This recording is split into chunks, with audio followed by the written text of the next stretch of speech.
Gary?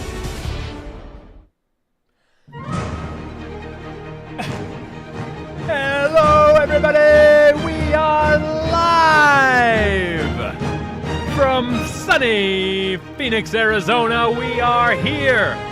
Tonight is the night that we determine if democracy as we know it is over, or will it begin?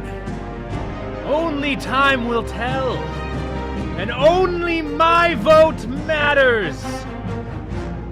Let's go ahead and post a stream. Look at this. At everyone. Voting stream.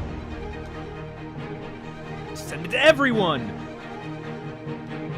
Post the link. Let's go in here. I'm voting. Let's go in here. Look at all the places we have. Look at all the places. Oh, we're advertising fast and furious. We're going hard with the advertising, baby. Let's do it. All right, there we go. We have posted. We have generated so many images. Oh God, I've hit the voting theme algorithm. I didn't realize that I had autoplay on, and now I'm just getting all these beautiful voting themes.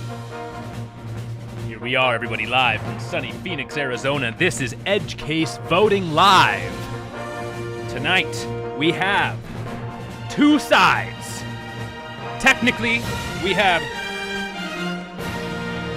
at least three sides, maybe even 4 or 5 sides. There we go. So we have a packet of information here that we need to peruse aggressively. We have bubbles that we need to fill. We have... Does ballot have my name on it? I don't think so, even if it did. I don't really care. We have the ballot!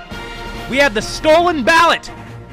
I've broken in to several neighbors' homes who I've known to have been registered for the early voter registry, and I have stolen their ballots, and we're gonna fill out at least 12 of them live on stream. No, I got my early voting ballot, but I have not yet. Good God Almighty. We got our early voting ballot, but I did not fill it out, and so I have until 6 p.m. tonight to drop it in one of those ballot boxes and have my voice count in the democratic process here in America, the greatest country on earth. I live in Arizona, and it is a tight race. It's hot, and it's juiced up between both Carrie Lake and Katie Hobbs for the governor.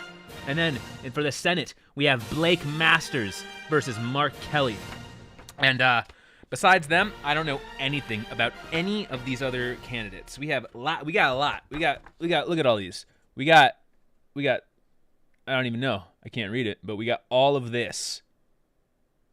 We're going to fill it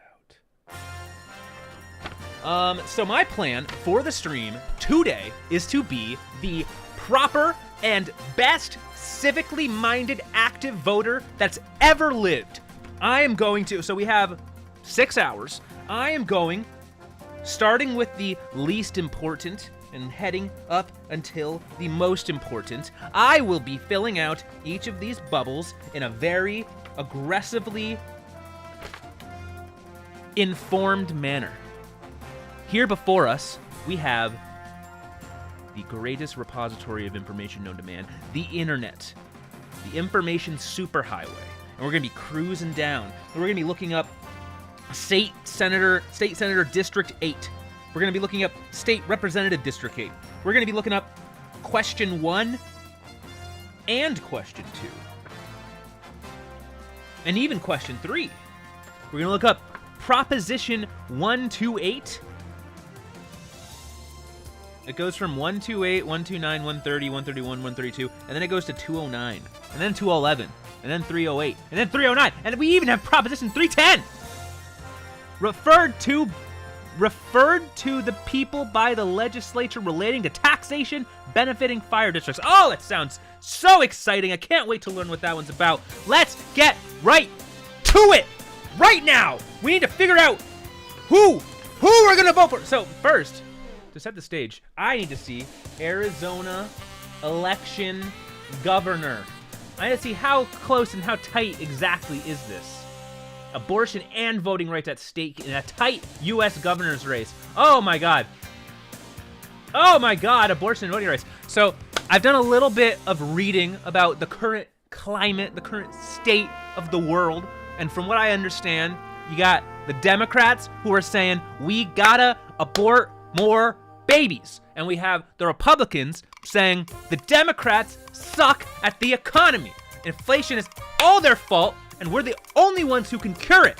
Even though, as far as I understand, with inflation, that's a process that's been in place, that's been happening for years, if not decades.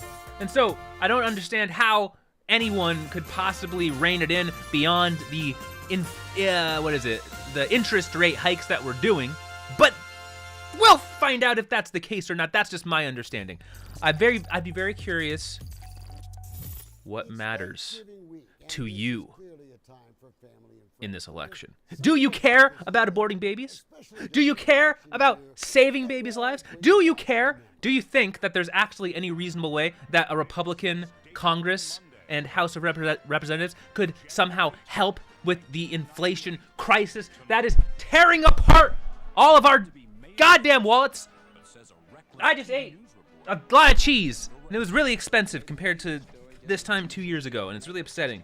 So I'm a registered independent.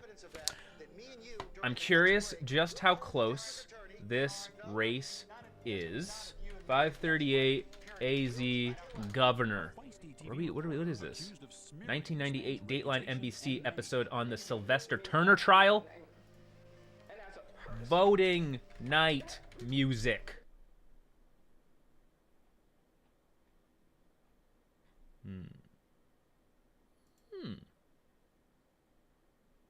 Oh, Michael Veckstein.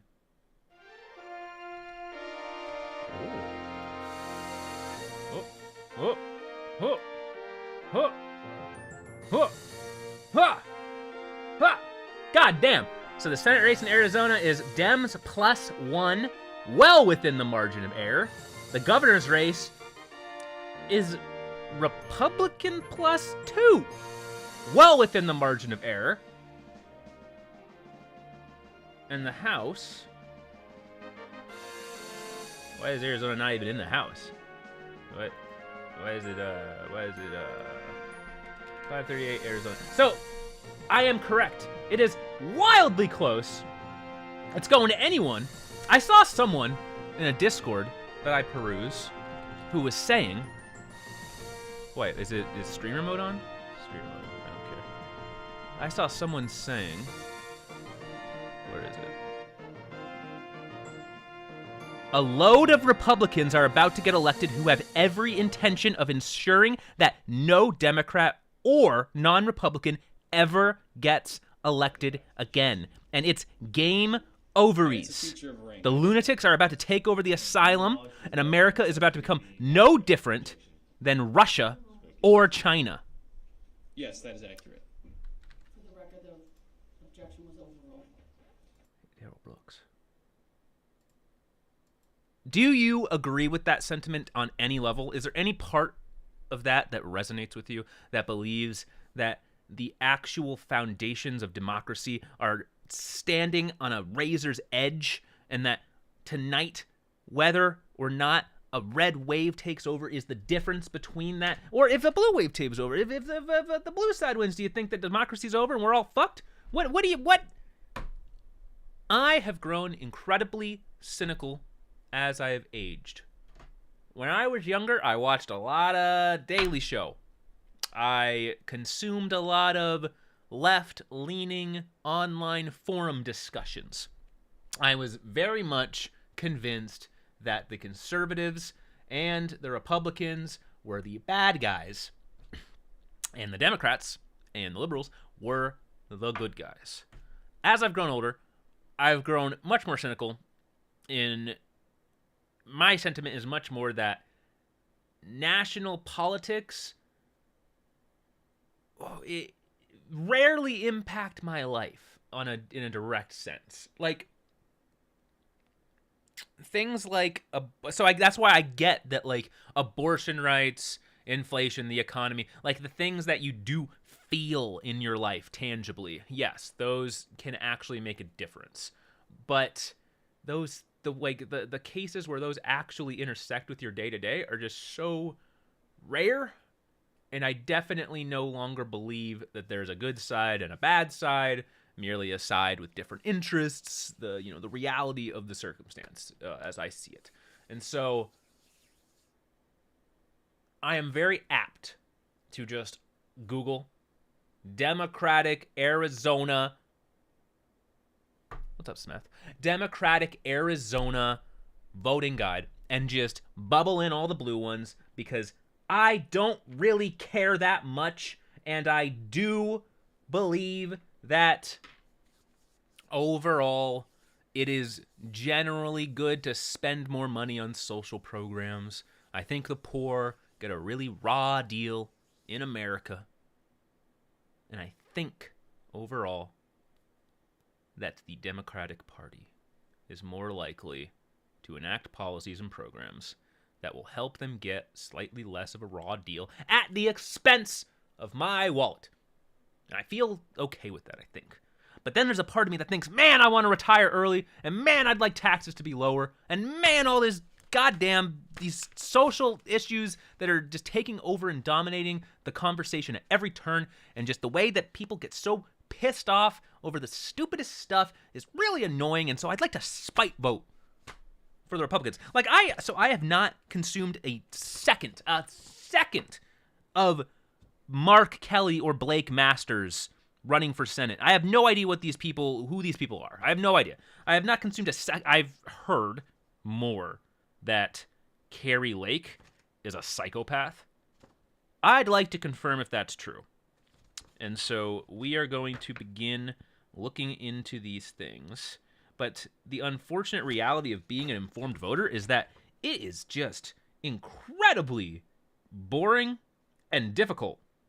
Like, we have an insane amount of, these are just judges.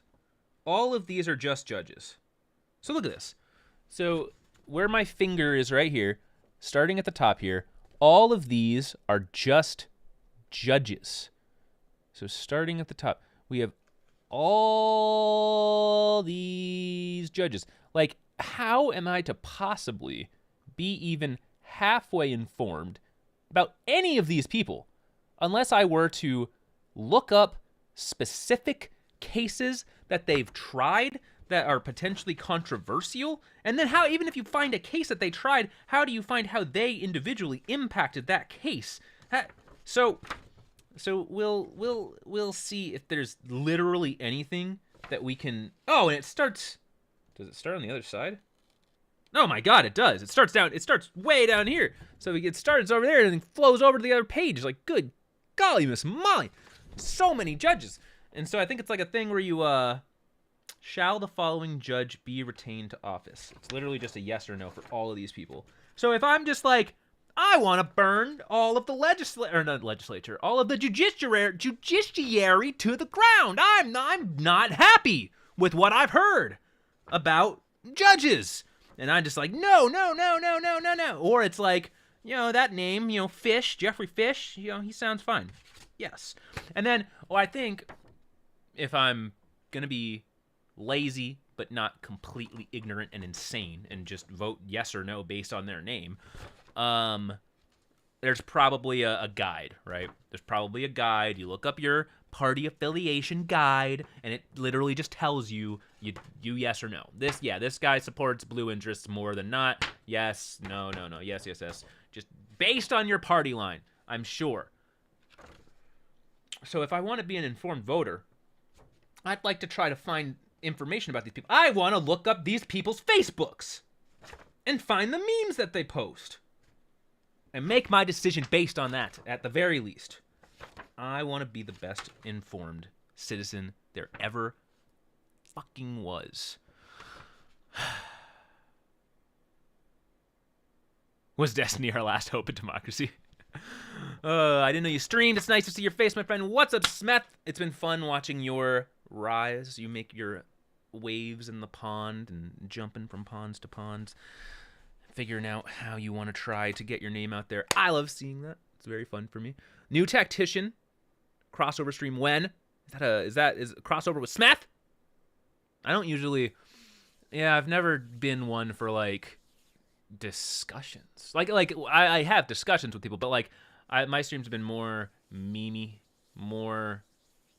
I don't know. I don't even know how to describe. I don't know. I haven't streamed in like 2 years. I don't really know how to describe what I was doing when I was thinking about streaming, but I've done lots of different things, but I've never done the, like, let's discuss a serious topic and get philosophical and let me talk to one of these political guys, the Chud Logics, the Destinies, the Mr. Girls.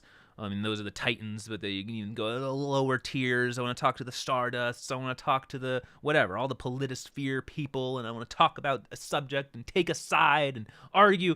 I've never really done that. The closest thing would be when I had some, like, I brought on this girl who was a sex worker, and we started playing Rocket League together, and I interviewed her about her sex work as a like a online phone sexer person. That was probably the closest, and then I did a bunch of bike streams.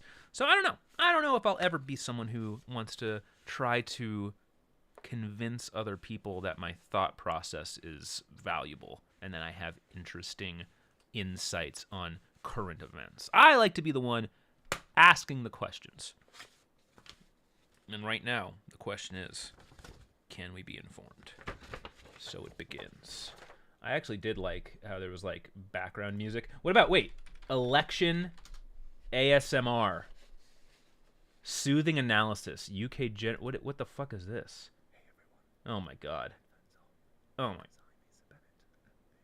Is the Telegraph election ASMR? Oh my god. Oh my god. Maybe we should burn it all down. Relax after the presidential election. Hello. Oh my November god. 3rd right now, and the presidential election of 2020 just happened. It's currently Oh my good god. Hello. We are here today to vote for the Arizona general election. It's time for us to decide which side we choose. Oh my god, Jesus fucking Christ. It scares the shit out of me. I don't know why it scares me, but it's just the fact that just I don't know. I don't want to get into ASMR. What like polling? Is there no way?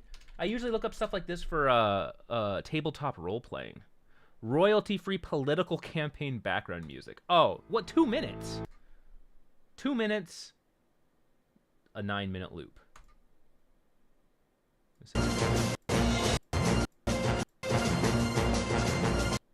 Okay, that's.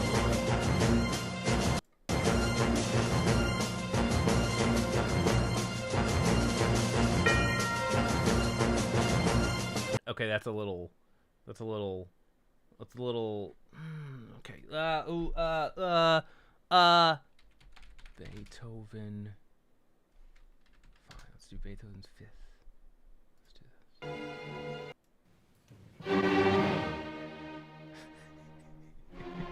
this. Okay. Sure.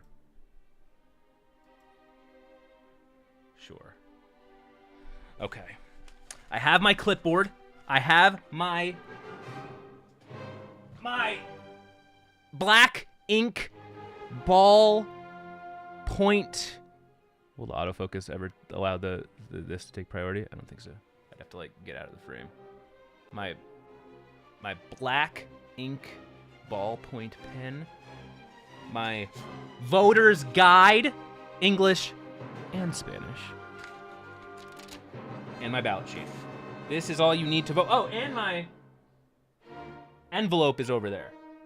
That's very important. I don't know what I would do if I lost the official, federally sealed, free shipping envelope that came with my early voting ballot. I don't know. I actually wonder if you could just like put it, like if I just dropped this in the ballot box, Does that just completely invalidate my vote? I don't know. But thankfully, I don't have to worry about that because I have it.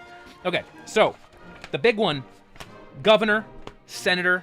I'm curious if anyone will ever come in here and say, I feel strongly about so-and-so candidate and you should vote for them. Those are the only two that people would ever try to convince me whether or not I should vote for either of them. And so I'm going to save them for last in case anyone ever comes in and wants to try to sway my mind. Beyond that, what we will do is start from the back and move our way forward. The judges thing is like, truly. You know what? I mean, if we're going to be informed voters, let's start with the most difficult. So if I want to actually know who we're dealing with, it's literally just shall the following judges of the Superior Court be retained in office. So let's just start from the top and see if we can dust off the old analytical information gathering abilities to prepare us for the true meat. But if I want to know about Sir Bradley Ostrowski H. It's Ostrowski, comma, Bradley H. The fuck is the H? If I want to know about who he is, Mr. Superior Court Judge. Superior Court. Oh, so wait. AZ Superior. This is annoying. AZ Superior Court Judge Bradley. Ooh, autocomplete. That's a good sign. Bradley Ostrowski is a judge of the Maricopa County Superior Court in Arizona. His current term ends, blah, blah, blah. He's running for re-election, blah, blah, blah. He's on the... Okay, thank you. Yes, he is a person who exists. That is so helpful. Oh, my God. He received his undergraduate degree from the State University of New York in 1992. Sounds fake. And his JD from the College of Law at Career, he was a judge. 2010-2012, he was a deputy county attorney. 2010, he was an attorney. Okay, so he was just a law guy. Ooh! An attorney for the Akchin Indian community. I wonder if they changed their name. Attorney, National Center for Prosecution of Child Abuse. Okay. Maricopa County Attorney's Office. Zimmerman Reed. So he went from the public sector to the private sector, back to the public sector. This man's had a long, storied career. Special Recognition Award in 99. Cooperative Law Enforcement Award. U.S. Department of Justice. I don't know if I like that. I don't know if I like him receiving an award for cooperating with law enforcement. Volunteer member, Anti-Defamation League, Civil Rights Committee. Okay. Oh, looks like the people love him. Wow, in 2018, he had a landslide re-election. The 174 judges of the Arizona Superior Court are selected in one of two ways. Okay, get some information about... If there's more population, they are selected through the merit selection method. In the other 13 counties, judges run in partisan primaries, followed by non-partisan general elections. Okay. Is this any other good stuff? He's yet to complete Ballot PD's 2022 Candidate Connection Survey. Oh, wow. If you are Bradley Ostrowski, click here to fill out. Can we fill out his thing for him? How do we verify that it's him? Thank you for blah, blah, blah, blah. Many of these questions are optional. What the fuck? Yes, I am the judge. Bradley Ostrowski. How does this actually work? Really quick, I just gotta see. There's no way. Who are you? Do you want to submit a photo? Date of edges, seat number, verification. Please select your FEC ID or state campaign finance ID. Okay, so they do have some degree of verification. Okay, so we have places to go. We have people to decide on. Based on what I've seen about this guy, he seems to have a nice, qualified resume. So the only other thing to do, I mean, this is probably a terrible idea, but the only other thing to do is look up controversy. Oh, the judge who ruled against Shady Park is up for re-election. Ostrowski presided over a custody case involving the children of former MLB player David Segura. Ostrowski filed an order to send Segura's sons to a controversial reunification camp called Family Bridges. Arizona judge Brad Ostrowski sent kids to MLB vet? Kids of MLB vet to controversial reunification camp. Judge Bradley Howard, that's the H stands for, Howard Ostrowski, he's a family court judge in Phoenix, sent former Major League Baseball players, blah, blah, blah, blah, blah, without his permission to attend the Family Bridges camp at their mother's request. This comes after court filings in which Segura stated he tried to protect the boys from an abusive mother and her boyfriend. Earlier this year, a video surfaced of the mother's boyfriend allegedly abusing one of the children by spraying vinegar in the boy's eyes. Video surfaced of the mother's boyfriend spraying vinegar in his eyes. Family Bridges is one of the most widely used reunification programs in North America, but there's no oversight of the program, and little is known about its effectiveness in reuniting children with a non-custodial parent. What the fuck is Family Bridges? What the fuck is this? Building Family Bridges workshops. They were taken from their mom to rebond with their dad. Oh my god. A workshop for troubled and alienated parent-child relationships. Family Bridges is an educational and experiential workshop that helps unreasonably alienated children and adolescents adjust to living with a parent they claim to hate or fear.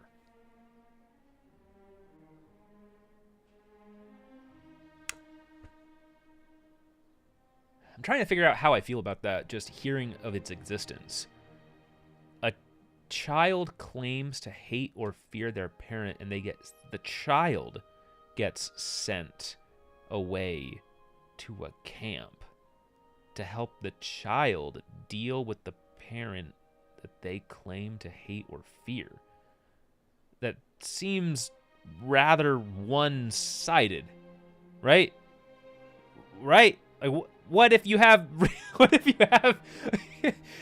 so that'll teach him. What if the child has very legitimate reasons to hate or fear, and then how does the camp possibly help if the child is the only one there? Like, what can you do? You literally, okay, you can't, it is possible to envision a world where there's a unreasonable child who is somehow not acclimating, and the parent is doing everything that they can to try to help just be a parent to them, and the child just rejects them just inherently. But hate or fear? Okay, so we got some judge controversy. So so you know what?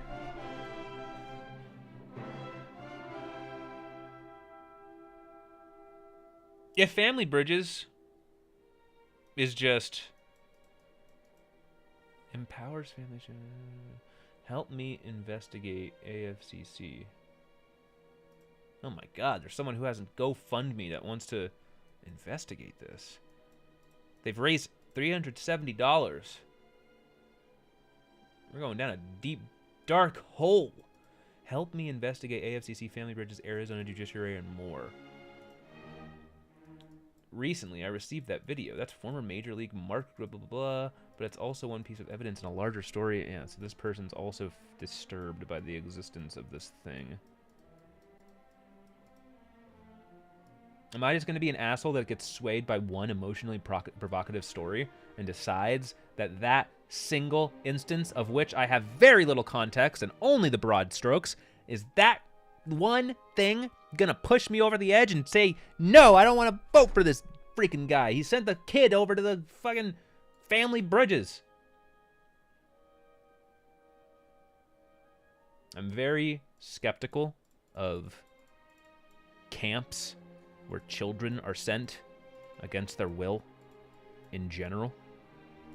small aside, there's an incredibly phenomenal web comic.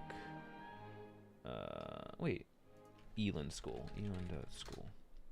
There's an incredibly phenomenal comic, Elon.school. If you're just looking for something interesting to consume, definitely bookmark this and go through it eventually. It just tells the story of a 16-year-old who gets, like, basically his parents allow him to be kidnapped and sent away to like, it's basically a boarding school, but it's really, like, cultish and horrific in the way that they try to beat the humanity out of everyone that's sent there. It's a really, really, really good read. So I'm pretty skeptical of places where children are sent to try to modify their behavior. It sounds like people are really upset about this video. There's a video of what looks to be child abuse from a lot of people's perspective, and the judge believes that sending the kid there is the best case. But he has a really nice resume, a lot of credentials, a lot of experience. I'm saying no. What if me voting no has someone else get into that seat who's way worse? Is that enough? I don't know. But a judge. What would the alternative be?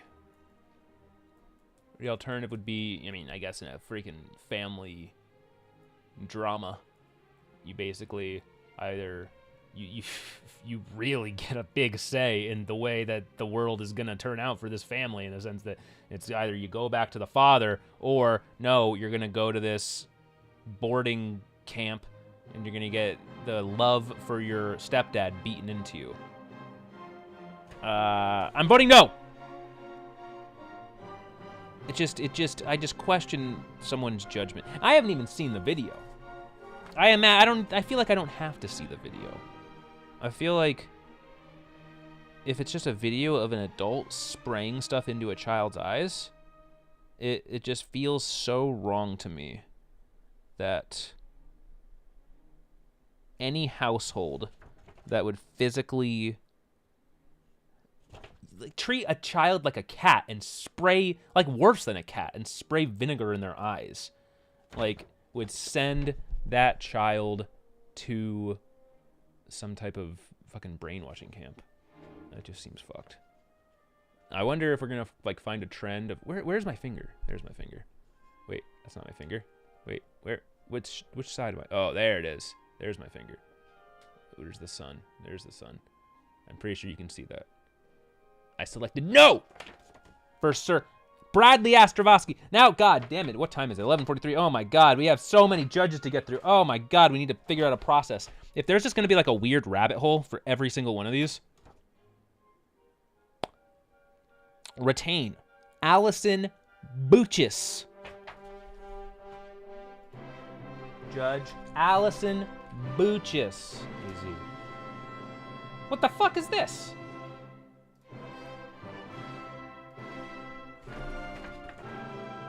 Oh, it is Batches. I know, it's Bacchus. Oh, God. God fucking Christ, we have to read. Ooh, I like a judge removing themselves from the case. That's a inspiring headline for the first headline to be. I like hearing that. Judge removes herself from Phoenix homelessness case brought by property owners. The judge presiding over a lawsuit related to the city of Phoenix handling of a homeless encampment in central Phoenix has disqualified herself a week after an emotional hearing where property and business owners testified about the camp's community impact. Maricopa County Superior blah, blah, blah, blah, removed herself from the case with, well, that's, okay, The interesting thing is going to be how hard is it to make all these decisions with any feeling of informedness and documenting the process in itself. Yeah, that's the thing. I think literally every other election of my life, I've just, for like the non-big ticket items, I have just followed the party call, whatever. They just tell you. They tell you how to vote. It's like, okay, I have a party. I subscribe to the party. I subscribe to the vision of this party more than the other party. I'm just gonna take it for their word that that they know, which one of these guys is gonna help advance that mission. So, actually trying to read about any of these people, it's a lot. I'm like 2. I'm 2 out of like fucking like 50 just for the judges. So you got to figure out a process of like, what do you prioritize, how do you quickly distill it, and how do you do it in a somewhat reasonable amount of time. So this one, the judge just taking herself off the case without staying. Why? In an emotional trial. Okay, I like a judge recusing themselves. I like that. What's the general thing? Oh man, another family court. Oh my god, juvenile family court. Come on. Judicial law clerk, assistant United States attorney, senior counsel, Federal Bureau of Prisons. Is this really her? But why is it 2005, 2006, 2006, 2013, 15? So what's current? Civil, juvenile. Oh, so she was juvenile, then family court. Now the department is civil? Is this even the right person? Yeah, Maricopa County. Allison Bucks. Okay, so she's civil court. So, like I imagine all these judges, she has qualifications. Wow. Oh my god, she is a person who actually studied law. Okay, that's really great. That helps me make an informed decision. Okay, do we have anything?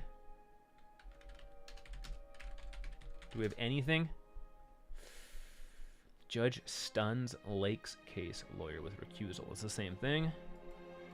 Stunned the lawyers. Absolutely left them speechless. I'm disappointed. We spent a lot of time on this, and I was really looking forward to this, but I believe it's the right thing to do. Why did she step down? Okay, I guess if this is all the only information I have, she has qualifications, she felt an ethical concern in the case and stepped down. I think that's a yes. Oh, wait, can we find their Facebook? Judge Allison Bucas. Allison Bucas. Facebook. Can we find their Facebook?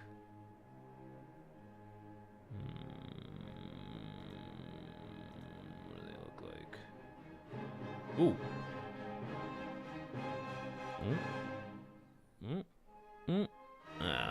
Superior Court of Arizona. So this is her. She looks a little loopy, but she looks fine. She looks like a nice gal. She looks like something might arise if you're behind her at the grocery store that causes you to think that you heard things about to free up, but then you go to someone else's because it takes a while. But otherwise, she looks fine. So that's her. Allison Bucks. I don't know if I can find it. No, it is 2 L's. Okay. Is there actually one L? Allison Bucks. Connected. Blah, blah, blah, blah. Let me move this for a second. I have my edge case login.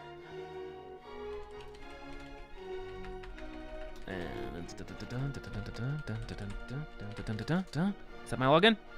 Oh god. Is that not my login? You guys can't see this, right? No, you can't see that. You can't see that. Okay. You can't fucking see that, can you? You fucking slutty little bitches. What am I logged in as? What am I? Oh my god. I'm m.facebook. Oh my god.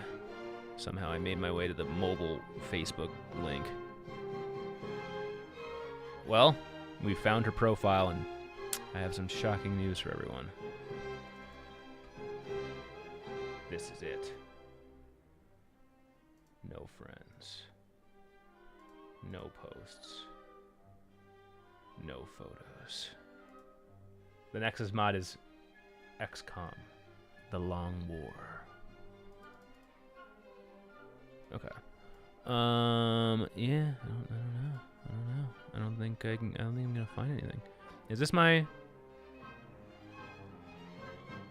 This has to be my edge case login, right? I'm like looking through like these weird messages and like shit I don't recognize. I'm like, okay, if I show this, is some weird shit gonna go on? Where the fuck am I? Oh yeah. Okay. Oh yeah. Okay. Yeah. Look at this. Look at this Facebook. Look at this mobile Facebook. Look, I added.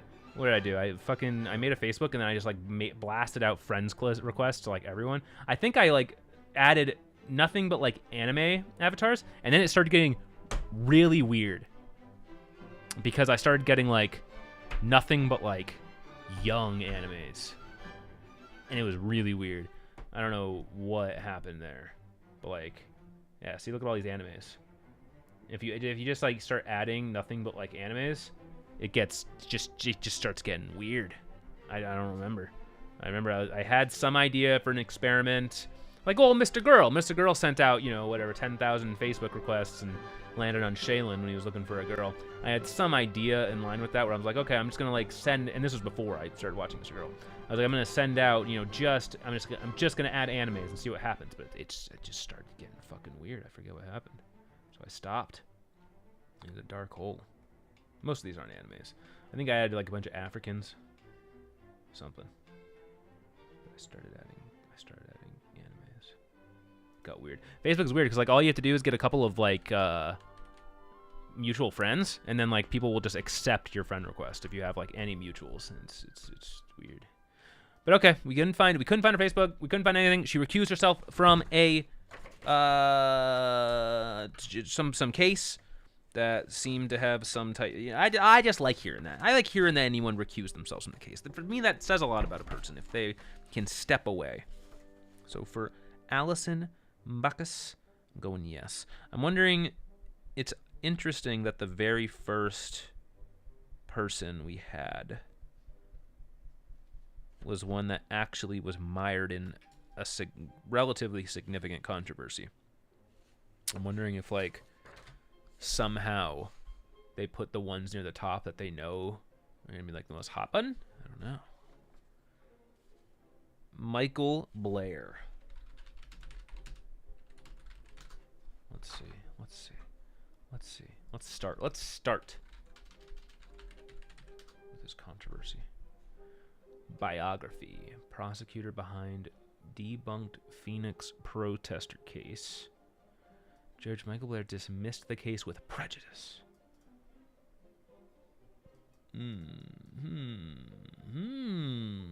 Mother hid all liquid assets and Judge Blair refused to look at the bank.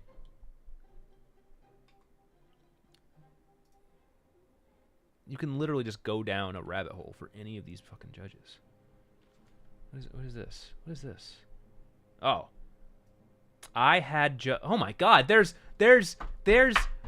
judge reviews where judges are judged.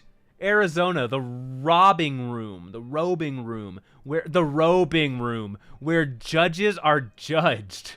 Rate a judge. No way. Oh, that is ooh.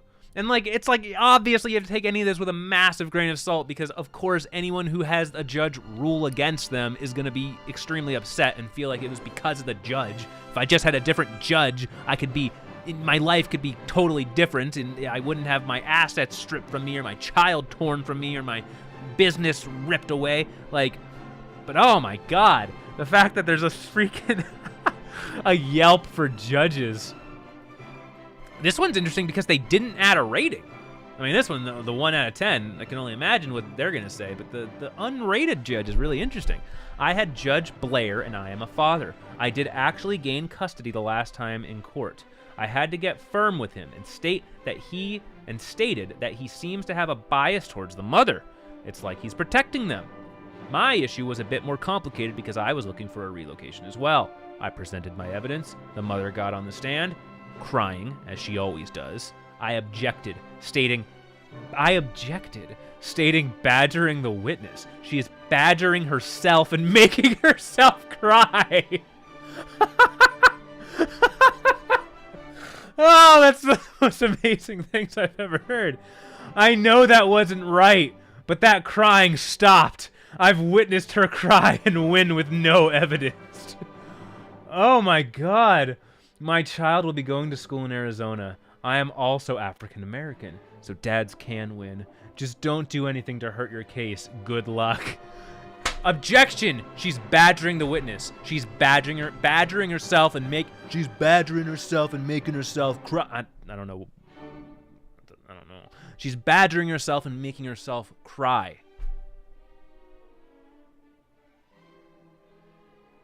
That's amazing.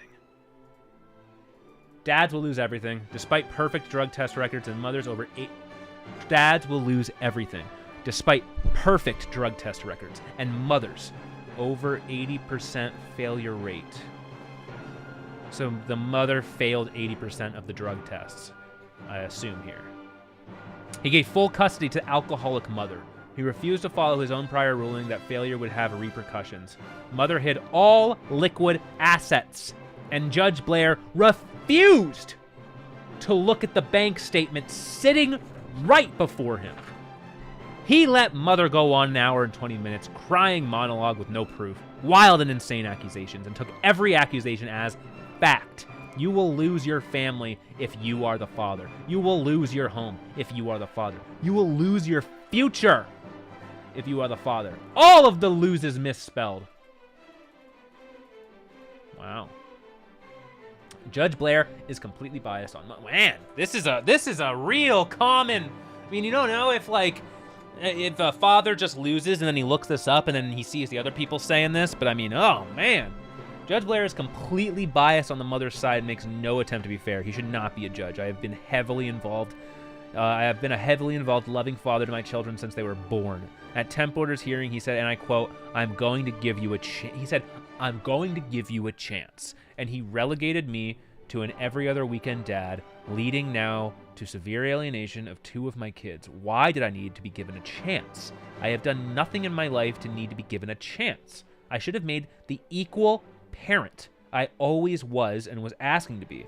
Then as every other weekend dad, my ex turned some of my kids against me. So Judge Blair appointed a therapeutic interventionist who stated there was parental alienation in this case. But at trial, Judge Blair totally disregarded the report from the therapist that he appointed so that he could favor mother and keep me the every other weekend dad. He has cost me my relationships and some of my children and serious money trying to get this fixed. Avoid this prejudiced, dishonorable Judge Blair at all costs if you are the father. He is a stain on the profession. Man. And with all of that, this dude gave him a 3.5 out of 10. That lends a lot of... What is a 1-star judge? Like openly smoking crack on the stand to get 1 star? That's a 3.5 star. That... I consider this... I don't know anything about this guy. I don't know anything about this case. I don't know anything about anything. This seems extremely credible to me. No business handling family law cases because he knows nothing about family law. He cost me more money because he wanted additional statutes from my lawyer to make a decision, and when he made the decision, he completely got his brief wrong and misquoted the law, like something like this. I'm like, eh. It's shocking that the judge is not held accountable for his errors, and it's going to cost me more money once again to file an appeal because of his errors. He also never filed my case. Man, this judge does not know the law. He does not follow the law, makes it up as he goes, does not actually care to hear your case. Man, I mean, and I get, like, you're going to see that anywhere, I would think. What? So, okay, let's see if I fucked up. So, Allison Batches. Is it possible for me to look up old Allison? Oh, man, the judges have IDs, so you can't actually, like, type in the name. How do I... Listing by judges listed out. No, it's got to be last name, right? Bacchus. Oh man, this is a Honorable Sean Babu. Okay, Bachus. Ooh. Old Allison Batches has a lot of ratings too. Shit. I don't know this. This is kind of an insane way to vote for judges, but it's like when you're completely ignorant. Yeah, like, okay. Oh, wow. Oh, she actually has some positive ratings. The other guy has, like, nothing. Interesting. She did not listen to my side of the story. Like, this is how anyone's going to feel who loses their case, I would imagine. She did not listen to my side of the story, and she was very biased towards me. She will take away your kids, and don't even look at opposite side actions to be aware of her. She doesn't know rules, uses attitude to judge by, not facts or proof about it. Well, what can I say? This is one of 3 judges that I've had in my divorce court case. The court, blah, blah, blah. Oh my God, there's just so much. This judge, like the other 2, no names, blah, blah, blah, blah, blah, blah, blah, blah. I did not understand her ruling and why she ruled this way, but the evidence was very cut and dry, so if she ever shows up back again, be aware of it. This judge is unlike most others. She does not glance over the voluminous documents in a family court case. She reads every single submission. Okay, so, like, the fact that, like, there's... Okay. If I'm going to make, like, quick decisions, I do like seeing, like, some good and bad. This woman needs to be removed based on ignorance and negligence of law. She, as a negative entity and a representative of our Constitution, has been a clear example of why and how our nation's criminal infrastructure has been falling apart. So like this person hates her, says she's horrible, doesn't list any details about why. Incompetent, lazy, biased, quite frankly lacks intellect. She does not rule in accordance with the law. Prior minute entries and case law. Yep, so she's just shitty. No details. She was unwilling to define domestic violence. So like this tells me that like this is probably a domestic abuser, right? She was unable and unwilling to define domestic violence. I grabbed her. Is that domestic? Like, I don't know. That's what it sounds like. She seems to forget, but also I'm also just trying to justify my decision that I've already made. I'm just trying to find evidence and rationalize the yes bubble that I filled out here. So that's what you're hearing live right now. If you are a father and you have blah, blah, blah, blah, blah, blah, blah, blah, blah, blah, blah. Okay, God, okay, Jesus fucking Christ. If you're a father and you have badges as your judge, you will never see your child, even if you are a priest and a multi-million-dollar Eagle Scout that feeds the poor 7 days a week. Google Allison... What? What? What is this? Are you crazy? Google Allison Batchus child trafficking.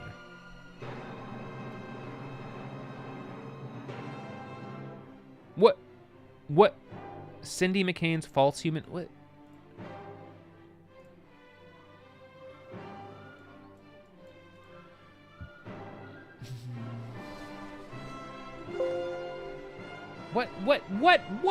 What are you talking about? Okay. Not going down that rabbit hole. Okay. So, okay. Our previous decision, I like seeing that there's some mixed sentiments about the judge.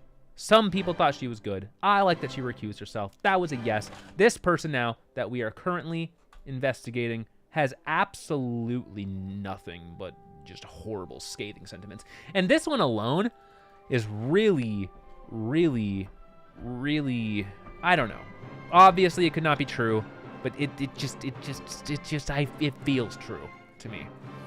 And that's a terrifying, absolutely horrifying prospect. If you really are a loving father and you end up in court and you just somehow are unable to prove that you're a attentive, loving father and you just have your children ripped away from you on some arbitrary whim, imagine the horror, the existential nightmare that your life would become as you see your children slipping away from you week after week as the mother starts turning them against you.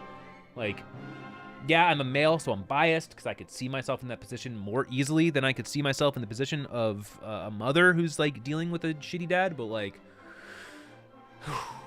as Smith says, he thinks the laws are biased heavily towards the women, but I'm not sure about that. If that is the case, that would mean these dudes are lashing out. The judge has little responsibility. Well, I don't know. I think it does come down to the judge. You say laws. I don't think that's the case. I think when people say that family court biases the mother, it's all the judges. I don't see how the law can like change that. 'Cause it's all just like people making decisions. Like individuals making decisions about individuals, right?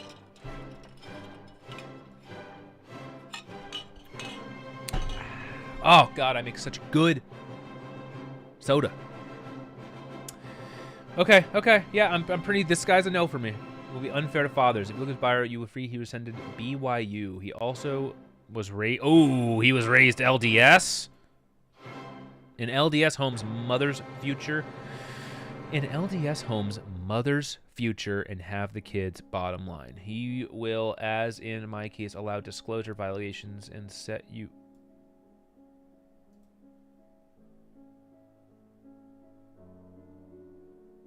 Okay.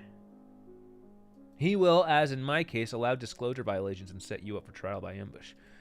Make sure you have witnesses when you go into his courtroom. How are witnesses going to help you? Also, people of color are viewed as cursed in his religion.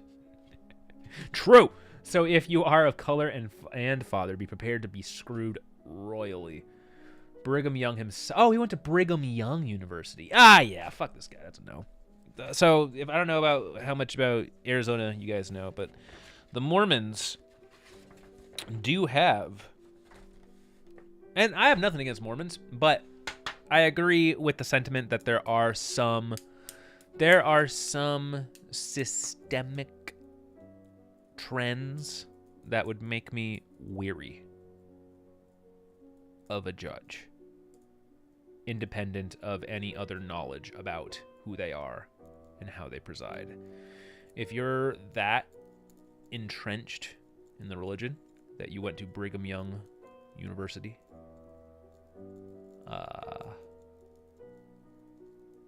it makes me question exactly which values you're going to lean on in making decisions. And the Mormons have their happy, smiling, friendly tendrils deep in Arizona. So it's interesting to me. So he's a no.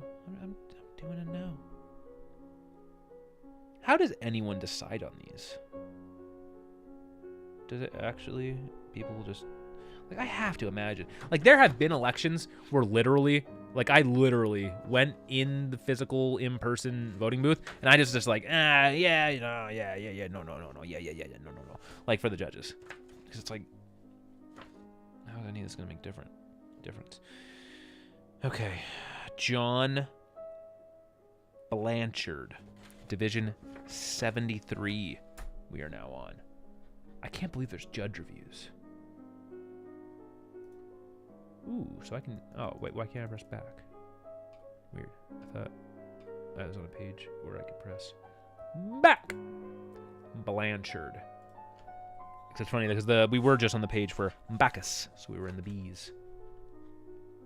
Oh my god, this site runs like shit.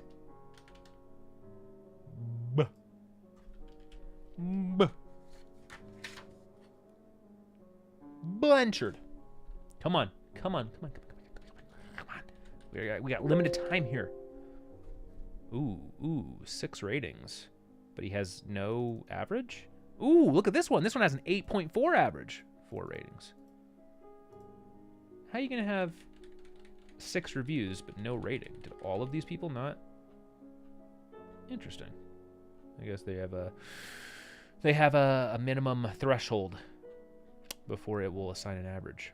But we did just see someone with like 4 that had a rating. I don't know. Buggy site, whatever. This judge is an inconsiderate person. He doesn't care at all about justice and takes and ignores evidence.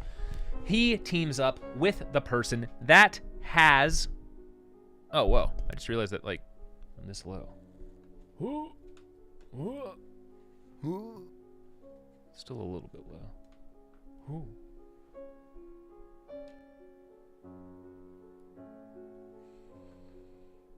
Is that fine?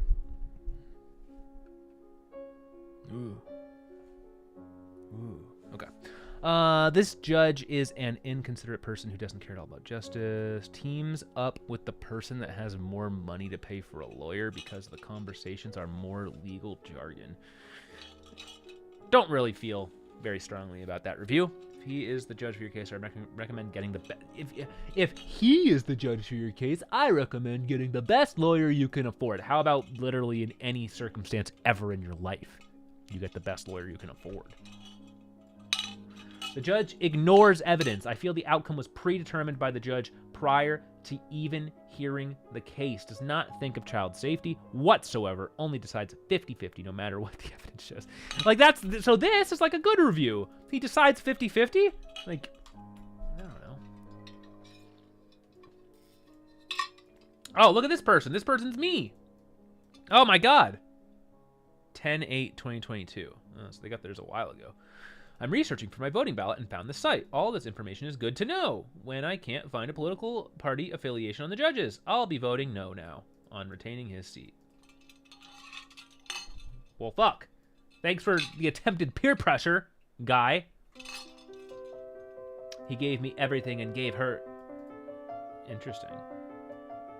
He gave me everything and gave her nothing. Father's rights, judge. 100%. What? Okay. Need more details before I feel good about that. She put protective orders on me, ran around getting receipts, videos of me drinking and driving and doing... What the fuck? She put a protective order on me, ran around getting receipts, videos of me drinking and driving and doing drugs with our kids, and he saw through her petty bullshit. I got a 50-50 and she pays me I got a 50-50 and she pays me child support. I do have to go to a therapist, but so does she. So, ha! Glad he didn't care about her 200-page psychology eval thing. The quack said I was antisocial, NPD, psychopath. Didn't even matter, lol. What the fuck? Judge let her have her domestic violence claim. But since he decided it wasn't substantial, I didn't lose a thing. I got everything, and she had to pay her own crazy big legal bills. Now I use her. Now what? Okay, this is a troll. So this is a false flag troll. It has to be. What a weird fucking world. I don't know if I like this, by the way. That's a lot better. There are two. More Beethoven.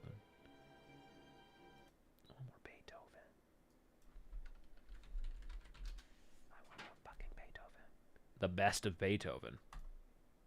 No, you know what? No. Oh, only 50 minutes. Fuck.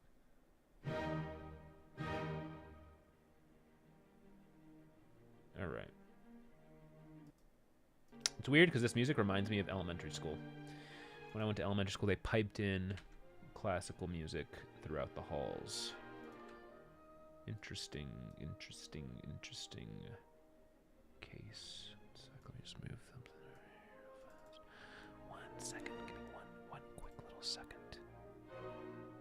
I do very much enjoy Mr. Beethoven. Okay. So yeah, we're looking up judge reviews. For anyone just joining the stream, we're making our way down the ballot. If you have any...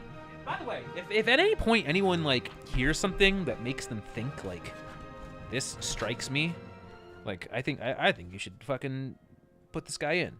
Don't put him in. I very much want to hear that. I want to hear, based on just what available information we're able to actually find on any of these fuckers, what people, I don't know, what people's gut says. Because that's all we're going with. We're just going with our gut. Any of these, I imagine, any of these candidates are going to have qualifications. They're going to have education. They're going to have experience. We're probably going to be able to find people saying negative things about any of these people because they literally, from other people's perspective, destroyed their lives. So, I don't know. But this is like a troll. It's a troll, fucker. Like, it's a troll that wants you to not like the judge. It's weird. Because they say, I now use the child support she pays me to buy beer. Thanks, Judge. Glad you're on our side. Dads deserve 100% custody. Like, this sounds like a mother who lost her kid, who, like, thinks the dad's a piece of shit, and wrote this. Because it literally says, you know, oh, the mother got videos of me doing drugs with the kids, but he still sided with me.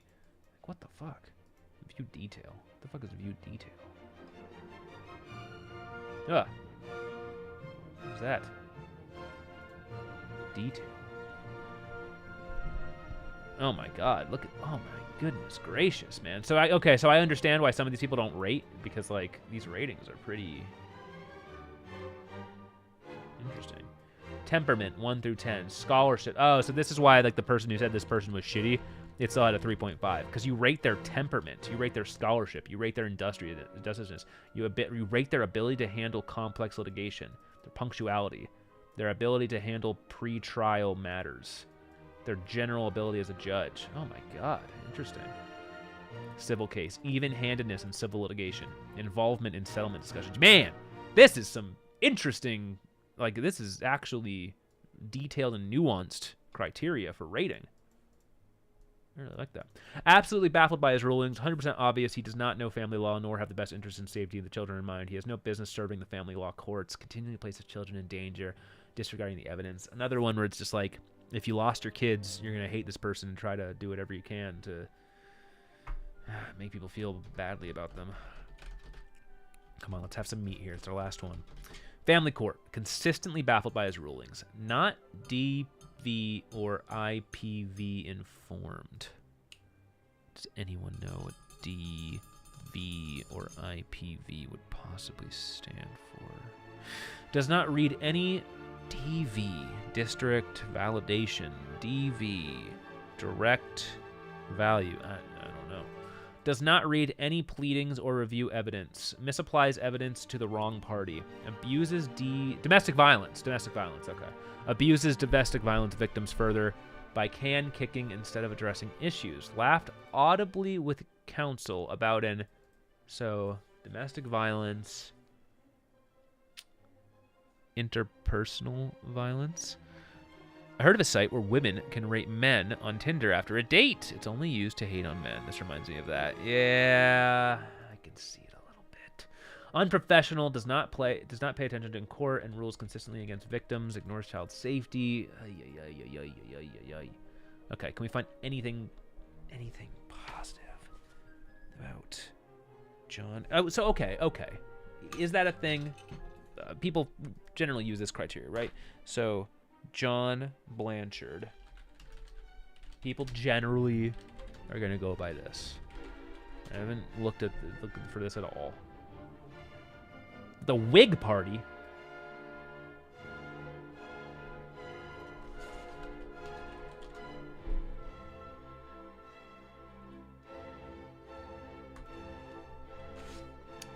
Man, he's only family court.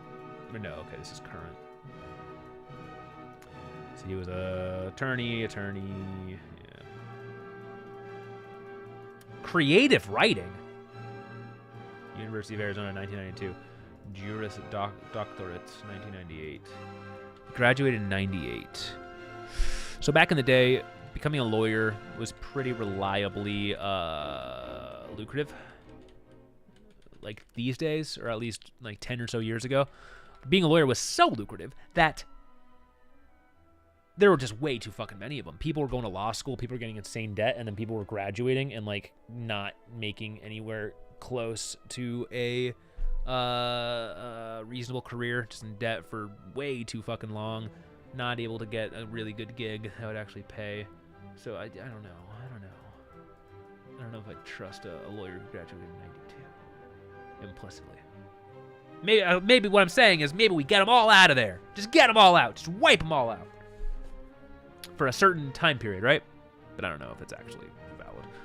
It's definitely not valid. Governor Ducey.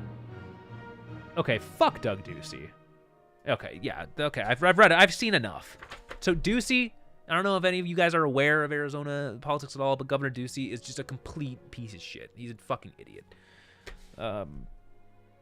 And I question myself because I don't know if I could substantiate that in a way that would convince someone who was completely ignorant. Someone who's never heard of Doug Ducey, knows nothing about Arizona.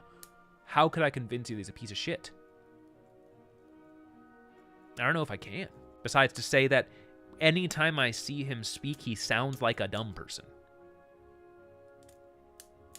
I can't remember any of his specific, like, things he vetoed or things he didn't veto that made me say, God damn, Ducey's a fucking idiot. But I'm voting no. Oh, really? Just for me? And this is, I guess, a keen insight into the mind and heart of a voter. All I needed to see was that he was appointed by Ducey for me to be like, no. Yeah. Didn't do my math. Didn't I'm doing my math right now. I'm doing more math than anyone. I'm doing the most math than any of these candidates. No, these aren't even candidates. These are just judges. I'm crossing my T's and dotting my I's, and I'm adding together all the facts and the figures, and it adds up to a big, steaming pile of no bubble. New tactician. Yeah. Thank you. Okay, Mark Bryan. Mark Brain. Brain. Mark Brain. All right, let's see if we got anything juicy. Man, what's all these B? It's got to be alphabetical, right? Yeah. Okay. It is alphabetical. I was like, how are all these judges starting their names start with B? The Honorable Mark Brain with 2 whole reviews. Okay, so wait, can I see Mark Brain Judge AZ? How do I see this? Mark Brain is does it tell you who appointed them? He was appointed. Jan Brewer. So Arizona has had a fucking hell of a time in terms of its string of governors. It's been ridiculous. Jan Brewer. God damn! I'm realizing right now that there's absolutely no way that what's their name, Carrie Lake, that Carrie Lake doesn't get appointed because Jan Brewer, Doug Ducey, and I think there's another one that I can't remember their name of, but like every governor in my life, it seems like, has just been a fucking idiot. Like these people, when like, and all I swear to God, if I just play a YouTube video of them speaking, you'll understand what I'm saying, because like it's just been god awful. It's made me ashamed. Sure, she was appointed by Jan Brewer. Does not place. Okay, again, we're finding a common thread here. Does not place child's best interest first in awards abusing negligent parents, unsupervised visitations when there's a history of child neglect. Further, he decided to remove a child from a safe and loving home environment to place child back into a dangerous, toxic, unsafe environment. Okay. Not very knowledgeable and easily swayed by political issues. Okay, whatever. We have to get through this. I'm voting this person a no because they were appointed by Jan Brewer. And my logic, I've hit a stride and I've hit a system, a judge appointing system, is there is a chance that we will have a Democratic governor. In my experience, we've had a history and a string of complete moron Republican governors. The Republican governors have appointed all the judges. If there's a chance to get the Republican appointed judges out of the system, maybe it will lead to better conclusions. I don't know if that logic is amazing. It's very partisan logic. But how do you make decisions about these people, okay? No. I'm saying no. It is team sports.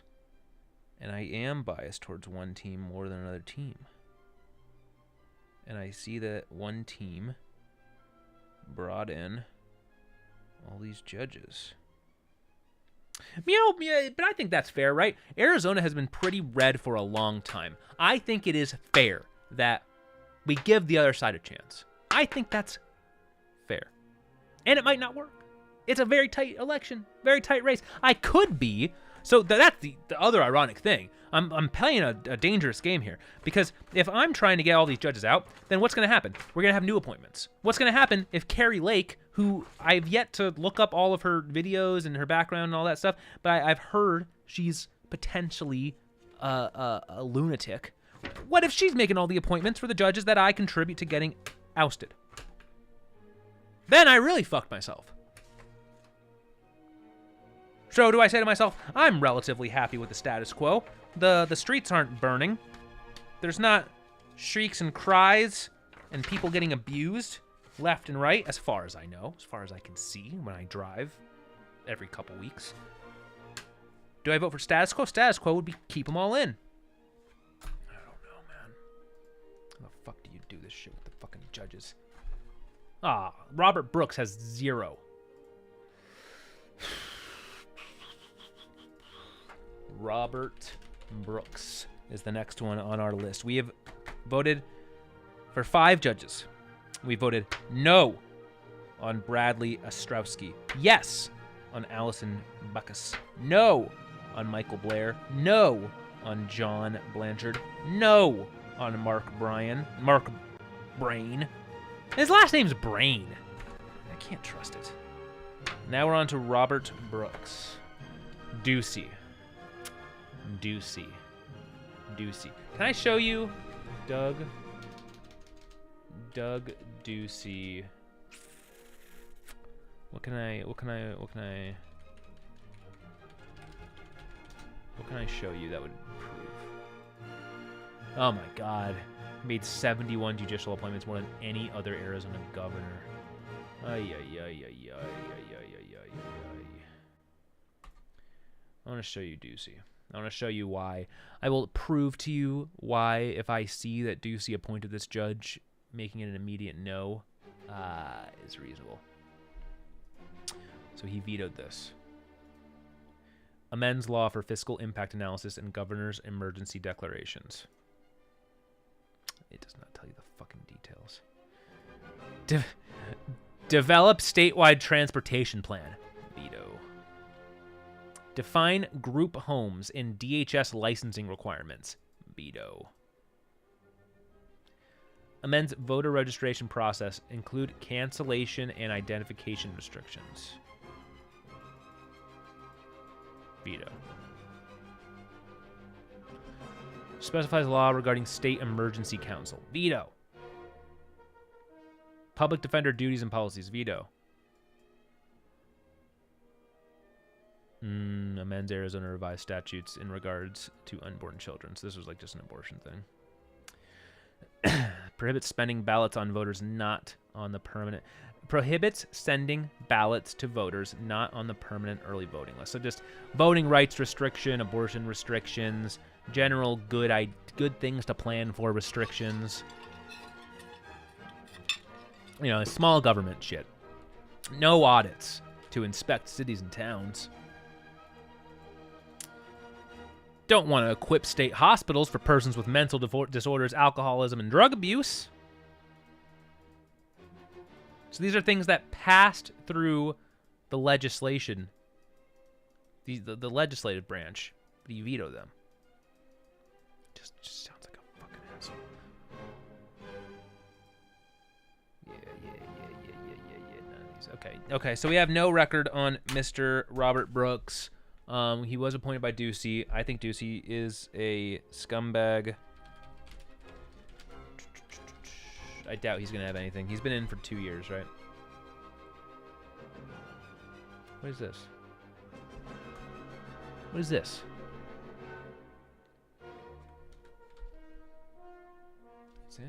Okay, no, this is just a name of someone who was... Yeah. Okay, this isn't the same.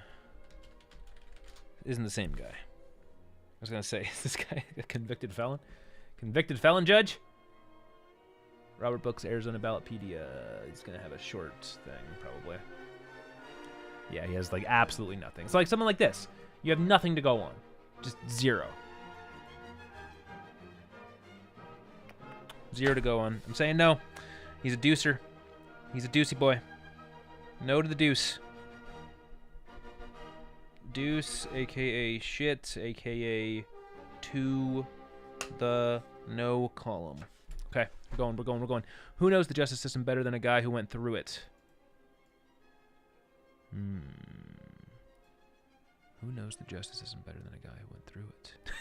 Yeah, in relation to the convicted felon judge. Actually true. If there was a convicted felon judge, it's actually a true statement. Theodore Compa, and like, so to go actually voting, it takes like endurance. Like, this is just so much. It's so much information to be an informed voter. It's so difficult. I have to do my civic duty. I have like 5 hours to do my civic duty. Theodore Campanello.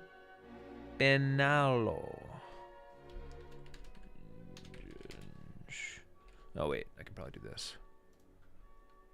So we're to the C's. Ooh, ooh, ooh. So I can just do this. Ooh, yeah. Ooh. That's what I like to see. Come on. Come on. Come on, website. You can do it, please. Please just look. Okay. Camp. Hooah. Hooah. Ooh. Ooh. Ooh. Okay, so he's not the lowest rated. So he's a 2 with 21 ratings. This is a long time boy. He's a 2.4. I mean, we're not as bad as this guy. Jesus Christ. 27 ratings, 1.0. 42 ratings, 2.2. It's just going to be a bunch of people saying, oh, he ripped my son away from me. I'm the most amazing father. My wife is a disgusting, horrendous bitch that fucks and sucks every single fucking person that walks through that door and right in front of my children. And they come home to me and they tell me, Daddy, Mommy sucked and fucked another 12 guys, 12 Mexican guys. It's just racist comments talking about how amazing they are, and how horrible the mother is, and how the judge sided with her. Judge Campanaglo behaved in an extremely unprofessional manner during our court proceedings regarding custody. So I read something like this. This has some credence to it, to my ears. Behaved extremely unprofessionally. Okay, it sounds reasonable. He shouted at me when he misread a letter, and I said I had never received it. Turns out he was reading the wrong paper, and that he seemed so flustered and angry he didn't want to hear a word I had to say on the stand. Yeah, okay. He's awful. I mean, it's just going to be a bunch of the same shit, right? But there's a lot of it. As a pre se dad in family court since 2013, I read as a pre se dad. What is pre se? Is that like advocating for yourself? Regarding custody of a child, I read these reviews and instantly became nervous. I'd just had Baracus for 5 years, who was terrible. My child's mom admitted on the record that she had intentionally denied my parents time for 3 months and moved to conceal her location while she brainwashed the child to hate me, and Baracus didn't order makeup visits or sanction the mom. She did nothing. This judge is the only one I've ever had that actually listened to me, told the mom to shut up while I spoke to the jail, and looked at and used my evidence in his decision. He does not tolerate liars, and he is fair. Just be honest and prepared to follow his orders exactly. My child's mom was horrible in the background of my calls to the child, always snatching the phone away to yell obscenities at me, record the calls, and then transcribe them and offer it as exhibits. You have to put the files on CD, not thumb drive, and you have to play it during the hearing, even if remote, like mine was. Trust me, it made my case because she's an amazing actress, and his face dropped when he heard her screeching trailer park mouth. Wow, Judge is not a man hater or dad hater. He's experienced, and he's okay. So I believe that this is true. Short, it's the internet. I believe it's true. Worst judge ever, extremely unprofessional. Gave my grandparent rights to my ex's parents, and that beat her. First experience with the legal system was awful. He allowed the respondent to present hearsay testimony. So who appointed this guy? Theodore. Sounds old. Ooh.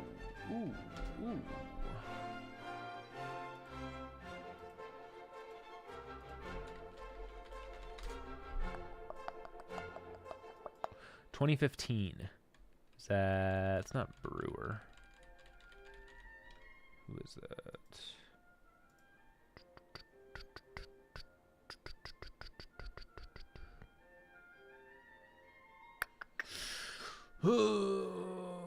Okay, come on. Where is it? He's appointed by, it was Ducey. God, 2015 was Ducey. Man, Ducey's been in here forever. Interesting. He seems, he has a lot of fucking hate, man. But anyone who got, I feel like, Who is not going to feel like it's unfair when they have their children ripped away from them?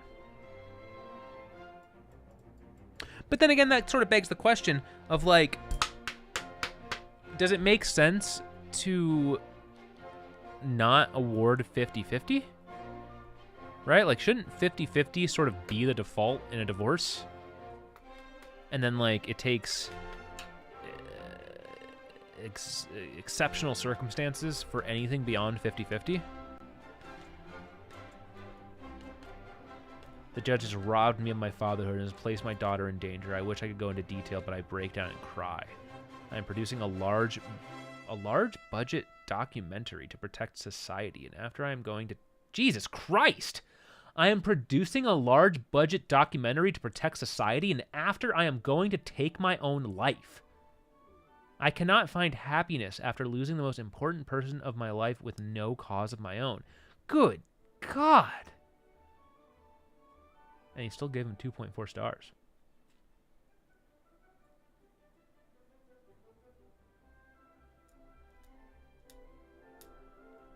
I hope that person is still alive. Jesus. Seriously. Still gave him 2.5 stars. I'm going... This judge fucked me so hard I'm killing myself. 2.5 stars. As a family law judge, did the matter blah blah blah blah blah blah. Biased judge against fathers. He's the best judge. She gave my child to an blah, blah, blah. He's so compassionate, genuine, and truly cares about the child. Very, very fair. Like, because I feel like, because that's the thing, being a judge is rough, because judges are human. Like, when you're deciding matters like this, you're going to have bad weeks. You're going to have bad days. And you're going to do shit when you're not at your best. So is that, how reasonable is that? And there's just no way to know how often any of these people are doing bad things at an unreasonable rate. It's impossible. We do not have sole custody of her yet, but I am very confident he will see what a poor excuse of a mother she is, and what blah, blah, blah, blah. Okay, so this person likes him. No interest in welfare of the children. Watched and listened patiently, anticipating fairness from the judge. Because he was newly appointed, my opinion, he is incompetent to sit on the bench. His name should be changed to Campanagnono for fathers. Wow. He allowed mothers to lie and go unpunished, does not follow laws and rules, lets mother take the decision, and in his kangaroo court. Orders fathers to pay over and above the required child support. Fuck. My case with the judge had a very disturbing outcome. In this day and time where parents play an equal role in the child's life, my treatment was as far from equal as you can get. My son and girlfriend lived with me for 2 years. Without my knowledge, she took off with my son to live with another man in a different state. I did not know where they were for weeks. I was devastated. He had no compassion for my side or even the child who was ripped away from his family and the only home he had ever known. In the beginning, after I found my son, I was awarded joint custody by another judge. He overturned that decision many months later by awarding the mother 100% custody based on her lie that she had obtained stable employment, pregnant and married in 3 months after running off. He ignored the fact that she was not employed and had a history of not being able to keep a job for more than a couple of months. I, on the other hand, have held the same job for 14 years and own my own home. I am very stable. Plus, he figured my child support payment to include my overtime, which is not guaranteed or even required. He made many mistakes in that little visitation schedule I got based on a school calendar for another state that does not coincide with Arizona. Also, my visitation schedule will never include Father's Day. Damn. Yet she gets our son every Mother's Day. And her husband will celebrate Father's Day with my son from now on. Damn. Judge Campagnolo.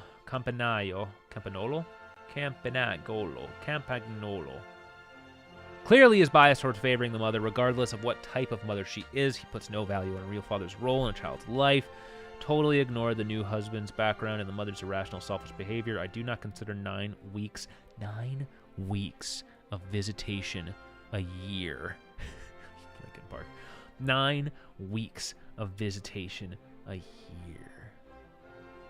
And FaceTime in between being a father.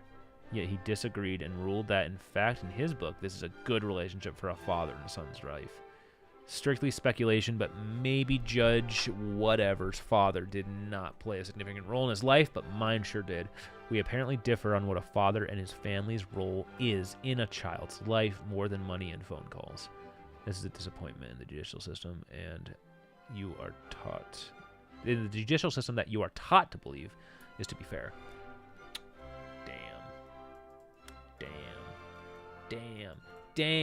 Damn. Okay, at this point, I don't need that much to push me into the no for any of these Jan Brewer or Doug Ducey appointments. I really don't. And we need to fucking go fast with these guys. Oh my god. I still have propositions to understand. Gregory Como. Not Cuomo. Gregory Como.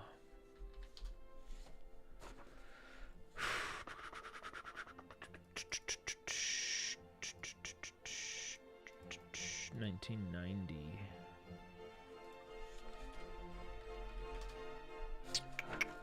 Ducey. Mr. Deucer. All right, for giggles, let's check it out.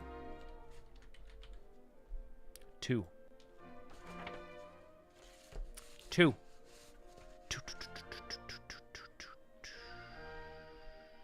No reviews. 0 comments. Interesting. It says 0 ratings. When I go here, it says 2. Very interesting. Oh my god, I know. I need to get. Oh my god, my dog's in my room. I need to get this. I prepare for my streams. I have it, soda water ready to go.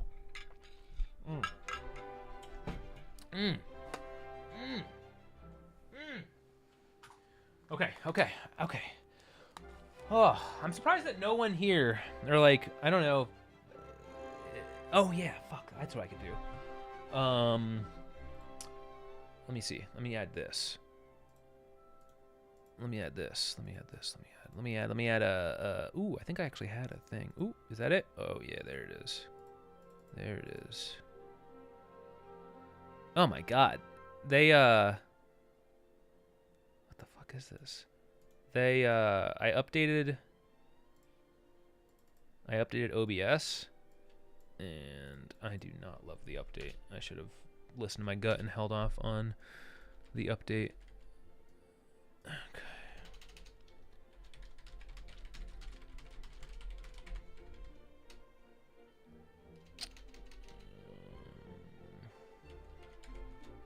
No, wait, not Ducey. What am I talking about? Let me see. Let me just do a little move in case the stream gets any random people dropping by. I want to say Lake or Hobbs, and then Masters or Kelly. Who should I vote for? Tell me below. Tell me in chat. Nice little call to action there. Nice little call to action. We can do that, and then we can make this a little bit, a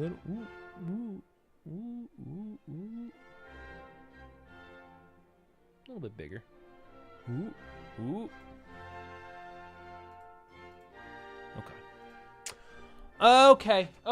So we're looking up judges. We're continuing along. We are making a lot of progress. We figured out a system. If we are seeing judges appointed by these gentlemen who I have very little respect for, then we're pretty much just saying no unless we see a good reason otherwise. Como, Gregory, 0 reviews. Nothing in the way of reviews. Gregory Como controversy. Let's see. Nothing. Absolutely nothing. What to know about the 74 judges on the 2022 ballot? Oh my god. I'm talking about, how am I supposed to decide? It's a lot of people, but the state's Judicial Performance Review Commission does its best to offer a non-biased, non-partisan window into what's happening inside the courtroom. It surveys the people who interact with the judges, jurors, lawyers, witnesses, litigants. Okay. The information is reviewed and tabulated, and reports are given to the commission without judges' names attached or to remove any potential bias. The commission then votes on whether judges meet this standard. Who doesn't meet standards? One judge, Stephen Hoggins, who handles criminal cases in Maricopa County, did not meet the commission standards this year. This doesn't happen all the time. In fact, this is the first time since 2016 that the commission is recommending not to retain a judge. You know what? That sounds pretty goddamn systematic. I don't even need to see any more. Hawkins. I don't need to see any more. Is he not even on here? Is this... What is this? Stephen Hawkins. Maricopa County Superior Court. I'm looking at Maricopa County Superior Court. Oh, there he is. Hopkins Stephen. Okay. If they interview all the people in the room with the judge who interacts with them on a day-to-day basis, and they anonymize the details, and they put this in front of like this big commission, and they like show all the facts of conversations and decisions, and then they say, no, this person is not fit to be a judge. Yeah, that's pretty the most damning open and shut, get him the fuck out of there that I've ever seen. So that's an easy one. And it's the only time that they've ever said, it's the first time since 2016 that they've even said, you know, get some of these people out of here. Okay. I wish there was more. Makes it easy. Okay. This headline seems a little misleading, though. What else did the commission find? The rest of the judges on the ballot met the commission standards, though not all did unanimously. Mr. Howard Sikinik also handles criminal cases, narrowly escaped a negative recommendation, with 13 commissioners agreeing that he met standards and 9 voting he did not. Interesting. Lacked compassion. You know what? Fine. Fuck him. Get him out of there. Get him out. Get him out. Sikinik. That's enough for me. Sukinik. Get him out of there. All right. We're filling in bubbles. We're making informed decisions. Who the hell is making any halfway informed decisions for these people? It was also criticized in 2018. Nice. 2 commissioners also voted this year against. So now we're getting into the territory where it's like two guys. 2 guys said, I mean, you know, I could make, if I was a judge, I could make 2 guys upset. 2 commissioners also voted this year against Rusty Crandall, a Maricopa County Superior Court judge who handles family cases, and Superior Court Judge Bill Montgomery, the lowest rating a state Supreme Court justice has received since the lowest court. Interesting. The lowest rating a state Supreme Court justice has received since the judicial review system was created in 1994. Interesting. His lowest marks from attorneys who criticized him in all categories. Attorneys also dinged Montgomery for his temperament, especially in lack of patience. Hey!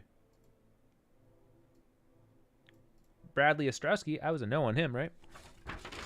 He got a did not meet standards. Hey!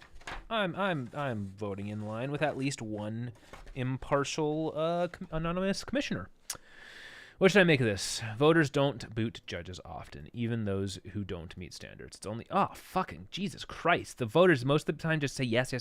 God damn it. Voters have kept 2 judges who didn't meet standards in 2016, though those with generally low marks. Oh my God. Jesus Christ. So it probably doesn't even matter, but fuck them. Fuck all these people. Monica Edelstein, fuck her. Get her out of there. She received 1 bad mark. Get her out of there. What'd she do? She didn't have a bad day? She had 1 bad day, said a bad thing, and someone judged her harshly for it? Get her out of there. Monica Edelstein. Oh, fuck. Now I'm anti-Semitic. Edelstein. Get her out of there. We have to make decisions. Sometimes in this world, you have to make split-second decisions. Okay. No. Edelstein, Ostrowski, Crandall. Get him out of there. Get him the fuck. at this point, honestly, my system is evolving to just be just no. Just for all of them. Every single one.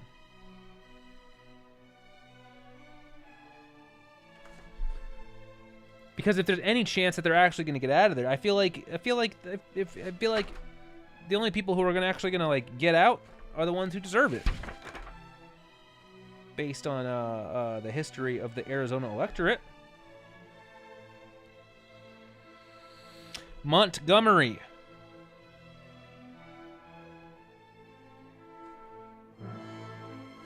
Oh, Supreme Court? The Supreme Court listed different?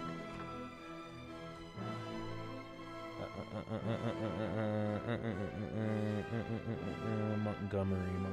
Yes. He is in a different spot. Mr. Supreme Asshole Fuckface Montgomery. Get him out of there. To the viewers at home, if anyone is just tuning into this stream, we are filling out our ballot for the 2022 Arizona election.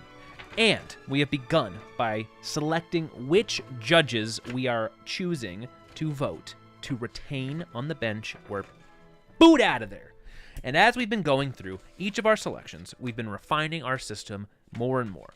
It's been a very nuanced analysis from not only individual reviews of the judges, so people obviously have to take it with a grain of salt, as individuals who are receiving a negative proclamation from a judge are going to have very harsh words for the judge as they anonymously clacker into the keyboard. So we've been looking at Amazon reviews for judges. We've been looking at who appointed the judge. And now we're looking at an impartial, unbiased counsel that's supposed to, like, it's literally the people who work with the judges, lawyers, clerks, etc., and the names are stripped from the details that are provided to them, and based on the information that they see, they are saying whether or not they're fit for the bench. So if I see a trend of any of these individuals who are judged to not be fit for the bench by some of their closest peers, you know what? I'm fine with just saying, that's enough for me to say they should probably be out of there. Beyond that, if they were appointed by either Jan Brewer or Doug Ducey, I'm fine just voting no on them. Honestly, I'm just fine. I'm ready for some fresh blood on the bench. I'm fine with it. Beyond that, I'm losing patience for these judges. I've had it with these fucking judges on these fucking benches, thinking they're better than us, thinking they know better than we do. In the freaking,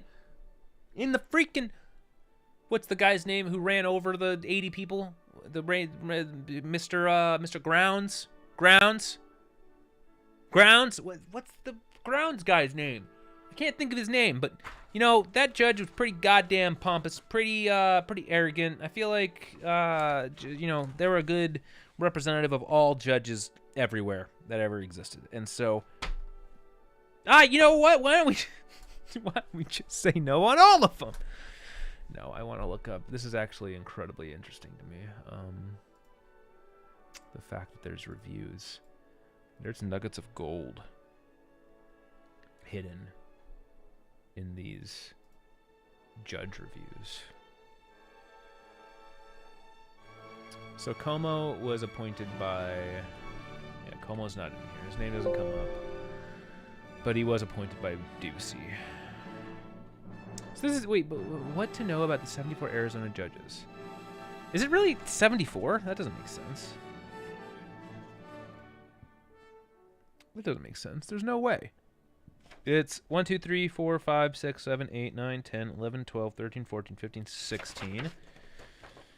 17, 18, 19, 20, 21, 22, 23, 24, 25, 26, 27, 28, 29, 30, 31, 32, 33, 34, 35, 36, 37, 38, 39, 40, 41, 42, 43, 44, 45, 46, 47. It's 47 judges. I don't know why this says 74. Still a lot. Oh, wait. Nonpartisan ballot. No. I'm looking if there's like a... spot to like appoint more judges or whatever, somewhere separate from these ones. It does not look like it to me. Judge of the peace, constable. Oh my god, we just have a bunch of weird shit that we have to look into on this. Okay, so I'm really apt to just say no on all these judges. So I'm just going to quickly go through them one by one and see who appointed them and make my determination based on that. Okay, so I marked all the ones that came up as a significant. Oh, in Maricopa County, it's 47 judges. Yeah, there we go. Yep. Okay. Yep. So that's it. Just these guys. It's telling you. That's up to you.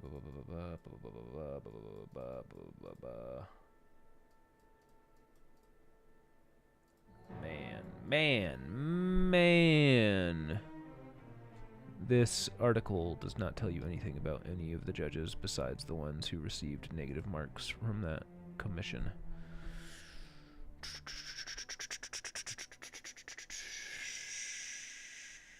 Gregory Como appointment. No, gotta go. Controversy? Did I already search? Yeah, I guess I did.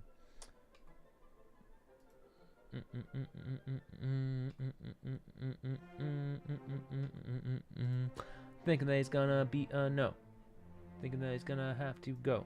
Thinking gonna get the judge off the bench. Thinking that his record leaves a nasty stench. I gotta destroy and burn everything that he touched. I really, really hate this judge so much. Okay, I'm really getting him out of there. He's a no. Fuck Como. Fuck Como. Fuck, I don't even know if my vote matters in terms of any of these. Catherine Cooper, a.k.a., and it puts in quotes, K. Not sure I like that. Not sure I like that one bit. Kathy.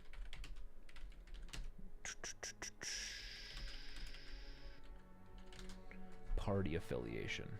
Jan Brewer.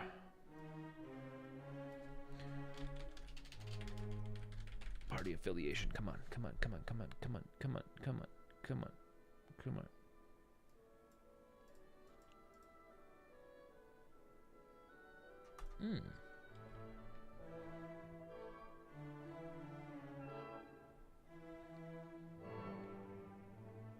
So it puts a R or a D next to their name, depending on if it's like public, because like a lot of these don't have, like these guys don't have any. Why do none of the Ducey appointments, like some of them do, Doug Ducey are?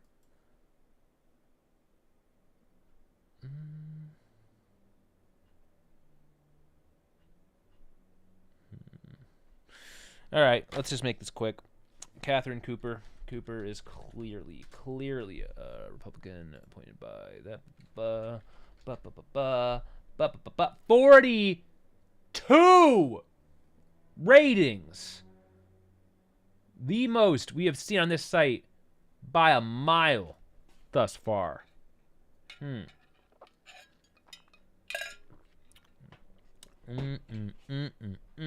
Oh, we got some caps. Oh boy. Okay. Oh, we got a couple. Oh my God, we got a couple of big boys. I used to think judges were all fair and listened to the statements and paid attention to the documentation. What a joke! Moreover, the joke was on me because I met Kay Cooper. She writes her own rules, doesn't pay attention to the statements or documentation. She gave me a new understanding of judges. She gave me an education on judges. I wrote letter after letter to those governing her office and those that backed her. I included evidence and statements. Nobody cared. I was left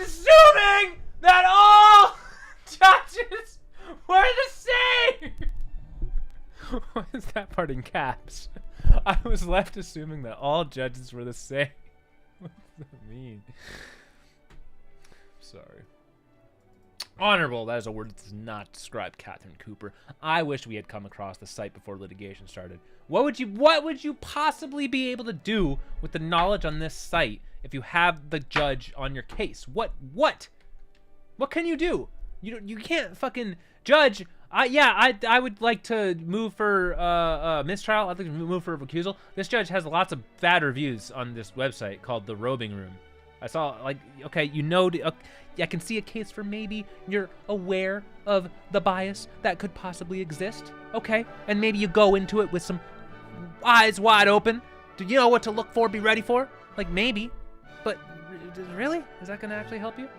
Honorable, that is a word that does not describe Catherine Cooper. I wish we had come across this site before litigation started. She was biased from day one. She did not pay attention to the court-appointed advocate's report. She only paid attention to the opposing counsel. I believe every objection our lawyer made was overruled. This is a travesty. My grandson's now in the hands of a very unstable addict. I used to believe in justice, but I am now very disillusioned. Every single request of opposing counsel was granted. We have evidence of the instability, but it was ignored. Domestic violence ignored. Really? She's a disgrace. Horrible Catherine Cooper. Very biased. When my child's mother acted like she wanted to fake cry, she ate it up. And despite the incriminating text messages and disobeying court orders, it was straight sisterhood after that. Wow. So glad she's out of the family court, but the damage has been done. Children forced to live with drug-abusing fathers, proven by her order for testing. By the way, disregard all of the evidence. Her opinion is what matters. She has a history of bad judgment, not just in court. In 2015, she had a live-in boyfriend on parole for sex crimes. She stated she didn't know. His attorney, her best friend, by the way, from law school. Perhaps she needs counseling and education for her misdeeds, like she orders in her court.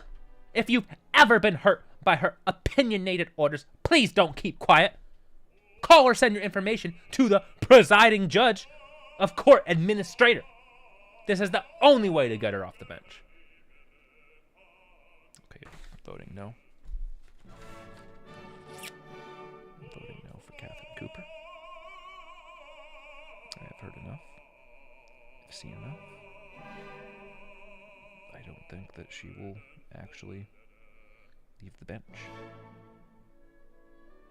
But I'm making an attempt.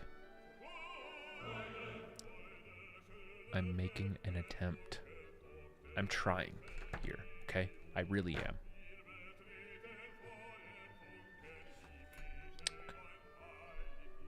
Janice Crawford. 6. 6. 6. 6. 6.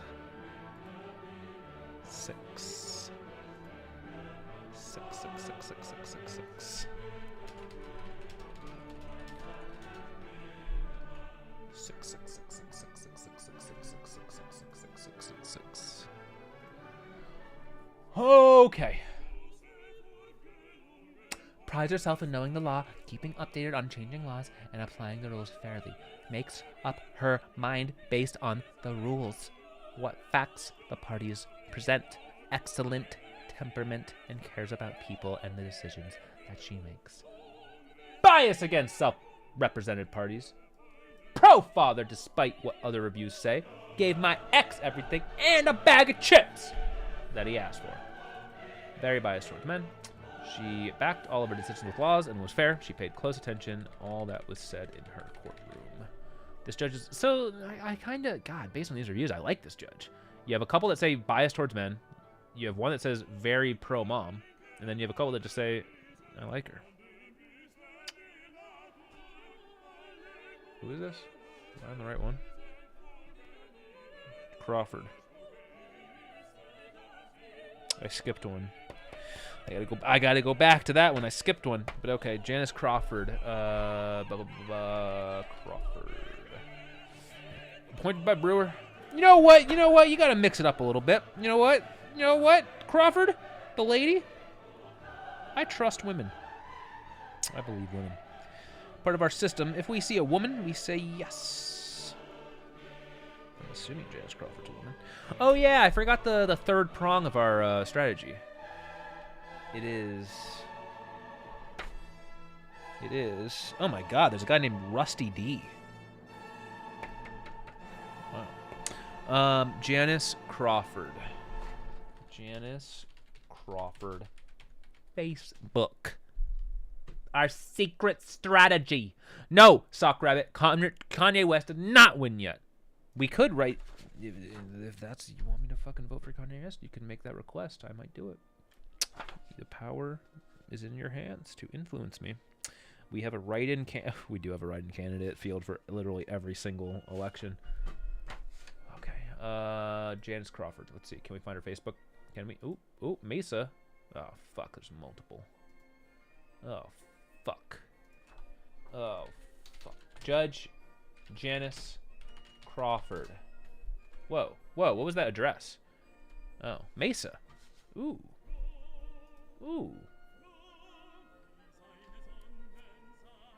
The blonde? The blonde one? Is her? Blonde. Is that Mesa?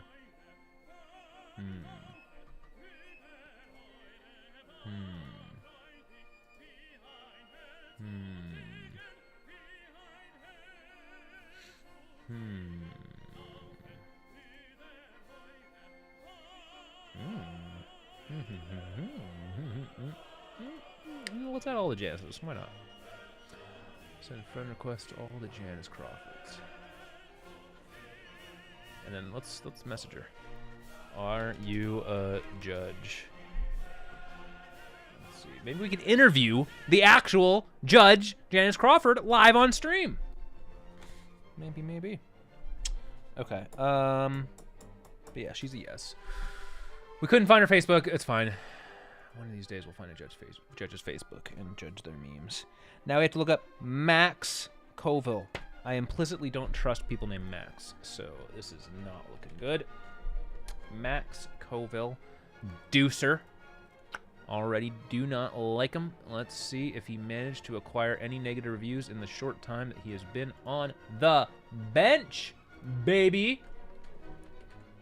One. One review. Give me a flippin' break. Newer to family court. Lazy. Does not take time to review evidence. Uses heuristics instead. Influenced by father's right movement.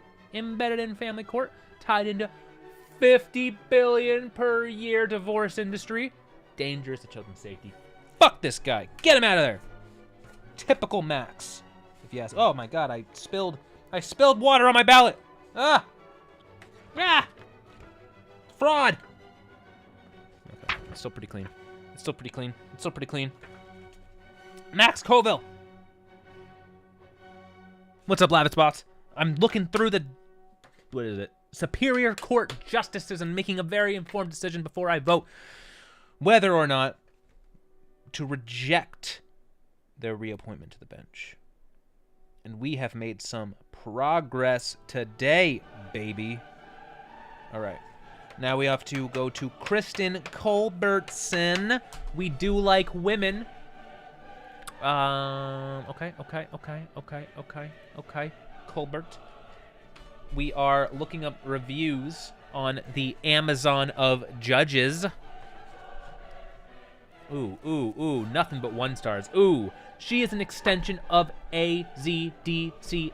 She rules in their favor every time. She ignores solid proof my son is being abused and rules my son does not get to see a doctor. Shame on you, Kristen Culbertson.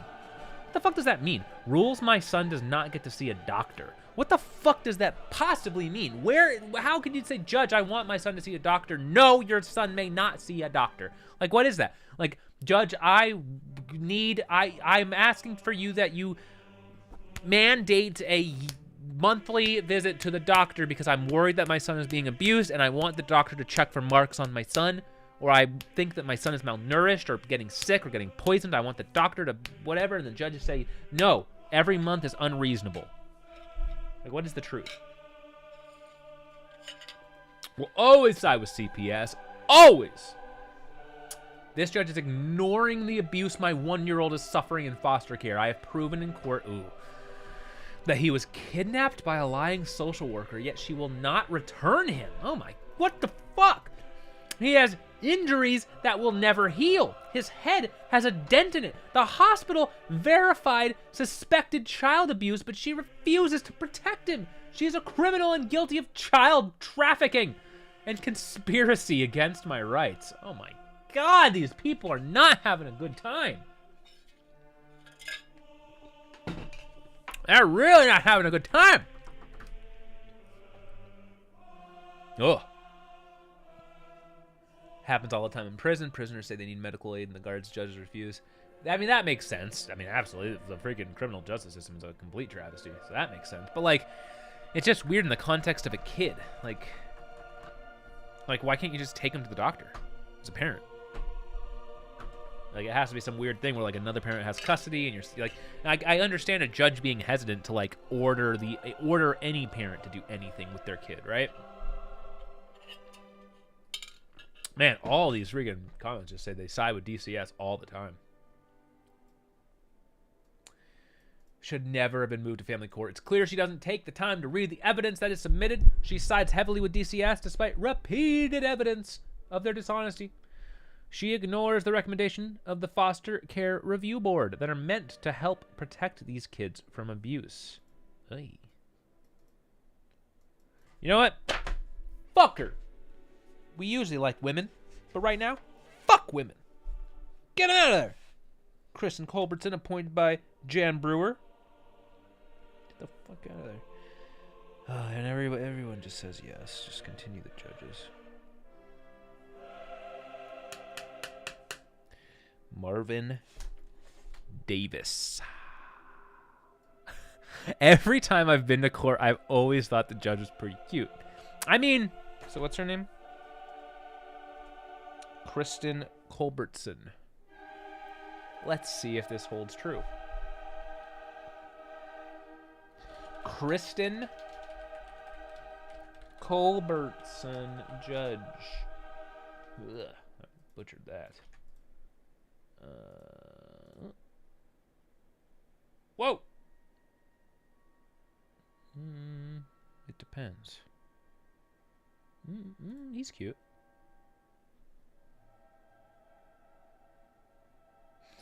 Arizona, what is this? Arizona girl joins her new family. Is this actually her? What the fuck is this?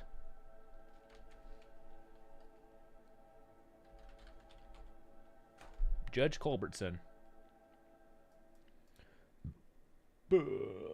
As a shareholder at the law firm of Litter Mendelsohn, she practices advisory of labor and employment matters and has extensive trials. She got summa cum laude from Arizona State University. Blah, blah, blah, blah. I mean, back in her day. I'm sure she was fine. What is this, though? Oh, my God. Only available to subscribers. Okay, next. We're almost... We're not almost there. We're really not. I am having an incredibly fun time looking at these reviews. But oh my God. There's just so many judges. There's just so many judges.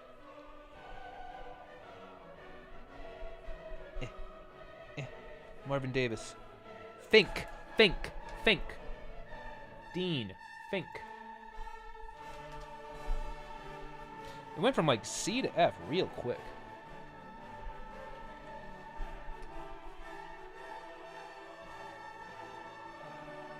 Dean Fink. Wow, he has one review. During the pandemic, we saw Judge Fink seeking guardianship of our son who has autism. We relate. He was forgiving and gave us another date to appear. When we appeared in his court via the internet, he was kind and listened to us and our son who is blah, blah, blah, blah, blah. Okay, so that's Finky boy. Wow, and Fink was approved by Janet Napolitano. Amazing. That's a yes. Look at this. Look at this. Look at this evidence of my strategy holding true. Look at it. The one freaking judge we've looked at who was approved by a Democrat, appointed by a Democrat, has one review, and all it says is, oh my God, they were so kind and understanding and nice. Look at that. Look at my strategy. It's bearing out. So smart. Filling in that yes bubble. Oh my God. Oh fuck. I filled out. I accidentally went a little bit outside the bubble. Do you think this vote will count? Do you think that vote will count? Oh God. Oh God. Oh, we filled out that side though. We did. We didn't miss any. What if I treat the stream? The typical move for streamers is to treat their chat like a children's show. I've noticed. Most just aren't as explicit about it. But it's like, okay, chat, I need your help. Can anyone tell me if I missed any of the candidates? All right, if I missed any... Wait, where am I? Over here. If I missed any, let me know, everybody. Here we go. Do you see any? Do you see any? Say it in chat if I missed it, please. But I'm not going to do that. I'm not going to do that to you. I will never do that to you. Never. Jeffrey Fish. Let's go. Let's fucking go. Fish. Fish. Fish. Jeffrey. Jan Brewer. Don't like him already. Fish. Fish.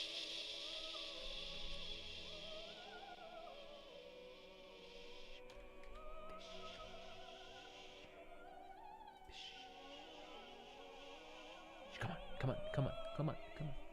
We got stuff to do. We got people to see. We got ballots to drop off. Okay.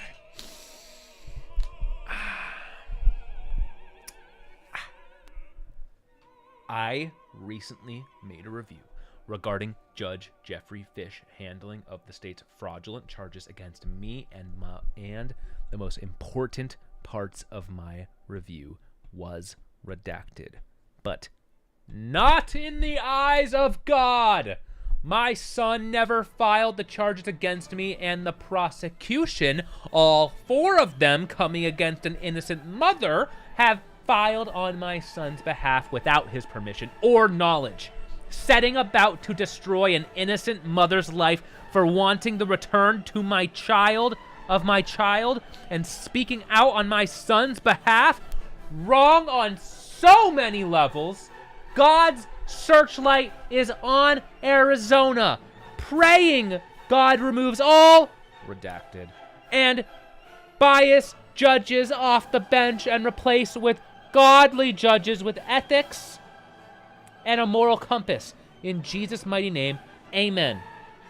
God sees all. God sees all and knows all.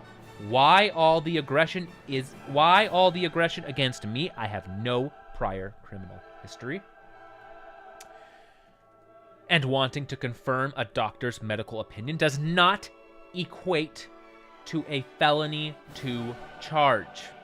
It seems the prosecution and Judge Fish have a decision to make to dismiss their fabricated charge against me with extreme prejudice. Seeing number 1, no signatures were on the grand jury indictment. Number 2, I was arrested without a warrant and have proof of that on video and in writing. Number 3, The arraignment hearing was on July 19th, 2019, and it seems the prosecution has well went over the time frame by bringing their fabricated charges against me into trial. This judge, redacted by Ed, fired public defender LA to push for Rule 11 when it was never a matter regarding my competency. As Judge Fish stated on March 16, 2020, clearly this case should have been dismissed from the get-go. I have the evidence, by the way, to prove my innocence, and all the evidence to prove the retaliation and the prosecution, malicious prosecution, for which my evidence states the case should have never been pulled into the criminal to begin with, and my son returned. Fuck. Judge Fish asked what I wanted the fraudulent charge dropped. Judge Fish asked what I wanted. The fraudulent charges dropped with extreme prejudice, never to bother my son or I ever again, and my son returned back into my safe and loving care where he truly belongs. What the fuck, dude? There's no conclusion. There's no we don't even know how it ended. This is 2020. Send an email to this poster. Wait a second. Oh, whoa. Oh, whoa. Your email.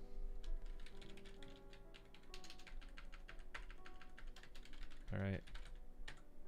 What happened in your case? You kind of got some major blue balls reading your review. Saw you talking about that fish dick. Would appreciate an update on what occurred after the time of your post. Tell him you're a reporter and that you're going to expose this judge and get him fired. I don't want to give them false hope. Because they're a real person, and like they might actually be like, oh my god, a reporter's interested in what I wrote, and like they can help expose this judge who like really is corrupt. Like, I would feel a little bit ethically compromised telling them that.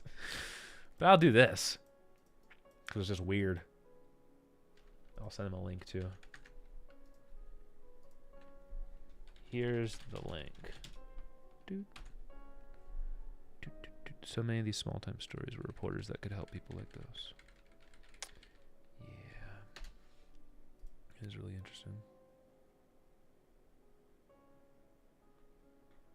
I don't want to add my own rating.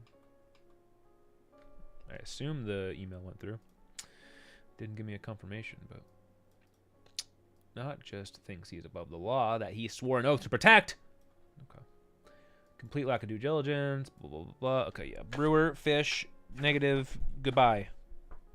It really is crazy that the one Janet Napolitano appointment, like, all it had was a positive review.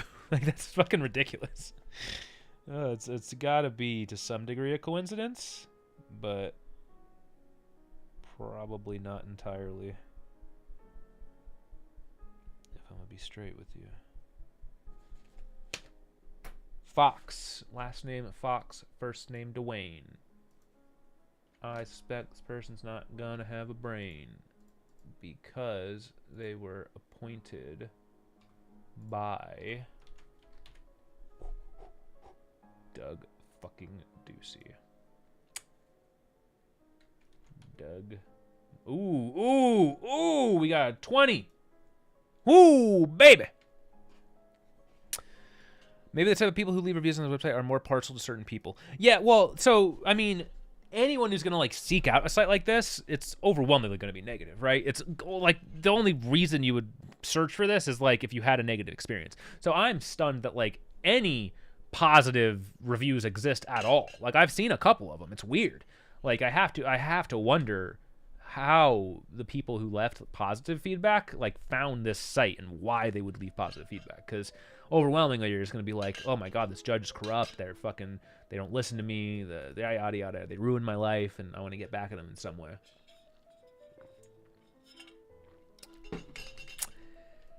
terrible. It's a shame that I cannot give this reprehensible sociopath a negative 10 rating. He's an evil man who rules on a whim in family court. My children continue to suffer due to this man's rulings. Due to his vindictive nature, I dare not being any matter before daily court. I would not like to be sanctioned again for trying to protect my child. Oof. Man. Oh my God. This judge does not understand basic math. He ruled that there was no difference in income when calculating a child support. Yet he made that determination comparing the income of a high-level manager making over $100,000 per year versus an entry-level employee making $60K per year. The depth of injury that this man has inflicted on innocent children based upon his bias and subjective rulings is astronomical. Oof. Oof. Scathing. That's not my clan. Based Patricia Clark. What the fuck? I have finally got my name back. I lived with my... Oh, man. This one's a real schizo one. I lived with this one's Satan family for years, locked in a shed. I'm a stolen child of the Intuit from Alaska.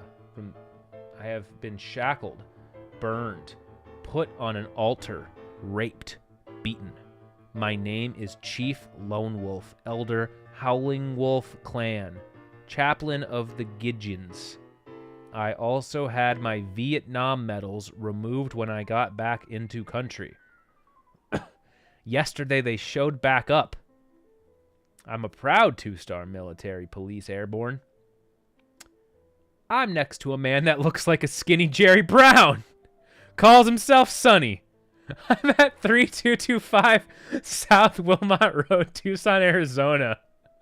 I know just how bad this man is. God bless you, Chaplain Lone Wolf. What the fuck? What the fuck?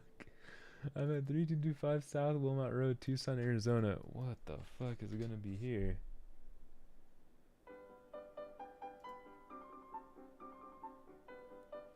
Give us a street view. Give us a. How do you do street view?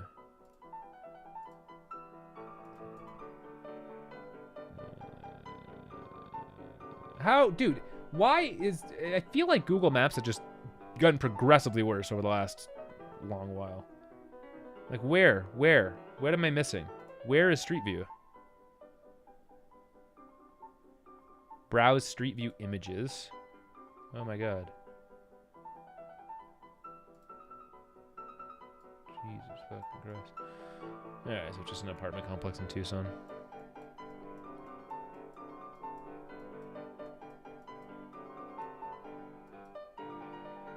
Okay. Yeah, Ducey and just a shitload of people who just fucking hate him. So fuck this guy. No! Dwayne Fox, you're also a no.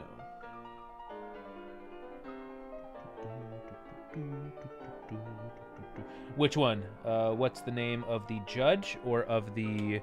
Yeah, this is Dwayne Fox. It is Dewain. Dwayne D.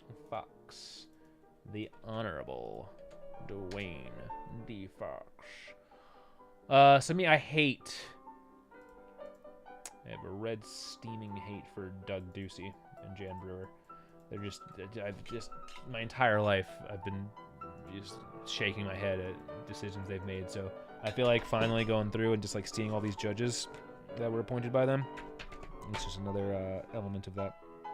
But I'm very primed to not be pleased with them. Jennifer is the next one. Jennifer Green. Is that it? Yeah. Ugh. Next. God, I didn't realize that the stream was going to be 2 hours of fucking judge shit. We are uncompromisingly semi-informed. Okay? My philosophy in life is that all you got to do is put yourself slightly above the average. Right now, we're about slightly above average informant. informed. Just slightly above average level of drive and follow through in seeking information. Wait, what do you mean broken machines? The machines are broken? No, so that's the thing. I don't gotta use no damn machines. I ain't gotta use no machines. I'm dropping off the ballot box. What, if you go to vote in person, you have to like punch it in and it's like broken?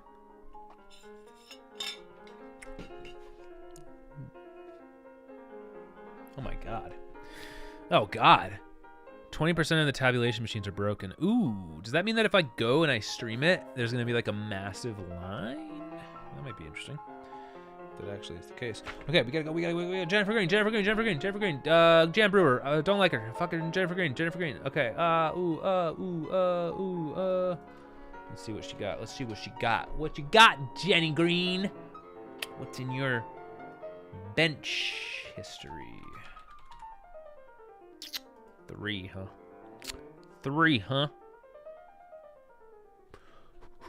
Ooh, Judge Green is very fair and able to handle high conflict child custody cases involving domestic violence. She is awesome. Judge Green is biased towards mothers and will ignore recommendations from court-appointed advisors when they assert that mother is not fit. Her poor judgment has unnecessarily prolonged my litigation and placed my child in harm's way. So unnecessarily prolonged my litigation? That's not that scathing. She is the worst judge I have ever dealt it with.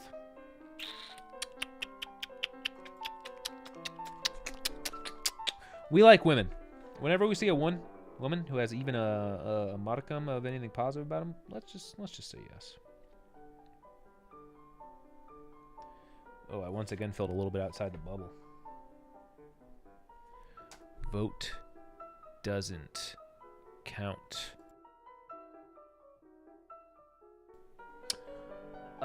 Next. We're moving down. Michael Herod. God damn, dude. I really had no idea this is going to be just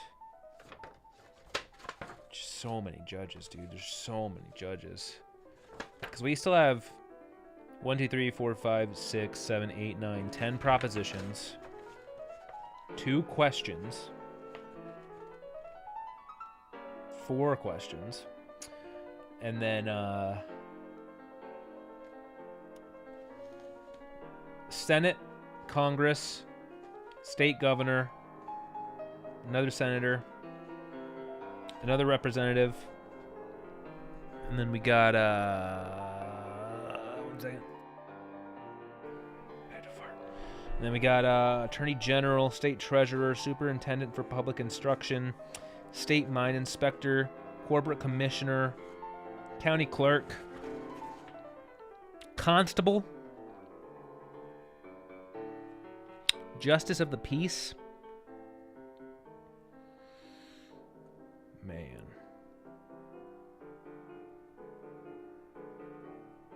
Voting fucking sucks. I understand why people don't vote, because man, this is like my whole day. To be an informed voter, the only reason I can do this is because I get today off work. My company gives me the day off. I'm choosing, my dog left.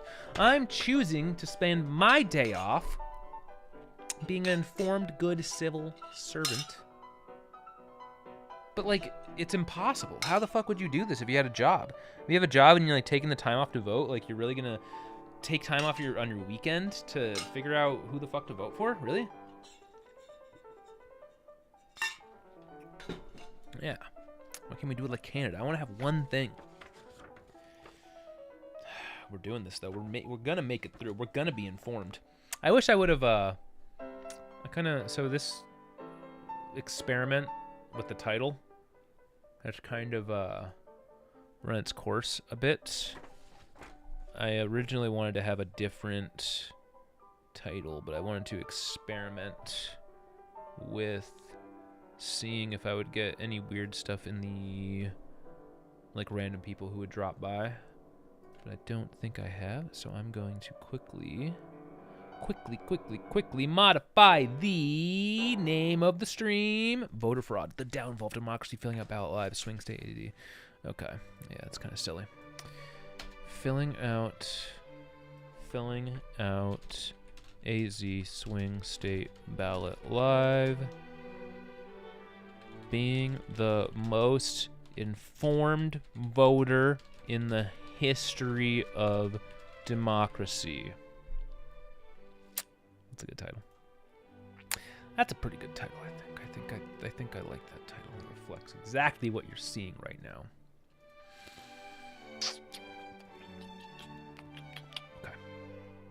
Okay. Michael. Herod.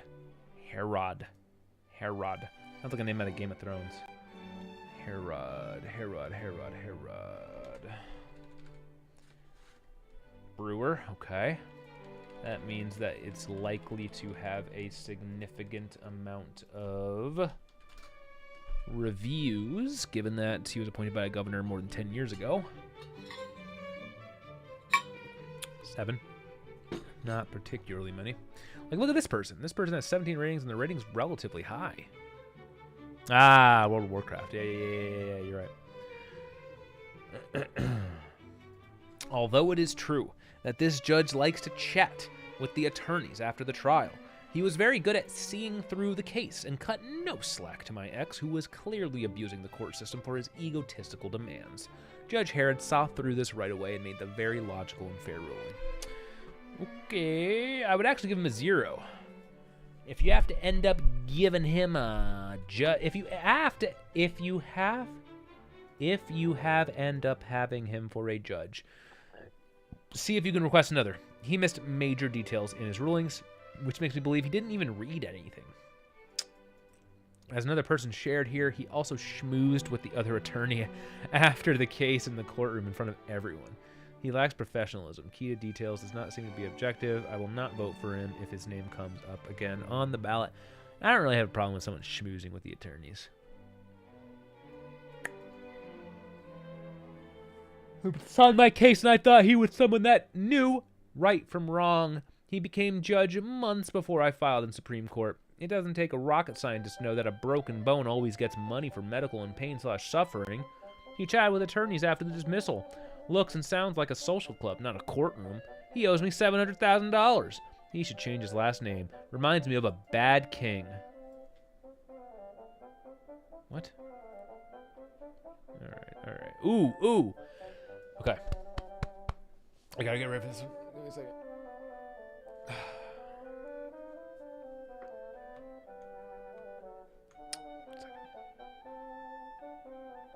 Yeah, I'm seeing a lot of, it's a lot of fucked up shit going on in family court, it sounds like. A lot of people, no one's walking out of family court too pleased, it seems like. Which, makes sense, but. This judge listened to my case. I sent a fax about what I believed to be facts. I expressed my First Amendment rights by voicing my opinion. Judge Herod, at the request of the company attorney, placed a restraining order on me. Then he let the opposing counsel seal the case, so I couldn't let the public and investors know what was going on. No opinion of mine counted. The judge just sat there in a daze most of the time and made a decision when all was said. This judge did the same to my daughter in the same case. This action with a restraining order and the case sealed left my daughter and I both in a situation as we can't get a judge to unlock the case. Very bad judge to sit there and act as if he could care less what was happening. Just sided with the company.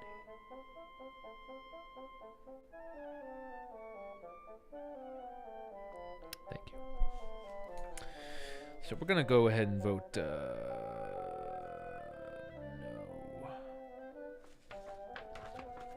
Oh, Herod. That's a no. I believe everything I read on Amazon. Now, mostly because Mr. Herod was appointed by old Jan Brewer. All right. Melissa Iyer, Julian. We're up to the J's. Up to the J's. Yeah, one of the other comments talked about, you said Family Court is so corrupt, and I get why all the comments are about it. Family Court is a huge moneymaker. One of the other comments was talking about, like, it's like a $14 billion industry, they were saying. It's interesting. One review for old Melissa Julian, Superior Court judge. Wow.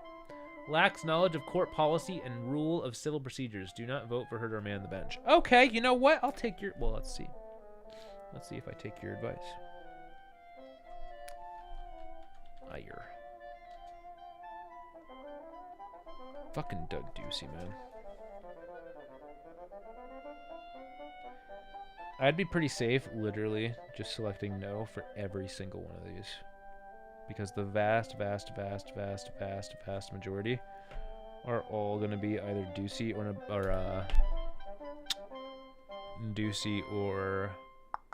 Brewer. There's a couple of Napolitanos. You know what? I'm sorry. I really want to get to some other subjects, so I'm doing it. I'm literally just saying no to everyone who was appointed by either Ducey or Brewer. We've done it.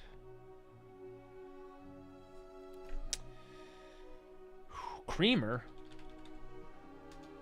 Hey, Napolitano. So now let's test our theory. Let's test our theory. We gotta look up Creamy Boy. We gotta look up Creamer.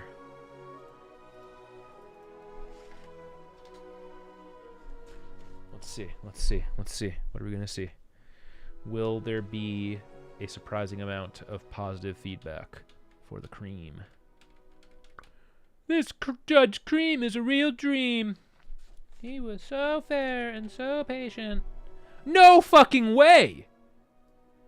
Dude, it's literally what I fucking said. Like, seriously?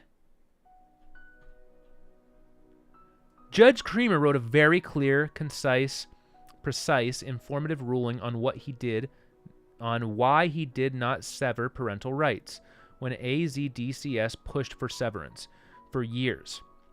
This judge also stated that he had never not severed parental rights when the department wanted him to. Quite an admission. He did not pursue perjury when DCS and co. were caught lying under oath. No judges ever do. The appearance of immunity granted by judges is almost worse than immunity on its own.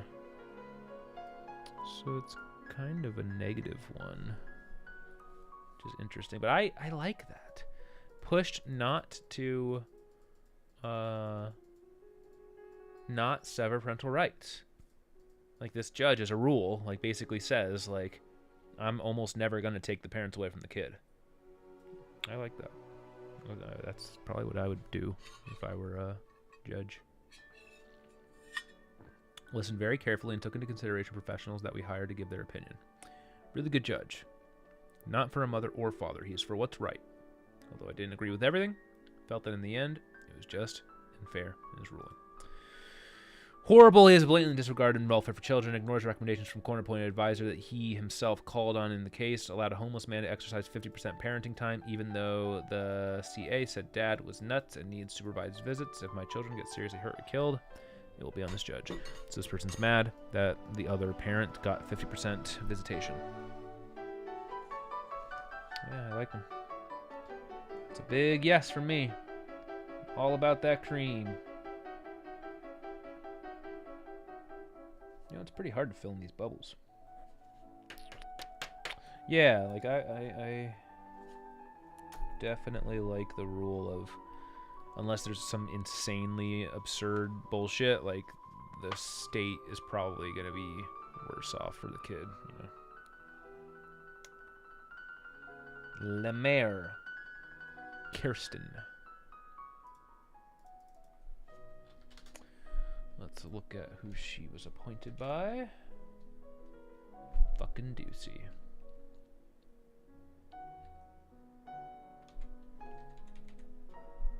Damn. Damn. And she hasn't even been in the fucking court that long. So, like, look at this. Look at this. Look at this. Look at this. Look at this. Does it say when? It doesn't say when.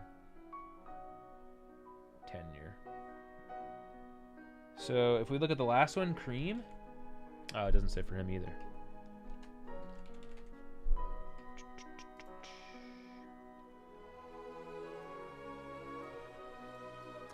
This dude was appointed in 2007, right? So, like, this is a very, very, very strong case for this judge. The fact that he was appointed in 2007 doesn't have a ridiculous amount of negative reviews, right?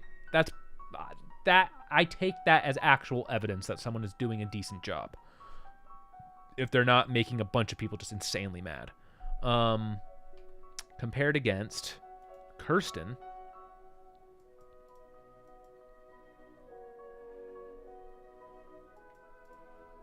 who was appointed in 2018. In 2018, over 10 years less than the last person who had like 3 reviews. This person already has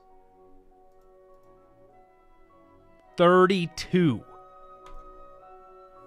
Dude, Ducey's a fucking joke, man. And I'm sure, like, there's reasons that could explain this beyond them, like, actually being bad, but it seems likely to me. Same comments others have stated. The term honorable does not apply here. Heavily biased against men with no consideration for factual evidence. Makes decisions to lighten caseload only. Eesh. You won't find a worse judge than Kirsten Lemaire. She has done irreparable harm to so many families and ruined people's lives. She should be put away for the innocent lives she has harmed. Read all of these terrible reviews. You will not see any other judge with so many bad things being said about them. As everyone else has already stated, she doesn't look at evidence or follow any actual law. She's completely incompetent, lazy, and not working with a full deck. Damn. Please go away, Judge Lemaire. Your recklessness has caused damage and lifelong pain to too many families. Oh my God.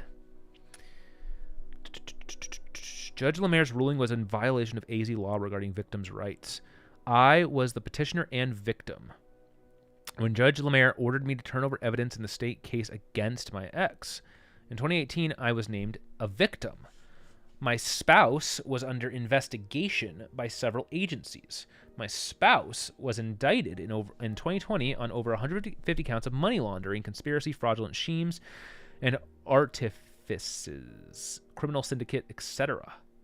The majority of the counts occurred after I filed in late 2007-2018, while before Judge Lemaire denied my request for subpoenas and... Okay, what the fuck? Okay. Big old thing. Exactly. Just a bunch of shit.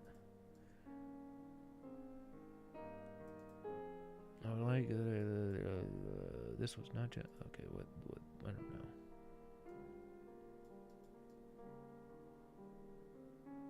I'm pretty sure the last 2 comments were rigged. No personal details mentioned. Does this mean she is up for re-election? Please vote to have her removed. She is biased, does not dig into files to understand what is truly going on.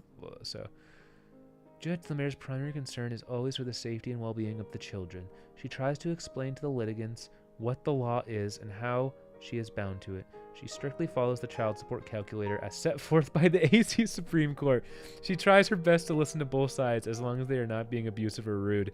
It actually does like sound like that's the judge. Like that doesn't sound like a person.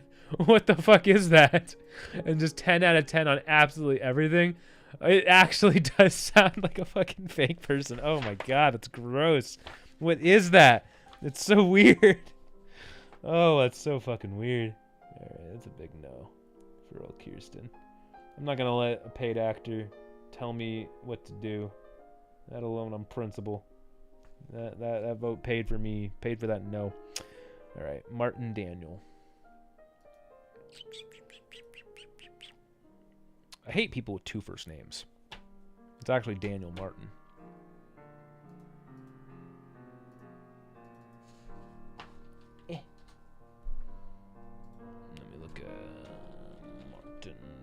Ooh, Napolitano. Let's see. Okay. We're 2 for 2 so far in terms of the Napolitano appointments being remarkably positive for how long they've been serving. Let's see. Let's see. Are we going to see some more shit? Let's see. Okay. It's still true. So Daniel Martin has been a judge for a long-ass fucking time. Appointed in 2007 by Napolitano.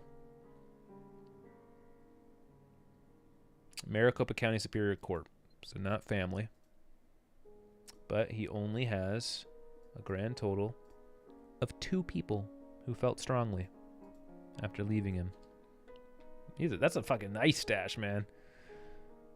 Like a bouse. Okay. And one's positive. Great staff who are an asset to his performance on the bench. His rulings are well thought out. He's doing a great job. Ooh, it is family law. Considering how new the assignment is for him. So what's this? 2008. What the fuck?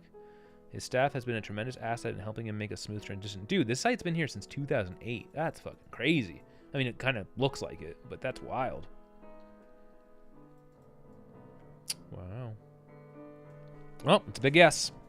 I mean, the other one's negative. The experience proves him to be incapable of discernment, as he apparently sees litigation as nothing more than relativistic activity that he generally just prefers to just maintain status quo under any circumstances. That sounds pretty fine to me.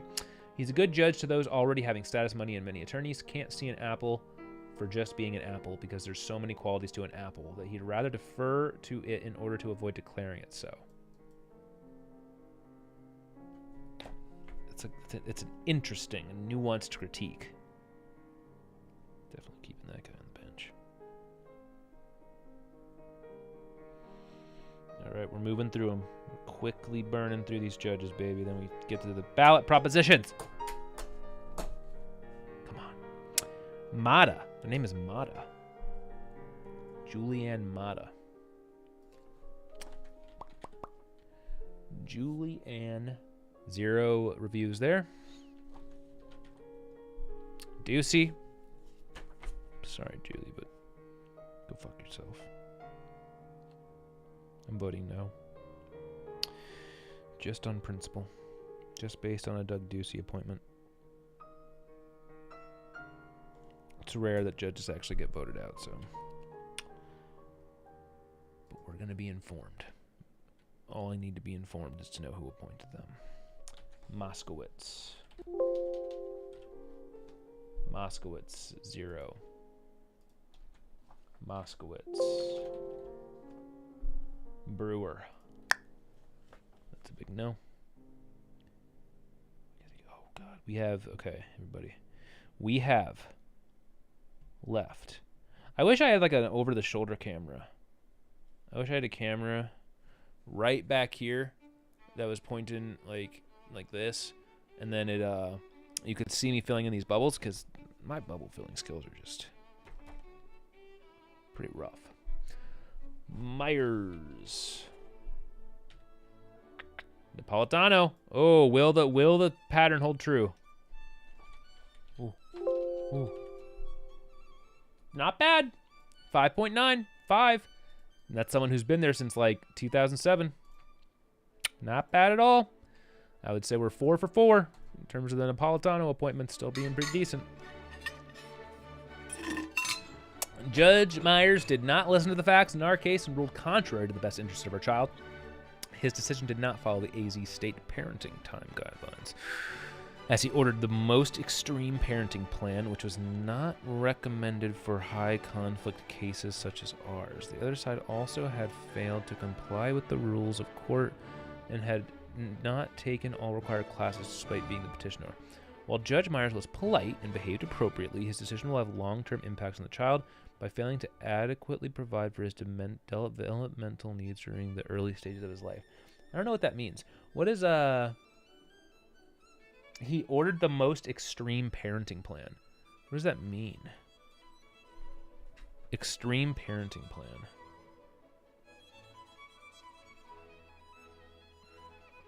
Oh, man. Oh, man. I got a text from someone who's like,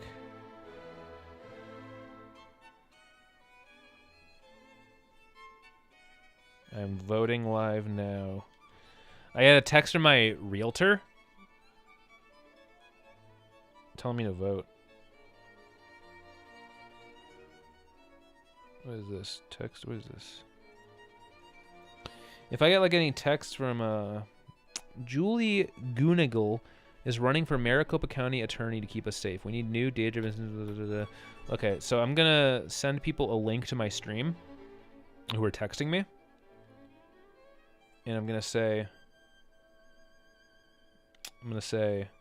Edge Case Live. I'm gonna say if you. Oh man, I searched Edge Case Live and my stream doesn't come up. Dude. Bro, my SEO is fucked.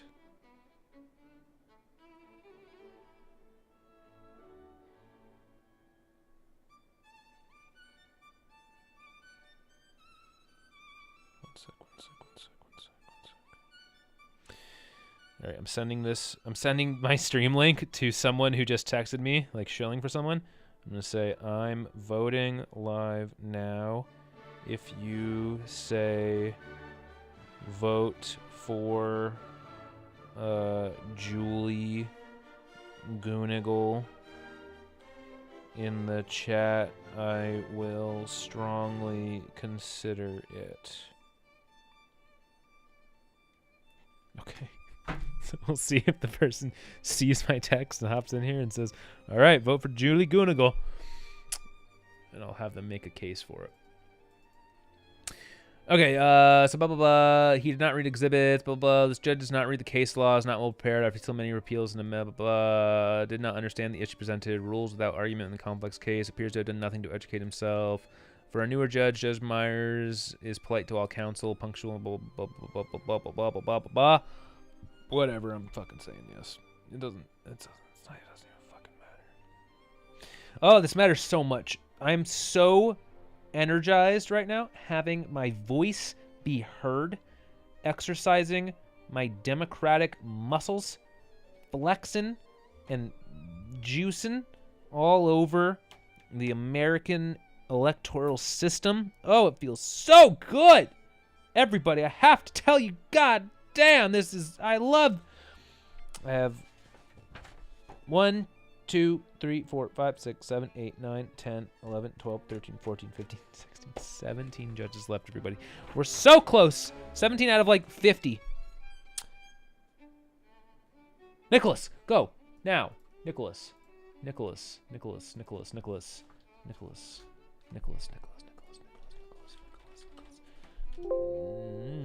thought it's Nicholas. Is it Nichols? Oh, it is Nichols. Ducey, Nichols. Oh my God, 1.2. God, all the Ducey appointments are just, everyone hates them. This one is crazy. What the fuck is that? 141, what the fuck? Grace Neighbor. Judge Grace, is this neighbor? Okay, they got voted out. Holy crap, dude. 141 ratings and a 1.0 average. Like, Jesus. At least the system worked itself out at some point. I hope they actually got voted out and didn't just retire. From 2014. Oh my God, 2 years today. Tony lost his life because Grace Neighbor does not have a heart. She could have easily allowed the case to be continued. However, with a laugh, she sentenced this innocent dog to death. Oh, it's people whose dogs die. Interesting. Took an innocent life with a chuckle in the courtroom in the face of completely devastated owners. Ignored the rights to due process. What is this country coming to that someone who is required to uphold the rights of the people can now completely ignore anyone's rights and judge based solely on their personal feelings? Where's the accountability? Damn. Denied appeal and my beloved dog is dead. And my friend received a bill for court costs nearly $1,000. Damn. I didn't realize it was like a judge who... I guess it makes sense. There's judges who... Yeah, exactly. Yeah, is this all pit bull owners? Probably. Dang, dude. Oh, man. A callous dog court judge. Oof. Crazy. Okay. So, Mr. Nichols. Everyone hates Nichols. Any good? Any juicy reviews? Any juicy reviews? Does not rule with safety. No, more the same, more the same, more the same. Oh,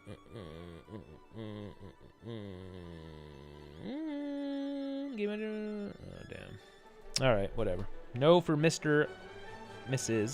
Nichols. Classic Doug Ducey appointment. Everybody hates him. Fresh and new and already ruining lives. Yeah, I mean, we went to the Pound a couple times. Are there many pit bulls in Arizona? We went to the Pound a couple times, and the Pound was just completely chock full of pit bulls. Every single one was a fucking pit bull. Pretty much. Pretty wild. And that's a little bit of an embellishment, but the vast majority. Okay, Pineda, Susanna, Pineda, Susanna. Gotta get the bees. Pineda, Susanna.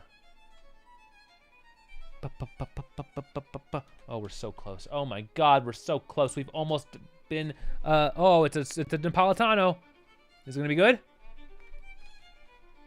Is it gonna be good? Will we finally get an example? Oh, it looks like we finally got an example of a Napolitano appointment who actually people mostly dislike. The worst judge in Maricopa County. She sides with domestic abusers, could care less about your children. Get her out of the courtroom, investigate all our cases, protect our children from this lady. She doesn't take her job as a judge seriously. Vote her out. Wow. Oh, man, they spammed. This makes you want to vote for her. You don't have to post that 3 times. At 4:12, and then 3 minutes later, again, and then 3 minutes later, again. Wow. I'm going to say, excuse me. I'm going to email this person. I'll go ahead and do that. Regarding Judge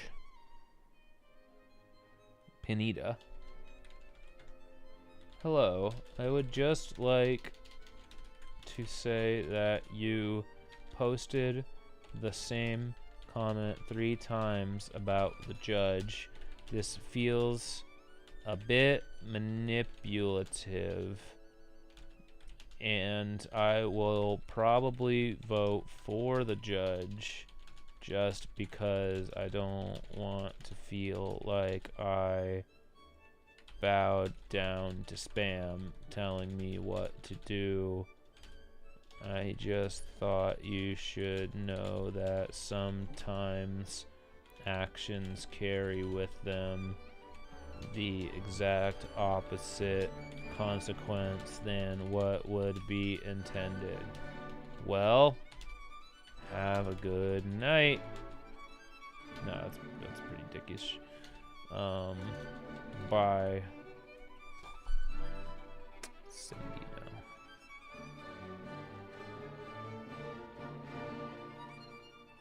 You think that's a good email? I think that's a pretty good email.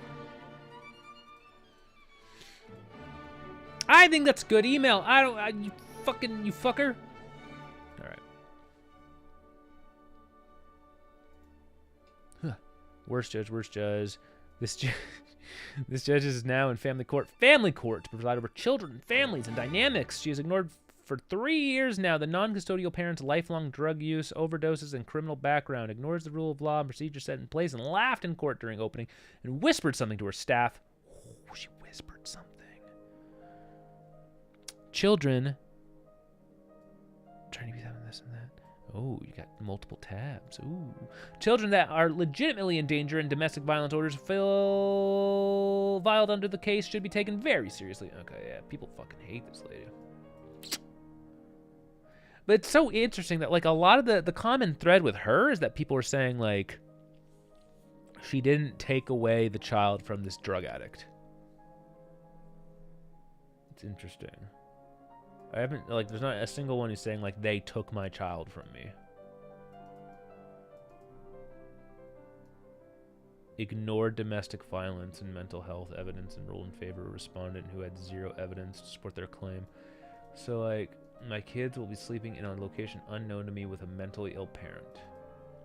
Like, all parents are mentally ill. I get that, like, it's impossible to have, like, an actual, like, schizophrenic, critically mentally compromised parent. Like, there's some cases where the court probably should intervene. It's just interesting that you have someone who their possible detriment is that they don't step in and rip the parent or rip the child away enough. Like, in my mind, that's better than someone who's like way more heavy-handed, even though they're both pretty shit. And every single comment's like this.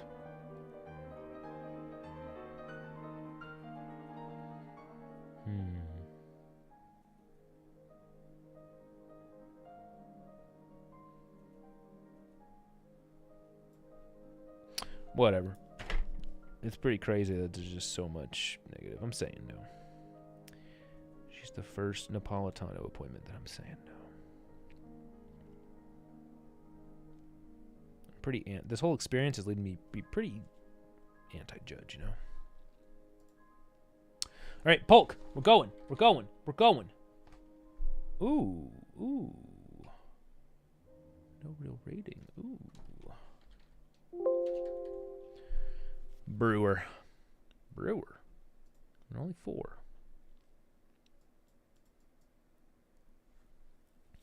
Good judge. Listens. Restful of all parties. Does not look at evidence. He is conservative, so the process is slow. Blah, blah, blah. Okay. I like this guy. I'm saying yes. I'm saying yes to Polk. I'm going based on reviews.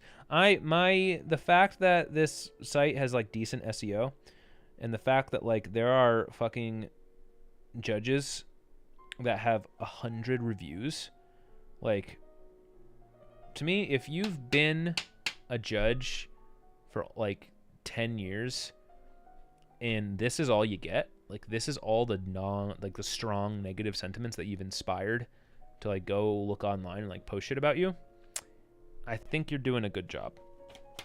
And I don't even think you're necessarily doing a bad job if you inspire lots of negative reviews. But I think it's definitely a much higher likelihood that a judge who has like no reviews is doing a pretty fine job. I think the likelihood's very high. I think the likelihood's high. Oh, my wife's home. All right, Rassus, Michael, Rassus. Okay, let's go. We gotta go. We gotta do this. I can actually interview my wife about her voting process. Oh, that's right. We're on the R's now. Okay. Another deucer. Rassus. Oh, wow. 0. So, like, by my logic, I would think that he's doing a decent job. I would think he's... Oh, he looks so friendly. Oh, he's so young. Wow. What the fuck? Bachelor's degree in political science from ASU. Huh. Yeah, he's so a young guy, no negative reviews. You know what? I'm gonna be a little ageist, a little racist, and I'm gonna say yes. I'm gonna say yes for Michael Rassus.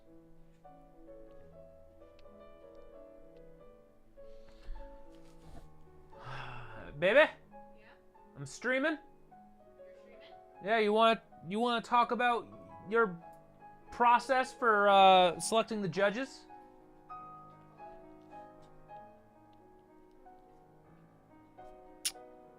Rogers Joshua D.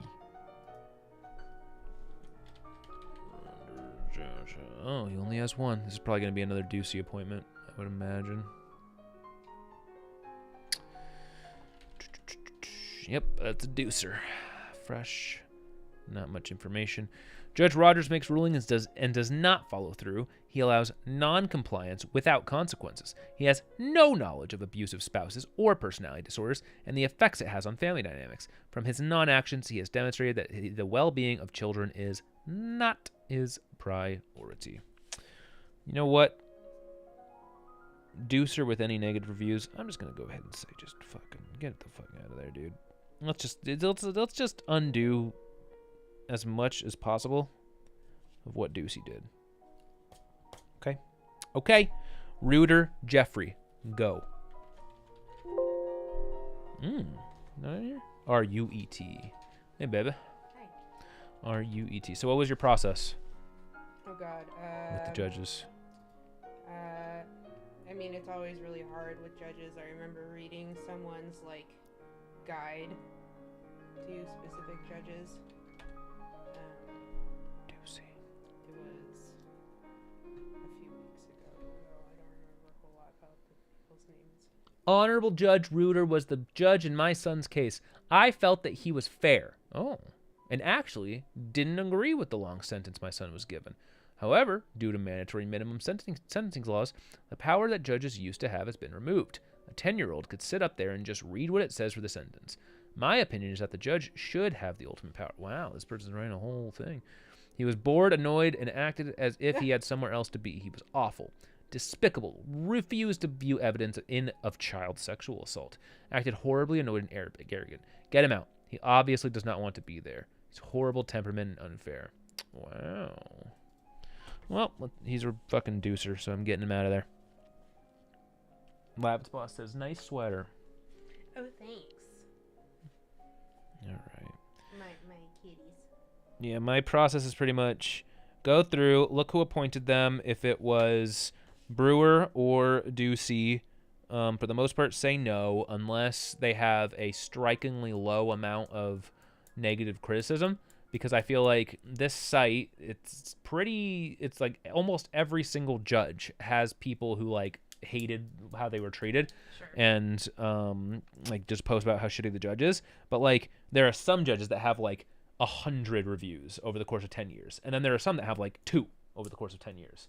And so it's like the ones with 2, they're probably doing a pretty goddamn good job if they've only pissed off like 2 people over like a long period of time. And also, like, what are they actually saying in the reviews? It's like, oh, he looked like he was bored. I don't feel like that's something that should, I don't know. I don't think that has as much weight as, you know, the one positive review that had a lot of details. Yeah. Or, you know, just like I would imagine if people are like how they review restaurants, and they're much more likely to, you know, or leave any kind of review, like they are more likely to do it when they're pissed off. Mm-hmm.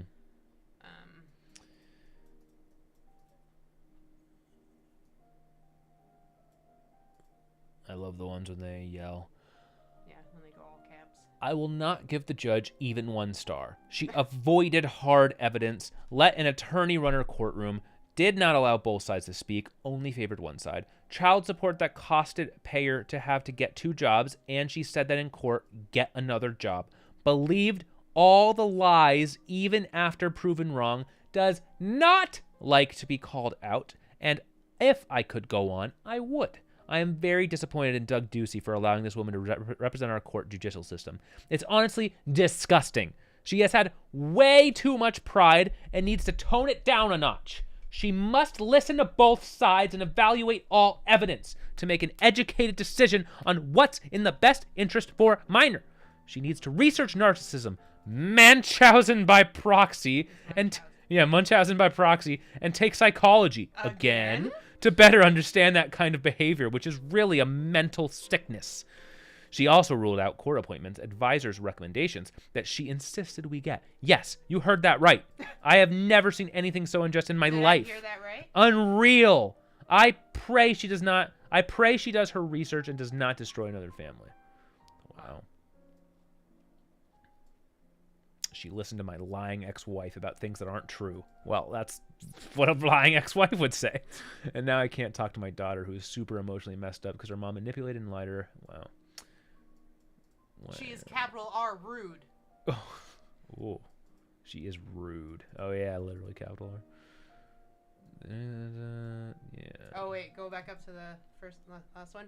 I like how it says red flag, but it's flag like Flagstaff. Yeah, red flag.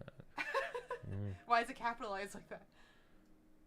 is so wise that she is able to review the evidence and connect the pieces without prompt. She is fair, child-centric, and it was a blessing to my family and I.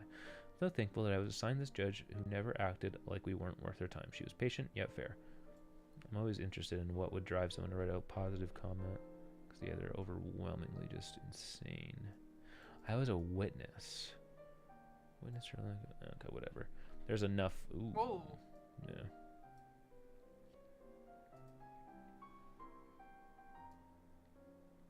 She is failing our children. Making decisions without merit or proper investigation, never erring on the side of caution. She is incapable of making a reasonable sound decision and is very ill prepared and unprofessional in the courtroom, fuming over the parties' names, confusing dates, and literally rolls her eyes when in disagreement. She is a disgrace to Arizona families, children, and taxpayers. Yeah. Oh wait, So read the second to last sentence. Judge Ryan Towhill is an unprofessional, heartless rookie judge who has no sense of humanity, compassion, and a lack of a discerning mind to decipher lies from cold, hard facts. If you're hungry for bias and judicial misconduct, it's being served in a courtroom near you. Judge Ryan Towhill is bad for AC families. Wow. Next week on Diners, Drive-Ins, and Dives, judicial misconduct. So Serving I'm doing piping hot in a courtroom near you. a no for reappointing Ryan Towhill Jennifer. Yeah, some of the people, like, it's really interesting how, like, you have people who are, like, really eloquent and, like, really, yeah, the robing room. Yeah, this is interesting. I was just reading different people's, like, their own, like, voting guides, and I read a few and then, like, compared them and then try to look a couple things up just to, you know, compare it to, but... Yeah, I don't by no means think this is scientific, but it's at least it's some way of just individually going one by one, and this has been fucking all I've been doing so far because there's so fucking many of them. Yeah. I just started with the judges. Almost through the fucking judges. So, not too bad. Family court judge who is biased does not apply family law, consistent logical manner, does not take the child's well-being into account, cares more about father's rights, does not care about the well-being of children, and does not belong in family court, has its own agenda, biased towards men/fathers, incompetent, negligent, and racist. Injustice for children, mothers, and families. So I hate when they don't put details. Yeah. How is that racist? I'm using this site to research judges for retention or not. This is more eye-opening than the bio profiles given in other routine. Yeah, nice. They just like, dude, I'm just in the middle of doing this. This is like crazy. Oh, that's funny. Perhaps the well-being of blah, blah, blah, blah, blah. Yeah, so this person is Schwartz. Doug Ducey. Pretty much by default. Deuces. Yeah, and anyone who's Ducey. I'm very apt to get rid of them. My hair?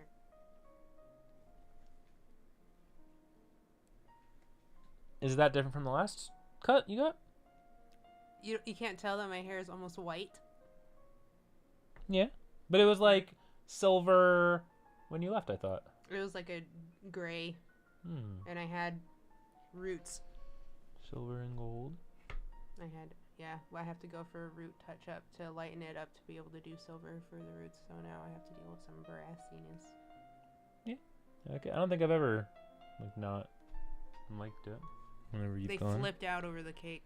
Yeah, I would hope. Well, they actually got to taste it. Like, I didn't really get to taste it. The icing was very good. I had the smallest little bit of icing. Did you show Discord the cake? Mm-mm. Okay, I'll put it in there. Yeah, I thought you would post good reviews. So join the Edge Case Discord for all the hot... Nudies. Oh, yeah. For hot nudes. For all the baking... I put my phone in the other room. I gotta go pee anyways. Posts. Okay, have fun. Hey, baby. See ya. Copy. Bye, Lavitz bus. Yeah. Okay.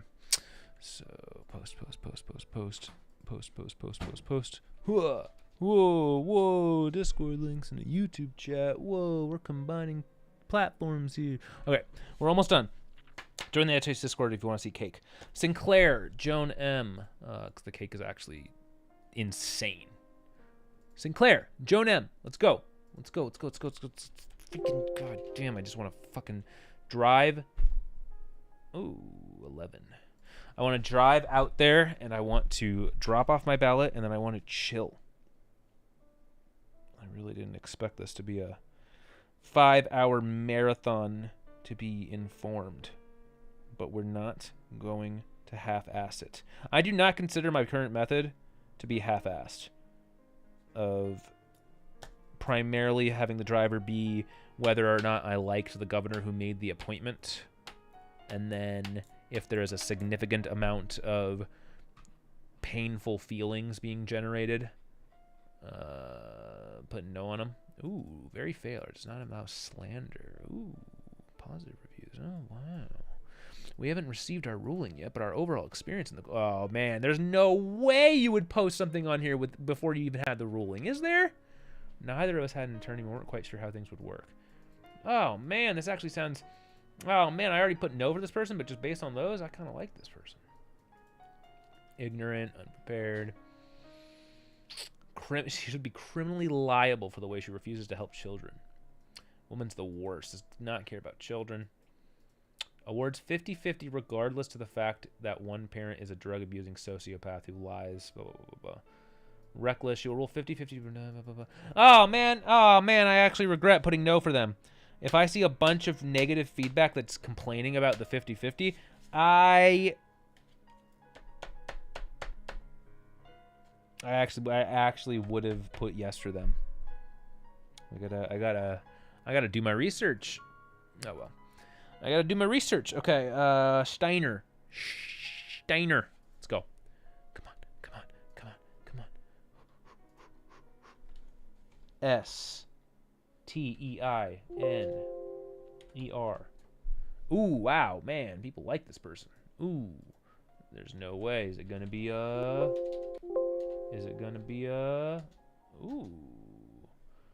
Am I on the right one?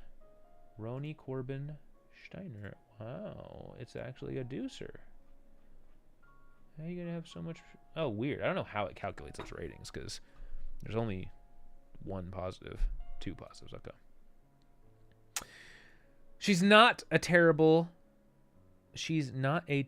as a judge, but she's terrible to be before. She talks down to you and tries to joke around, but that's rather inappropriate. She's a judge, and we are counsel. We're not friends, and these are serious matters. Please maintain some decorum. Also, we know you know more, but step away from yourself enough to stop belittling counsel. God, so this is supposedly from our lawyer, prosecutor. Interesting. Judge is not impartial. She acts like a 13th juror. Interesting. Gives custody to criminals. Okay. You found Judge Corbin Shire to be an extremely straightforward and blah, blah, blah, and was able to do what was best interest of the child. She was able to see beyond the drama and really blah, blah, blah. Okay. Pretty mixed. She was so... Apparently, like, she's so weird that she even inspired a fucking lawyer to post on this site. A prosecutor. So I'm gonna say no. I'm gonna say fuck all the judges, fuck the system, burn it all down, throw them all out, drag them through the streets, string them up by their necks. Svoboda.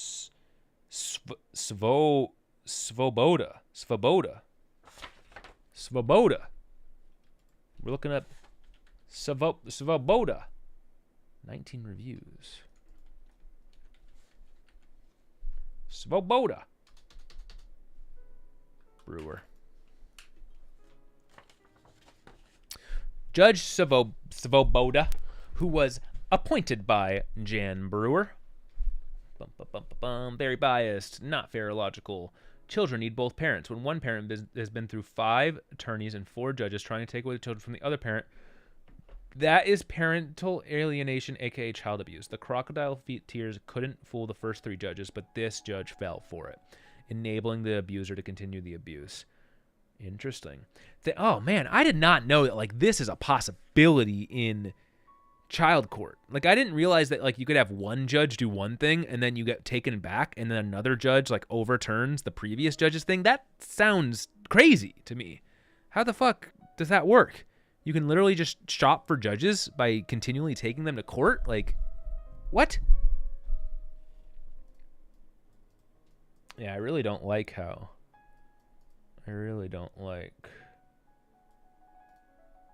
these judges who are supposedly just ripping kids away from parents seemingly flippantly.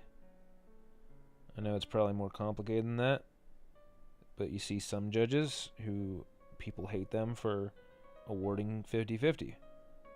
Then you see others, people hate them for ripping the kid away. I would personally err much more on the side of the 50-50 than the ripping away. Picking sides. Because it's just so goddamn hard to know. Viola. Viola. Go. We're so close. We're up to the V's, baby. Oh,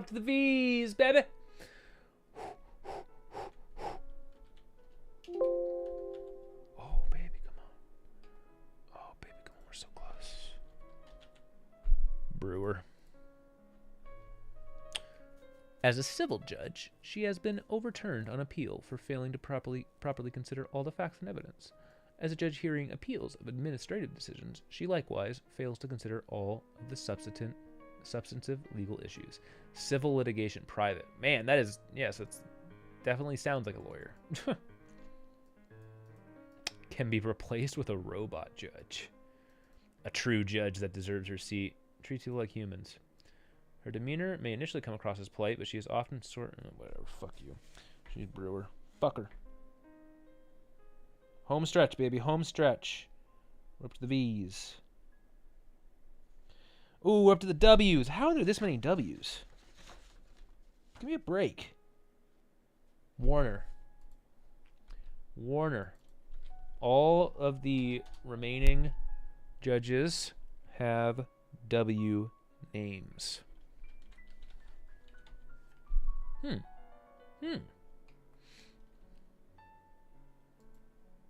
How much you want to bet this is a Napolitano? Yep. Governor Janet Napolitano. God damn it, dude. How have we had such horrible fucking governors since her? Literally just nothing but positive reviews. That's insane. Like, you've been on the bench like 15 years. And not only do you not have any negative ones, you have a shitload of fucking positive ones. Absolutely insane. Welty.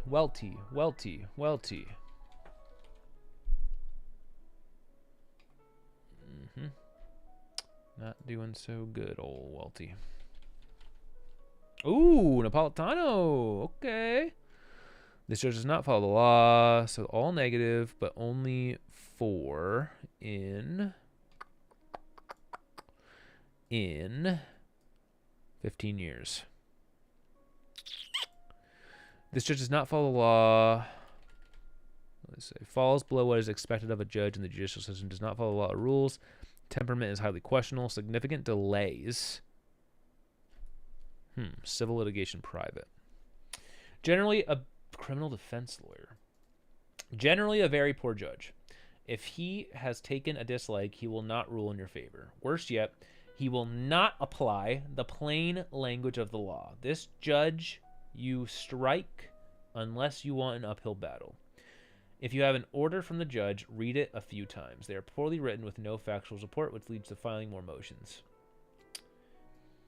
He does great in the courtroom, but his staff need more experience.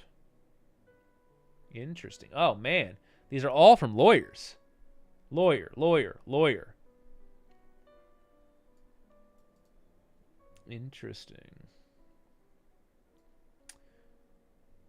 Oh man, this is a technical one. While the court-appointed conservator keeps all the ward's funds that they drained out of the ward's bank accounts while they were all drugged up in the medical facilities in Scottsdale. This judge also allows his court-appointed attorneys, his court-appointed GAL, and court-appointed conservator to secretly shuffle the ward in and out of medical facilities while refusing to... Oh, okay.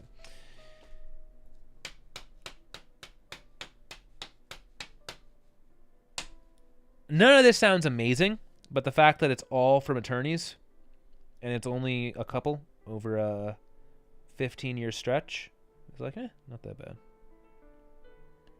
Like, I don't, if you're an attorney, I don't really give a shit if it's hard for you to fucking deal with the judge. I do a little bit, but not that much. Okay, we're finally almost there. Westerhausen.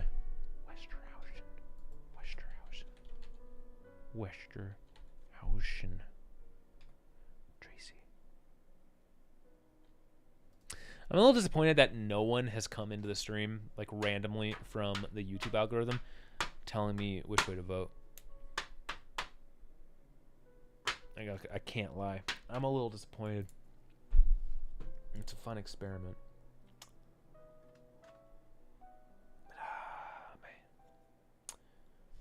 She was my attorney in 2013. Blah, blah, blah. Her number one is blah, blah, blah.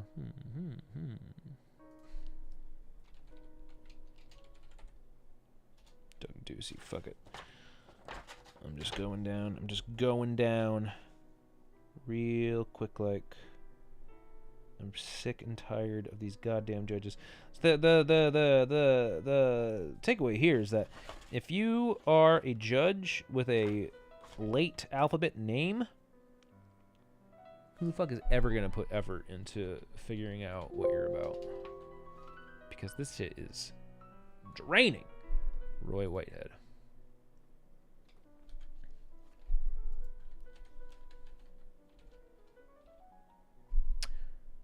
19 reviews. That's a pretty surprisingly high number of reviews. Oh, okay. So for anyone who is tuning in, we are voting live. And for anyone tuning in who isn't aware, the Arizona race has an absurdly large number of judges to vote for. And we are just now finally at the end of the back page of all the judges. We are so close to finally getting into something differently.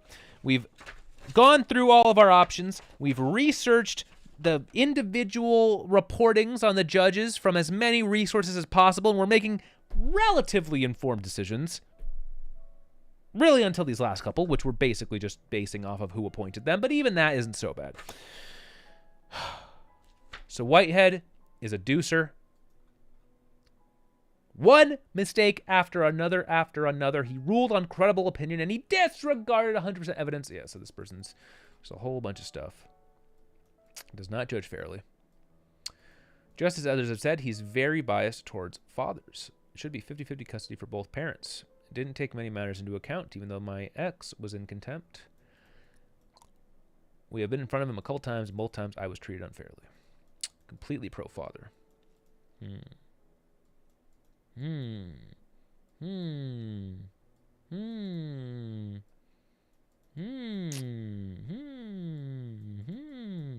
Bias and discriminatory against mothers towards fathers. It has a surprising amount of positive reviews, too. Just kind of odd. Knew the law and didn't let my wife get away with anything she tried to pull.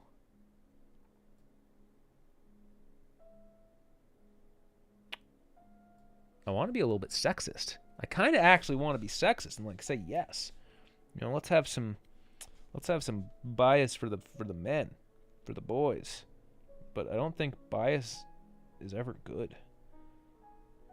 So I think I'm committing an immoral act by voting yes. I'm just so over it. Okay, Woo, Cassie, Bray, go. Last one. Last judge.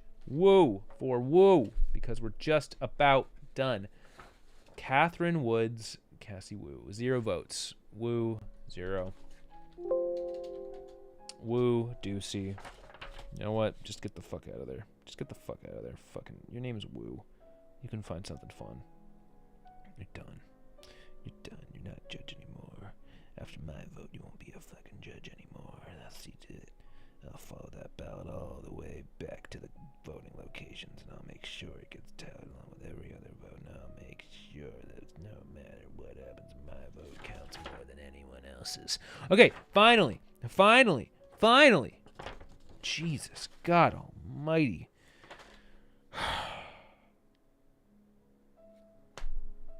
It is now time to look in to Proposition 310.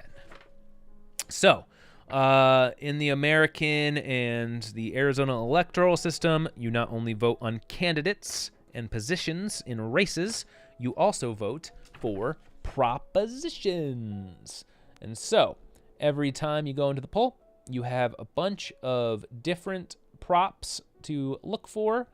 And if you're going to go based on just the information that's here, it might be relatively difficult. So I'm very curious to find out what these are. So Proposition 310 is gay space weed referred to the people by the legislature relating to taxation benefiting fire districts. A yes vote shall have the effect of establishing a fire district safety fund, increasing the transaction privileges, sales, and use tax by 0.1% from January 1st, 2023 through December 31st, 2042 to pay for the fund and distributing monies from the fund to fire districts on a monthly basis.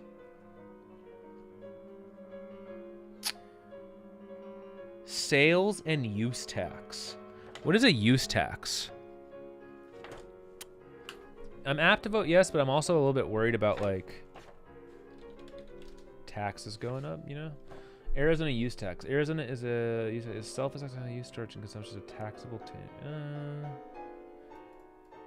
property tax.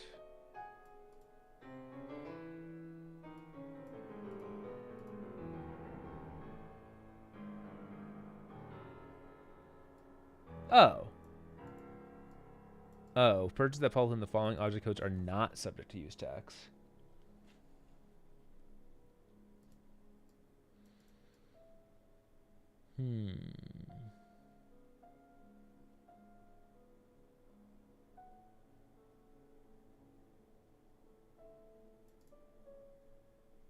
All right, it sounds fine.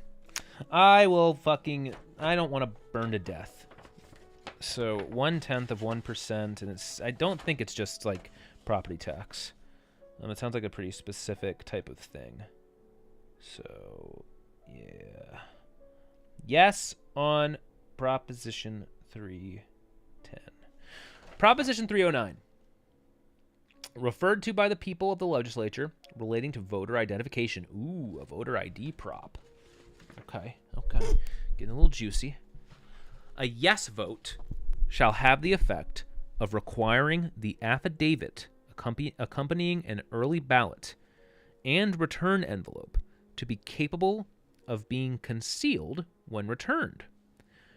Requiring a voter to write their birth date, a state-issued identification number, or the last 4 digits of the voter's social security number, and signature on an early ballot affidavit, requiring certain photo identification issued by the state of Arizona or a tribal government or the United States government to receive a ballot at an in-person voting location, removing the ability to receive a ballot at an in-person voting location without photo identification when showing 2 other identifying documents, and what is that? Removing the ability to receive a ballot without photo identification when showing 2 other identifying documents. That's fucking stupid. If you have 2 identifying documents, why the fuck would you have to show ID? Like, I imagine they're not that bad. and requiring the Arizona Department of Transportation to provide, without charge, a non-operating identification license to individuals who request one for the purpose of voting. On the voter ID issue, I am generally pretty averse to it because our voting's already a fucking pain in the ass, man. And I just don't think that it is a real problem. I have not seen any convincing data that fraud and voting is an issue that any of this would solve. Furthermore, you do bring up an interesting point that it's a free ID, but the free ID would only be for voting. And also, you do already need to have to bring your ID when you vote. This is just like, it's removing the way you get around that by having 2 extra forms of ID or identification, and it's also saying that like when you do an early ballot, you have to like put your social security number or like some other bullshit. Like, it's just, I think it's fine. I think the electoral system in Arizona, I think it's fine. I think it's working good. I'll be curious how this one shakes out, though.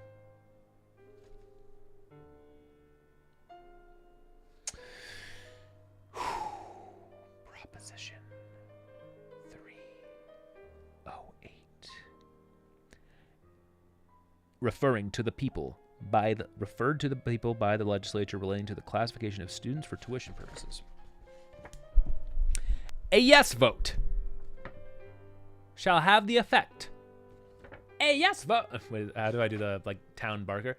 A yes vote shall have the effect of allowing any Arizona student, regardless of immigration status, to be eligible for in-state tuition at Arizona University and community colleges if they graduated from and spent at least 2 years attending an Arizona public or private high school or homeschool equivalent, allowing any Arizona student, regardless of immigration status, to be eligible for state financial aid at state universities and community colleges. Yeah, that sounds base to me. Oh, you're saying you're a no. You're a no on that one because of the illegal immigration issue? Yeah, so my stance on the immigration thing is if you are a member of the community and you are paying taxes and you are, so imagine you have some immigrant status, but you go to high school here. You're a kid. You go to high school. Your friends go to high school here. You have roots planted in the community. And then suddenly you want to go to college and you just try to get in-state tuition and you just cannot go to college despite the fact that you, for all intents and purposes, are a resident of the state because of some bureaucratic nonsense. I do not think it is good for Arizona to send that student across the border into another state where they're going to be able to go to school if they can get the in-state tuition.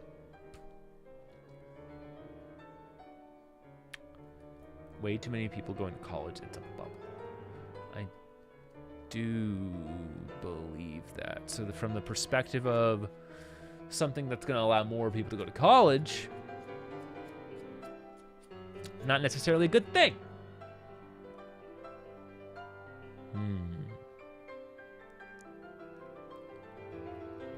Kind of, but what if this person's going to be able to be a doctor in Arizona, right? I'm voting yes, mostly because I just don't think it's good for the state. I think it's better for the state that people are able to plant roots and do what they want to do. I don't think someone's going to be like, all right, I can't get in-state tuition, so I'm going to go to trade school. I think they're more likely to be like, I'm going to figure out somewhere I can go, live there for a couple years, and then I can go to school. Katie Hobbs is too scared to debate Carrie Lake. What does that say about her? What does that say about her? I need to look into Katie Hobbs. So right now I'm going through the propositions. I'm voting yes on Proposition 308. I'm voting. I'm gonna show it to you, motherfucker.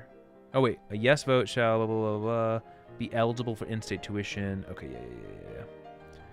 I think people going to high school and community college and having the option of getting in-state tuition is a better thing for Arizona.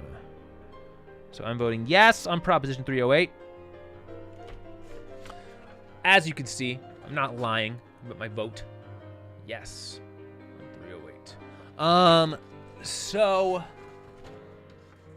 I'm gonna be getting to the old Carrie. What is it? Carrie Hobbs? Katie Hobbs? Carrie Lake? I gotta look into that because that's the big scandal. They wanted a debate. One of them rejected the debate.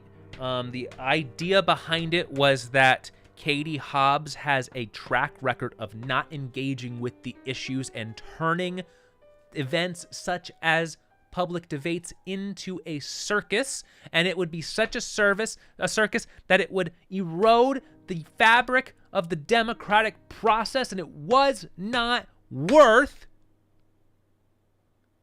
Katie Hobbs's time. Is the talking point line of discussion that would be used by someone on the other side of the fence. But I don't know. It is mighty suspect that old, what is it, Hobbs and Lake, that Hobbs wouldn't talk to Lake. That betrays a degree of cowardice that I believe is worthy of exploration. I gotta look into the details around it, though. For now, Proposition 211. Proposed by initiative petition relating to the disclosure of the original sources of monies used for campaign media spending. I don't know what the fuck that means. A yes vote shall have the effect of requiring additional disclosures and reporting. Ooh, so far so good. A yes vote shall have the effect of requiring additional disclosures and reporting by entities and persons whose campaign media spending and or in-kind contributions for campaign media spending exceeds $50,000 in statewide campaigns or $25,000 in other campaigns, including identifying original donors, identifying original donors or contribute. God, Jesus fucking Christ, I lost it. So basically it's saying additional disclosures if you spent more than $50,000 on statewide campaigns, $25,000 on other campaigns, including identifying original donors of contributions of more than $5,000 in aggregate. So making it so if you donate more than $5,000 to a thing, that has to be disclosed. Creating penalties for violations of the law, and allowing the Citizens Clean Elections Commission to adopt rules and enforce the provisions of the law. Sure. Absolutely. Yeah. Let's know who's spending the money. Why not? Why would we let people donate anonymously? Fuck it. You should be proud. You're trying to change the fabric of the nation with your money. Why would it have to be hidden when it's that significant? When money is like one of the most significant things possible in an election. Okay. Oh man, this one has a special little box. What is this? Look at this. So see Proposition 209? It has like a special little box above it. What is that? What is that? Notice, pursuant to Proposition 105, 1998, these measures cannot be changed in the future if approved on the ballot, except by a 3/4 vote of the member of each house of the legislature, and if the change furthers the purpose of the original ballot measure by an initiative petition or by referring the change to a ballot. So wait.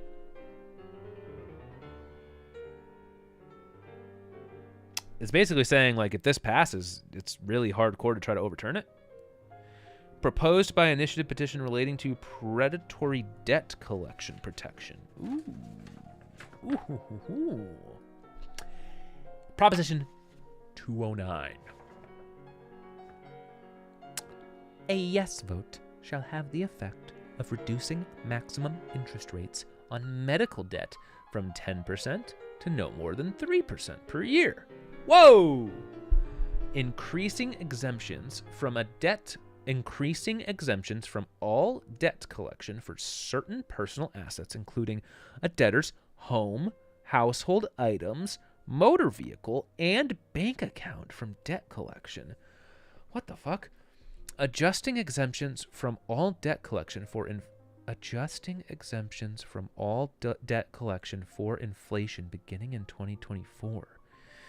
Decreasing the amount of disposable earnings subject to garnishment to no more than 10% of disposable earnings, but allowing a court to decrease the disposable earnings subject to garnishment to 5% based on extreme economic hardship.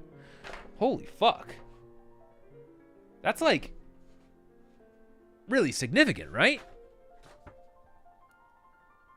Reducing maximum interest rates on medical debt from 10% to no more than 3%. Increasing exemptions from all debt collection for certain personal assets. So debt collectors cannot take your home, your car, or your bank account. I don't understand that part. I don't understand that part at all. Doesn't that mean that, like, debt collectors just can't collect debt? I don't get that. If they can't seize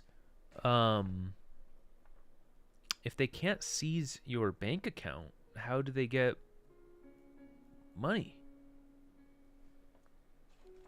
That's the only part that I'm apt to, like, say yes immediately. They can only collect debt on paychecks. Huh. Well, they decreased garnishing.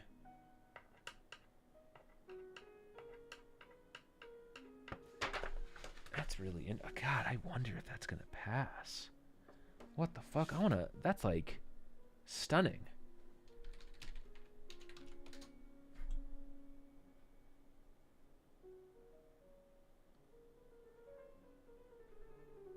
Wait, why is it Proposition 209? This is not what it is. Increase the value of people's property and assets exempt from, oh yeah, it is. Assets exempt from debt collection. It reduces the interest rates that can be charged on medical debt.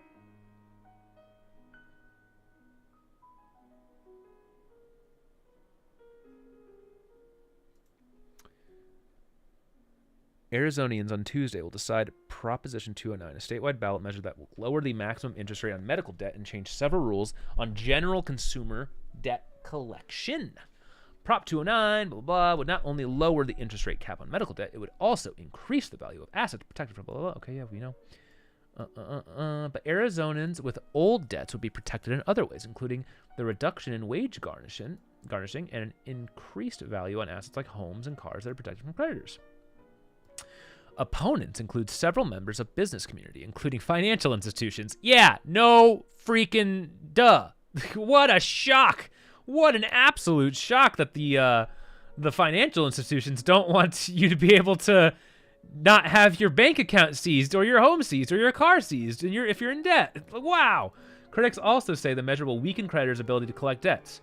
As a result, financial institutions will be less willing to give out loans, thus hurting those working Arizonans that the measure is trying to protect.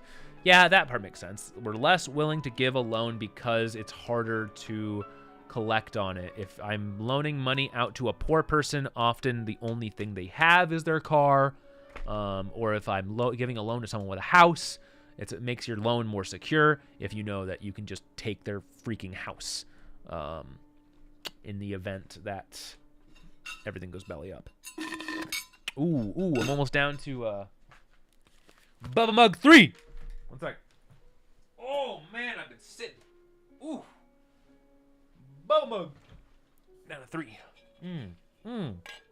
Oh, I love that double-walled, insulated, gigantic, beautiful mug. Oh, it's still so cold after like 4 hours. Okay. Yeah, so yeah. Critics also say the measure will weaken creditors' ability to collect debts. As a result, financial institutions will be less willing to give out loans. Yeah. Backers of the measure emphasize the initiative doesn't forgive anyone's medical or consumer debts. Rather, it gives people leverage to pay what they owe without losing their homes, cars, or all their savings. Yeah.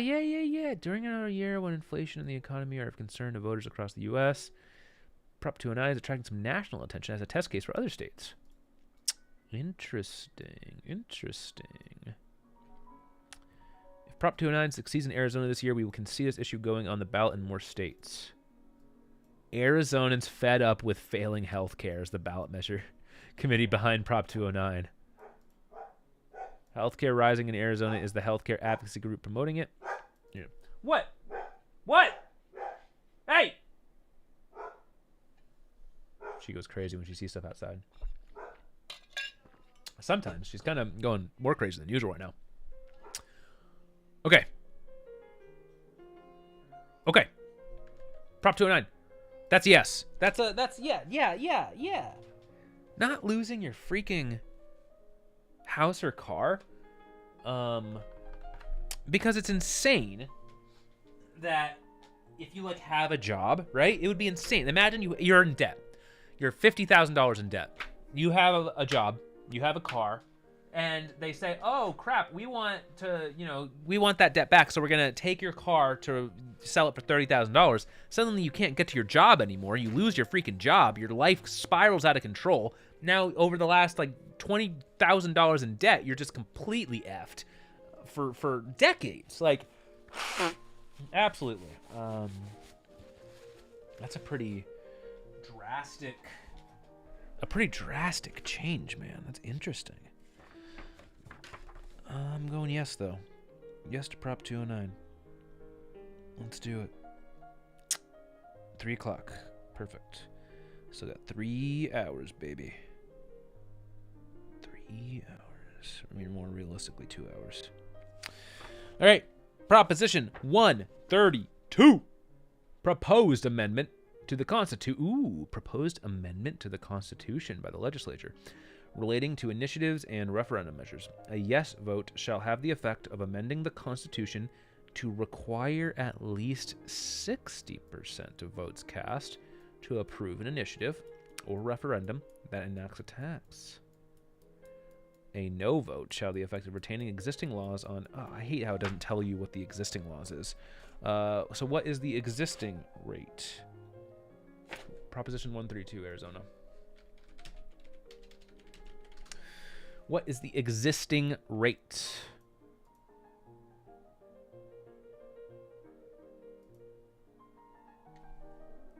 Prop 132 called both rational tax safeguard anti-democratic power play.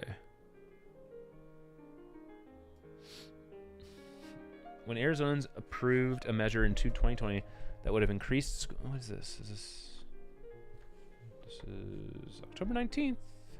Yeah, this is it. Which would require any initiative that raised taxes to get approved by at least 60% of voters to pass. So what's current? Supporters say the higher threshold is needed, so it's obviously lower than that. It's probably 50% right now, right? 51%.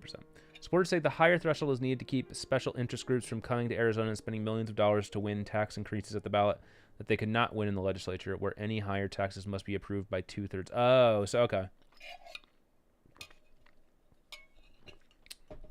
So in the legislature, currently requires a 2/3 majority. On the ballot, it probably requires 51%. Those outside of the group thinks they can get a slim majority to impose a new tax on a minority of the population. Well, that doesn't make sense. No matter what, it's going to be 51%, right? But it's just the people who vote. You have to get people to fucking vote for it.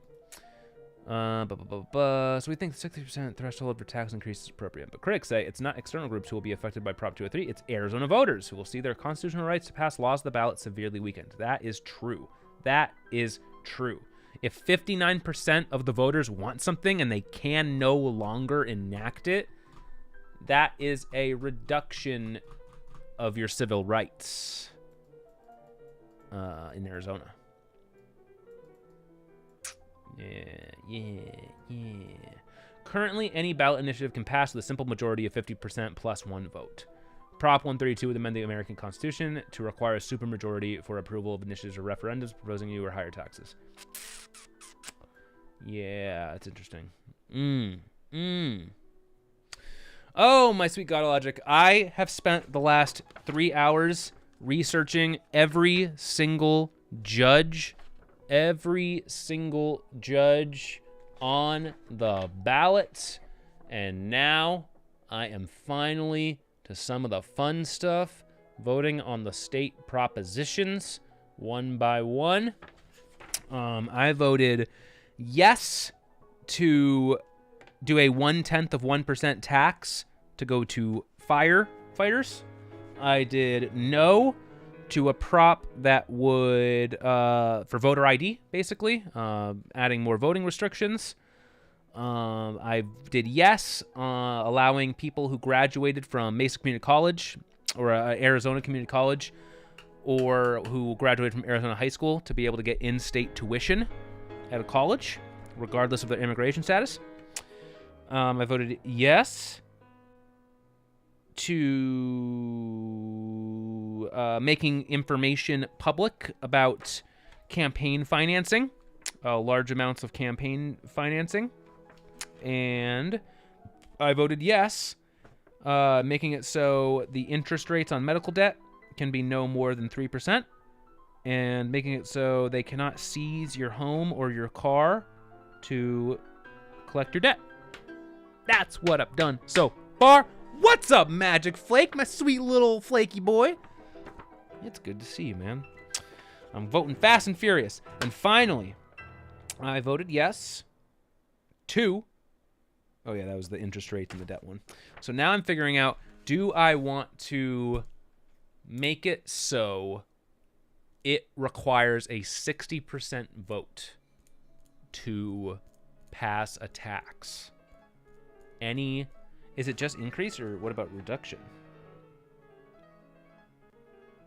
That enacts a tax. That's weird. So anything that enacts a tax, 60%. Anything that lowers the taxes, 50%. As I get older, I don't like taxes. I'm not a fan of taxes. I freaking would love for taxes to be lower. But sometimes you need taxes, okay? Sometimes you need them. And that's just weird. Arizona Constitution says you put something on the ballot, you get something on here, more than 50% of voters want it, they get it. It just seems weird to me to make that 60%. I'm very strongly leaning towards no. I'm reading an article about it really fast. Oh, yeah, so look at this. Look at this example. Okay. President and CEO of Children's Action Alliance points to Prop 301. In 2000, a 20-year increase to the sales tax to support public education. And Prop 203 in 2006, which raised tobacco tax in the state to fund early childhood education. Both were very popular and passed by Arizona voters, but neither one reached the 60% threshold, with both getting about 53% of the chance to vote. So like voters, they were able to decide, okay, yeah, we're going to make tobacco a little bit more expensive, and we're going to put money into pre-K, right? To kindergarten, right? I think you should be able to do that. I don't think making it 60% makes sense. Had Prop 132 in base, these would have failed. For years, Arizona's have used direct but not democracy. Yeah, and that's true. It's like it's direct. Yeah, I'm voting no. I like democracy. I like the people being able to vote on stuff. I'm really curious about these props now that I'm seeing them. These ones are really, really, really, really, really, really interesting. Like, which are they going to shake out? All right. Prop 1. No, Lockheed Martin needs taxes because no one else is interested in buying fighter jets. I mean, I'd buy a fighter jet.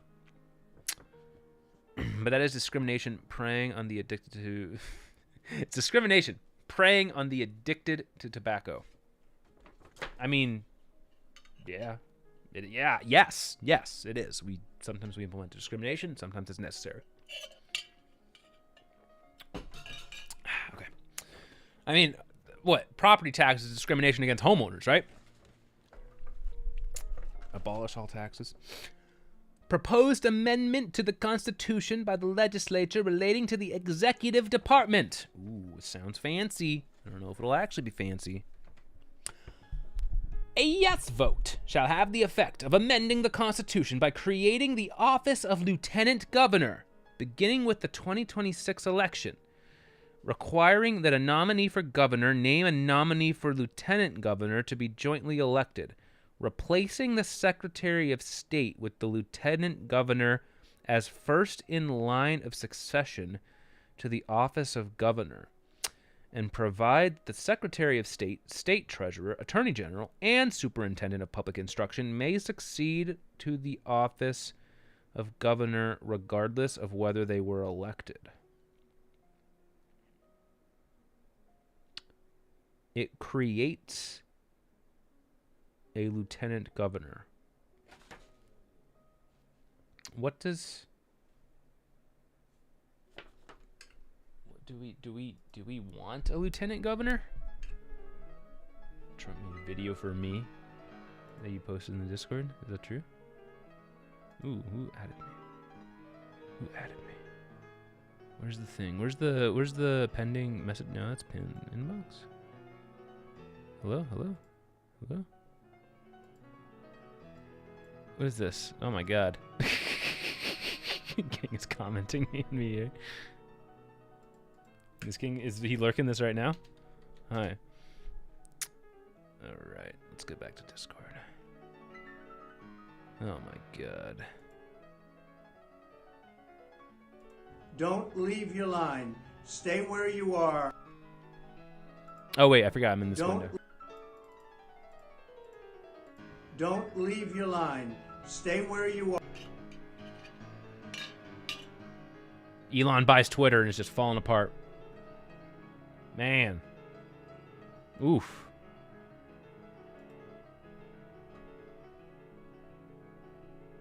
Stay where you are. They say that the machines aren't working. They say that they're running out of paper in different locations throughout different states. There's a lot of bad things going on. Stay online. Do not leave.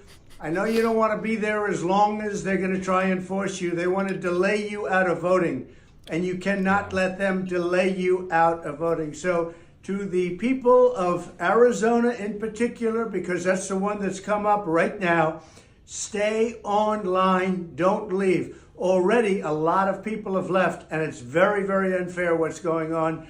Maricopa County, don't leave. Stay there. Don't leave your life.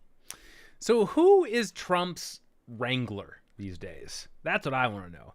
Who's the person that gets him to do this? What is their job? How did they get it? Why does he listen to them? Because clearly he's not doing this. He's not reading the news and like deciding to do this. That's very, very obvious that he has been instructed to give this declaration to the people for the party. Who is that person these days? That's what I want to know. That's the most interesting aspect for me. Okay. Yeah, so I did no to the one that's anti-democracy, requiring 60%. Oh, now we're doing lieutenant governor. Easy, stay online. Yeah. Stay online. I will not stop, Mr. President. I will stay online. Thank you. Okay. We now need to... a lieutenant governor. Why the fuck would you ever need a lieutenant governor? This is Prop 132. Prop 132? Prop 132. Oh, Prop 131. Prop 131. All right. Create. Oh, come on. Please tell me there's a... Voters can choose whether they want a lieutenant governor. Arizona is one of 5 states without a lieutenant governor, but a proposition on the ballot could change that. This election... Creates the office of lieutenant governors in Arizona. Arizona State Senators JD blah blah blah blah. So a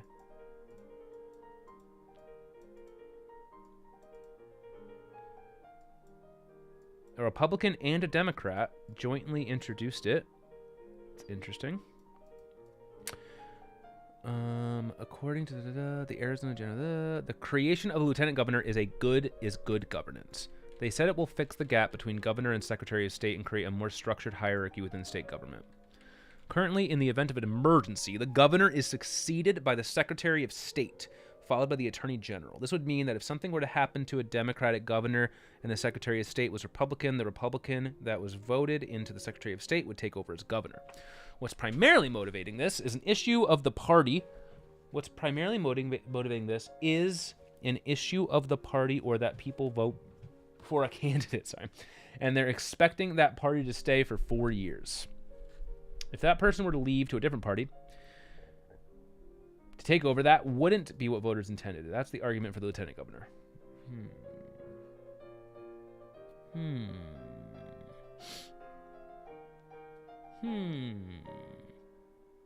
What is this?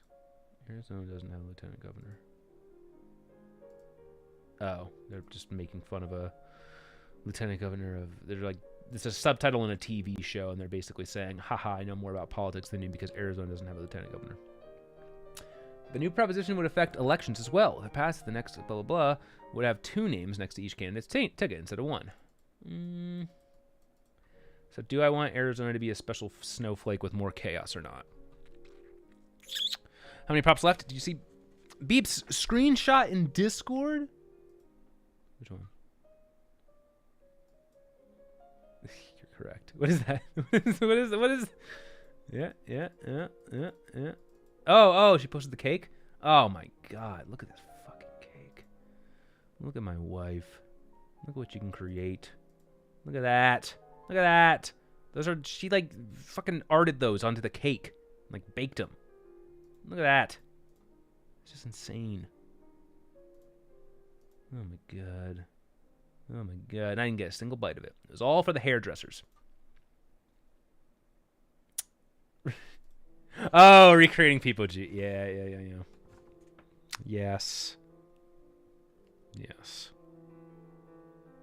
We are.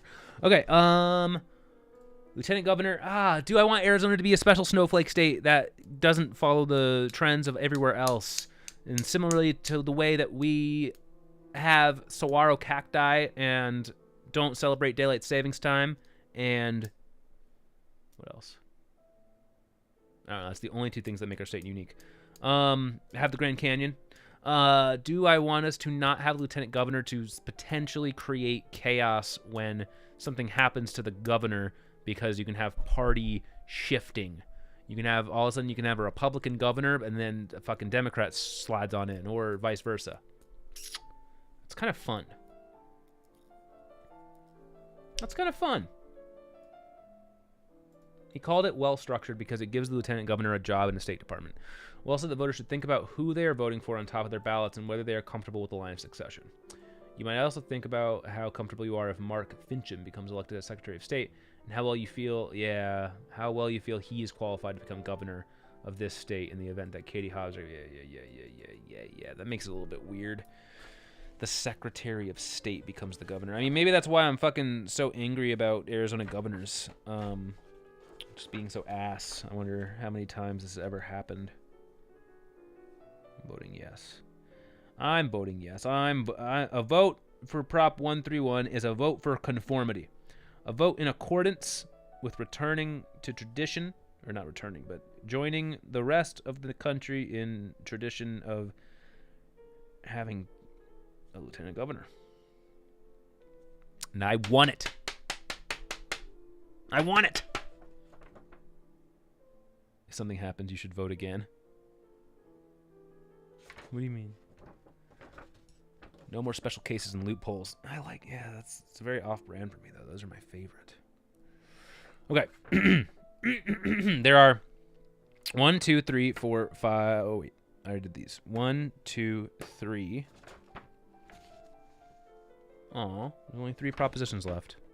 These are the fun ones. Okay.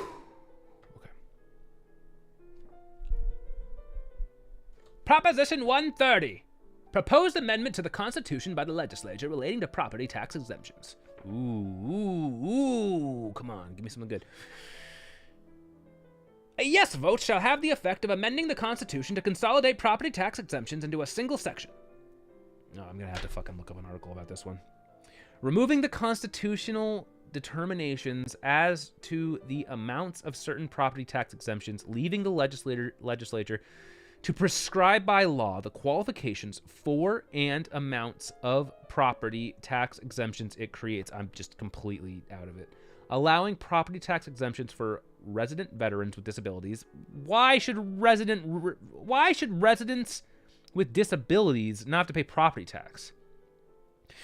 Widows and widowers, regardless of when they became Arizona residents, and establish that a person is not eligible for property tax exemption under more than one category as a widow, widower, person with Prop 130. What the fuck? Why? So if you... I mean, it's basically just like we don't take care of our troops, so troops make the troops' lives a little bit easier, and like same with like widows and widowers. So if your fucking husband or wife dies, and then you don't remarry, you just don't have to pay property tax?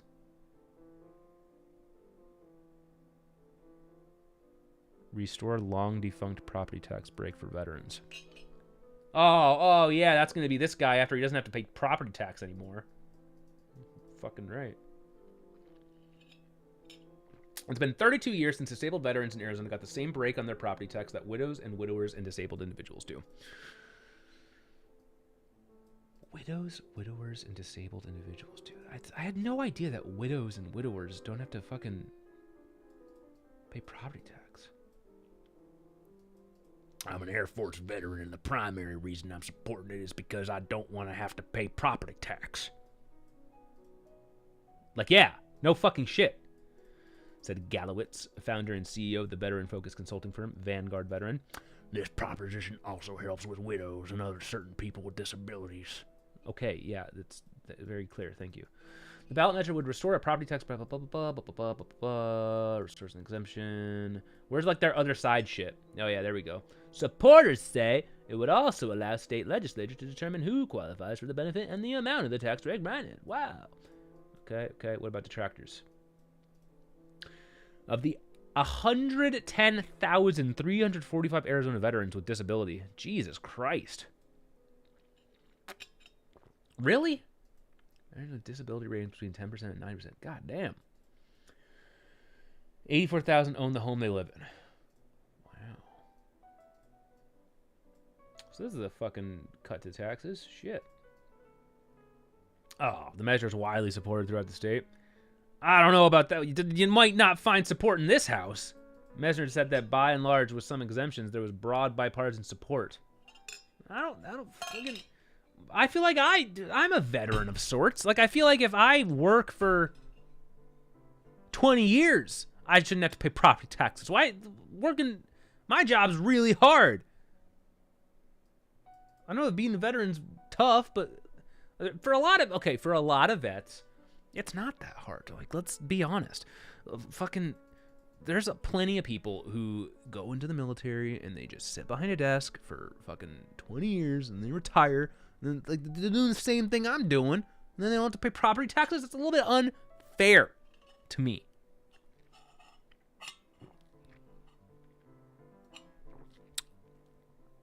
Why did Arizona need 100,000 soldiers in the first place? I think most people are supportive of the measure. I haven't heard of anybody that's opposed to the measure at all. Well, you found me. I just don't feel like veterans are in this special classification, because it's not just disabled vets, right? It offers. Is it just disabled?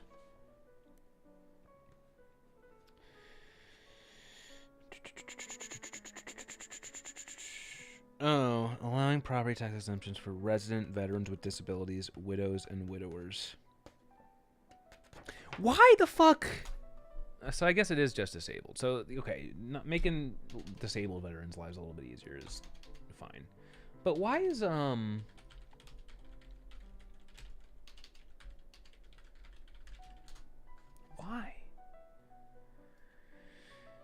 A reduction of tax burden on a taxpayer following the death of a spouse. Yeah, I guess I'm looking at it through the lens of like the person who dies having money to leave behind.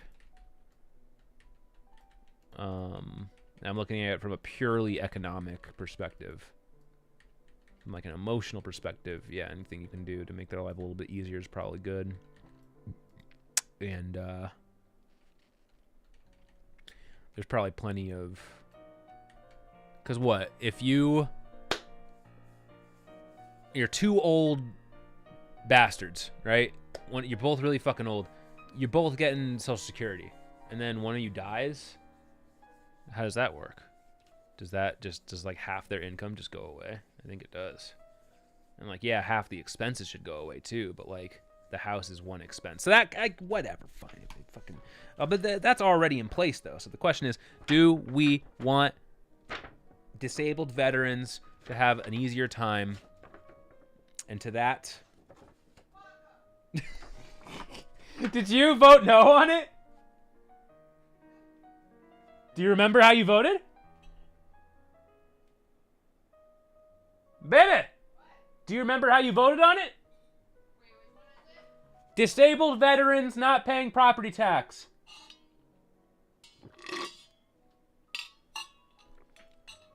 Fuck disabled people. Really? Is that how you voted? No. You do think you voted yes? Yeah. It's just disabled vets. When I first saw it, I thought it was just vets, and I was very strongly against it. Like your dad? Fuck veterinarians. Your dad doesn't need to not pay property tax. Like fuck that shit. He's not a vet. No? He never saw combat. But I thought retired. I thought anyone who was in the military is a vet. My dad's not. It doesn't matter. But technically he is though, right? Dork, I don't know. I think so. Thank you for your service, All computer right. man. Fine, I'll vote yes. I mean, no. Oh fuck. Whatever. Veterinarians. I'm crossing it out. I'm putting an X, and then I'm voting no. You can't do that. I can't. No. I think the rules is you have to put an initial next to either I don't remember which one. The one you're voting for or the one you're crossing out. How to change vote bubble AZ. Oh fuck. I made a mistake on my ballot. How do I fix it? Oh, see, that's me right now. Oh, I want to vote no against the veterans. It happens to everyone. You were so excited to fill out your 2020 ballot. It does not happen to everyone. Ripping open the envelope with glee, research the candidate and measures, filling in the ovals, blah, blah, blah, blah, blah, blah, blah, blah. Oh, my God. Oh, my Jesus fucking Christ. Oh, wait, this isn't Hello, even... Magic Blake. This is in Arizona, I don't think.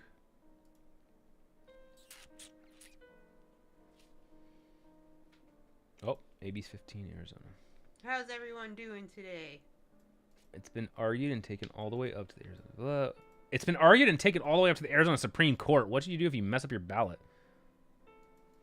What you can do and what you can be told to do are two very different things. Carrie Lake's gonna come to our house and drag you onto the streets. Shit, yeah, I got her. Voter fraud. Made a mistake. Oh, look at this. Oh, you said I can't do it. Cross out your mistake. Fill in the oval next to your corrected selection. However, legal challengers argue that instruction is not only confusing but unlawful. Uh-oh. Oh, I want a snowstorm. Fontes wasn't telling people the consequences of following his instruction was that the ballot would be spit out and counted by humans. Well, they're all being counted by people this year, by fucking volunteers. I think that voters knew it was going to be treated differently. They might have an issue with that. I don't give a fuck. Because everyone in Arizona has brain rot. Wow. Not true. I'm in Arizona. You talking about? Yeah, I'm also in Arizona. My brain has fucking never been better. Someone with All right. rot would say that. Here, you guys tell me if my vote looks good. Prop 1. I don't think you're supposed to show your ballot. Is that good? Oh, I've been showing it like crazy. Yeah, but I don't think you're supposed to. I don't care. Fuck, what are they gonna do? Is that good? I think it looks good. Thank you. Okay. Okay. Proposition 129. Proposed amendment to the Constitution by the legislature relating to initiative measures. This one's nice and short. A yes vote shall have the effect of amending the Constitution to limit each initiative measure to a single subject that requires that subject to be expressed in the title. So this is basically like the make initiatives for babbies. Like literally it says, each initiative to a single subject and require the subject to be expressed in the title. What could possibly go wrong? That's actually, like, you could have really weird shit as a result of that, I imagine. I agree with it being in the title, but not necessarily one subject. There's a lot of things that are, like, correlated.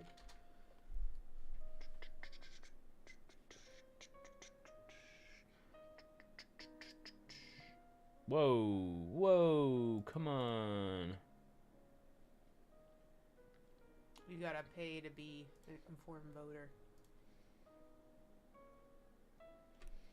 Prop 129, it says, makes it easier for the rich to control. Oh, come on.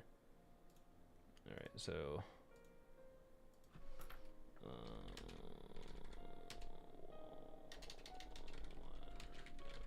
There's a website for it, 12-foot ladder. Let's see if it works. Whoa! Has been, oh man, they like sued him? Jesus fuck. Jesus fucking Christ. Let's see if the old classic works. Oh my god! Oh fuck, they just completely fucked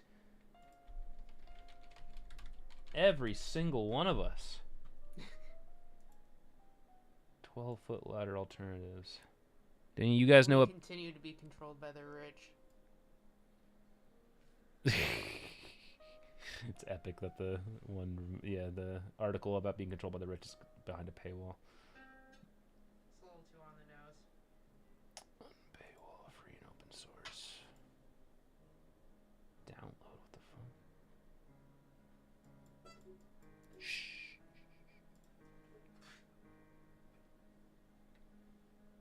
Bypass paywalls clean. Free open source Google Chrome Firewalks.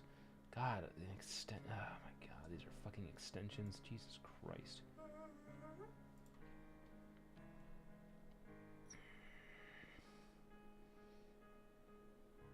Well, fuck. I guess we're just not reading those articles. Okay. Go fuck yourself. The music's getting all dour and sad, too. Okay. Prop 120. It sounds like Halo music. Chopping.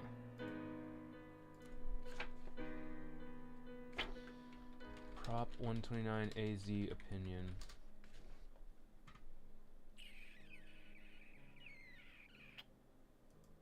A quick guide.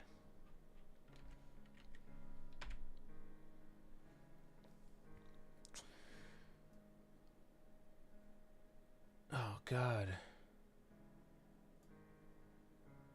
I don't need help reading. I need help digesting.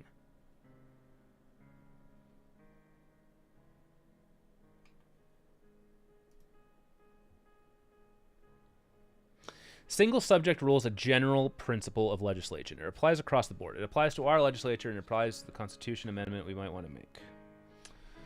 In summary, the rule means that if a law is passed, there can be no hidden topics or amendments that are not related to an issue being discussed. Recently, there has been a lot of special interest coming in and increase blah, blah, blah, blah, blah. Okay. Why is it bad? Well, let's start by saying the Constitution says that we reserve the right for the citizens to enact laws independent of the legislature. Legislatures are able to bring forth laws much easier than citizens. Because of this, those against Prop 129 say that legislatures need to be kept far away from the citizens' rights to make laws independent of the legislature. Yeah, that kind of makes sense to me. Argues that if a ballot measure confuses a citizen, they will simply not vote for it. Prop 129 is on the ballot as a legislatively. Yeah. Okay, so basically what this is saying is, the whole point of this prop is to ostensibly make it easier as a voter, because you're going down your props. You're not allowed to have a multi-pronged prop. But this person argues, in reality, what the truth is that if something is too complicated where you won't understand it, you just will vote no on it. So why the fuck do you need to have that option taken away from people? If there's something that everyone really wants that happens to have two things, but it makes sense because it's really fucking hard to get something on the ballot for people to vote on, it makes sense to leave the option to them to have it cover multiple things. Yeah, I'm voting no. I'm voting no. I don't want the rich controlling me by making it so only things can get passed by the legislature. I don't like it. I'm voting no. I want to be able to vote for two things in the same thing if I want to. I feel like this is the type of thing that'll pass, though, just because people are like, it just sounds good at first brush. It sounds like... I think it's harder to get, multiple, related, propositions on the ballot, because think of how overloaded that ballot's going to be if you have to split up each proposition that has two things about it in one into multiple ones. And so then what happens if two propositions that are related, one gets voted yes and one gets voted no, but they need each other to function properly? I agree. You're so smart. And then it costs more, and you have to have more fucking... It costs more, and you have to get more canvassers and more people sign fucking things. That's right. I think. And how are they going to have two different things on their single issue proposition? Those motherfuckers. yeah, because it says it has to be in the... Yeah, well, so it's very vague. It's very vague. It says it has to initiative for a single subject. And so this could be one subject. But I think that's a way that they can yeah, fuck with this shit too. It's well, we have to debate whether or not that's one subject or two subject, even though it's... You could argue that that's two. Yeah. I think it'll create a bunch of stupid shit. Why did they do two different propositions, huh? If you believe it so much. True. Okay, so we're no. We're showing it. We're showing that we're no. I also accidentally put a little bit of pen on this part. Oh wait, you can see it right there. I put a little bit of pen, so that doesn't make my ballot get thrown out. Hopefully that's not voter fraud. We'll see. Oh, and by the way, everybody, like the stream, subscribe, link it to all your friends. Oh man, that's important to shout out. Just 2.5 hours into my stream. Okay. Proposed amendment to the Constitution by the legislature relating to initiative and referendum.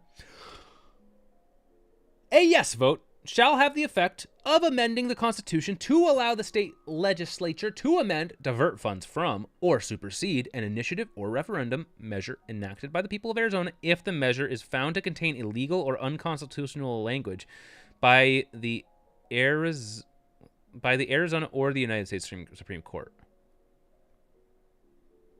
A no vote shall have the effect of retaining existing law in the state's legislature ability to amend, divert funds from, or supersede an initiative referendum measure. I don't understand this. If something's found unconstitutional, then it's not going to continue.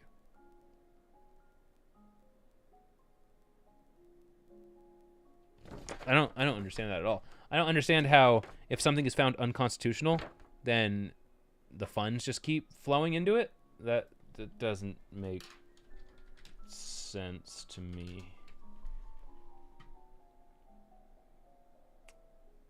The League of Women Voters of Arizona strongly oppose this amendment to the Arizona Constitution.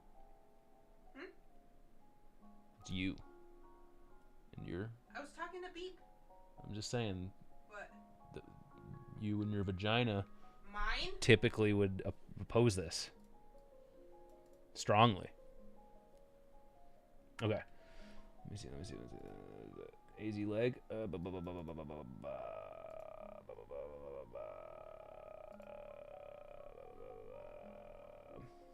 So wait, 128, 129, 132. Yeah, I voted no on all of them. Give state lawmakers the authority to change any citizen-led measure if as they see fit, if any portion of it is found by the courts to be unconstitutional. Yeah, fuck them, dude. Fuck them. Fuck them. If we, the people, want to fucking do some shit, we should be able to do it. Don't have the fucking legislature get their grubby little hands on our fucking initiatives. It's too broad. The language is too broad. I don't like it.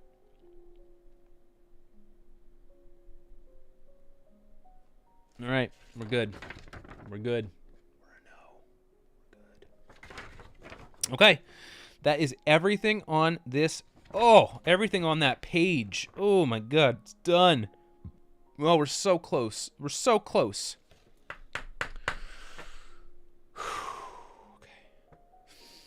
Okay.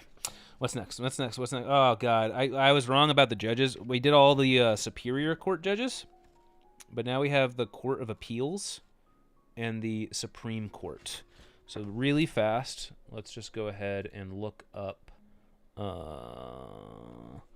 James Bean AZ. We'll get these guys real quick. He's a Republican? No. Yeah, I don't know. I kind of think... I don't know. I just feel like Arizona's been red so long. It's just time for the other side to have a turn, you know? It's very unlikely that any of these judgy boys will actually get overturned. But yeah, I'm just going to go ahead and... If they're Republican, I think they're all going to be Republican. And if they are, let's just give the other side a shot. Let's see what happens in Arizona when this got some blue control. Why not? Timmer. Ann Timmer. I don't like that name. Ooh, little cutie patootie. Ooh, she's a lady. My career and how is it impacted? That's a difficult question, and it actually, when I was a small child, things are. Oh, she was a small child. Nah, that's a fucking no. No way. Course planted in your childhood, which impact you for your entire life. And I remember vividly on my third birthday. A little bit of a coward. I don't know. That was the first. Oh, this is like meant for YouTube kids. Okay, that makes sense. Law Day 2020. Whoa, an hour and a half. Problem with that is that not everybody has access to the internet. I don't really trust someone with this poor We're video used quality. to that. Then everyone, of course, you can pick up. You can get you. Okay, whatever. Okay, is she? She is a Republican. Interesting. And Timmer AZ rating? Is it just rating? I don't know. Arizona Supreme Court gets 3.7 stars. Oh man, what are the negative reviews in the Arizona Supreme Court? Unkind, refused to help you.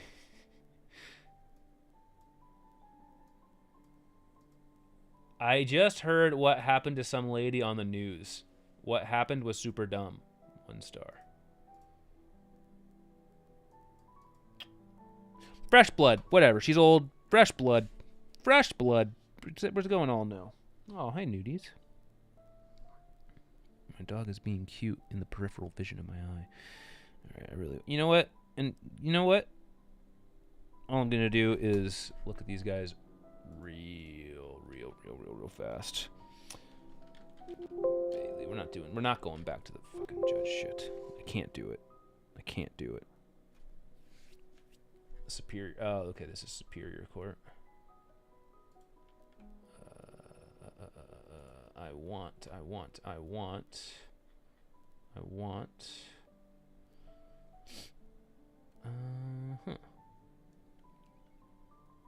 Judge. Oh, Division 1. Division 1.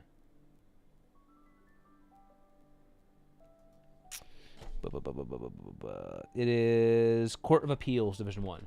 Court of Appeals, Division 1, AZ. Oh, come on, man. Come on, man. I just want to see this. I just want to see this. Oh, come on, man. Oh, Perkins and Morse. Oh, nope, they're not on there. Come on, come on, come on. There we go. Oh, there we go. There we go. There we go. Ducey out. Big no. Big no. So any folks who weren't here earlier, our judge voting strategy was basically if we do not generally support anything enacted by the governor who appointed the judge, then we are saying no on the judge.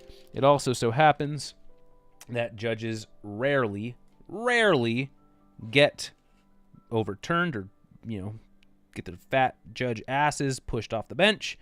But we're going to try. We're going to blow as hard as we can in their direction and hope that we get some fresh blood, some fresh blood, some fresh judge flesh in there. And all of these guys are, all of them are by Ducey or Jan Brewer, who are complete travesties of humanity. And so, quick no on those guys. All right. So now, home stretch. What else do we got? We got questions. What is the difference between a question and a ballot initiative? That's my question. You got questions for me? I got questions for you. Let's find out. Okay. It just says question. So there's question 1, 2, 3, and then there's just question. But these are they're questions for like specific school districts and stuff, I guess. So this is like Tempe Elementary number 3 question. Oh, nice. Yeah, these are because I live in the city of Tempe, so these are for these. Okay. A yes vote shall authorize the Tempe Elementary School District Governing Board to issue and sell $196,500,000 of school improvement bonds to the district to be repaid with secondary property taxes. 196 million?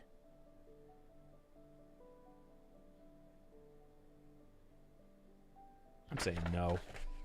100, that's just too much. 196 million property taxes? Fuck you. I'm saying no. Those kids, those schools are pretty fine. I've driven by some of those schools. They don't look like they're falling apart. I think we need more teachers,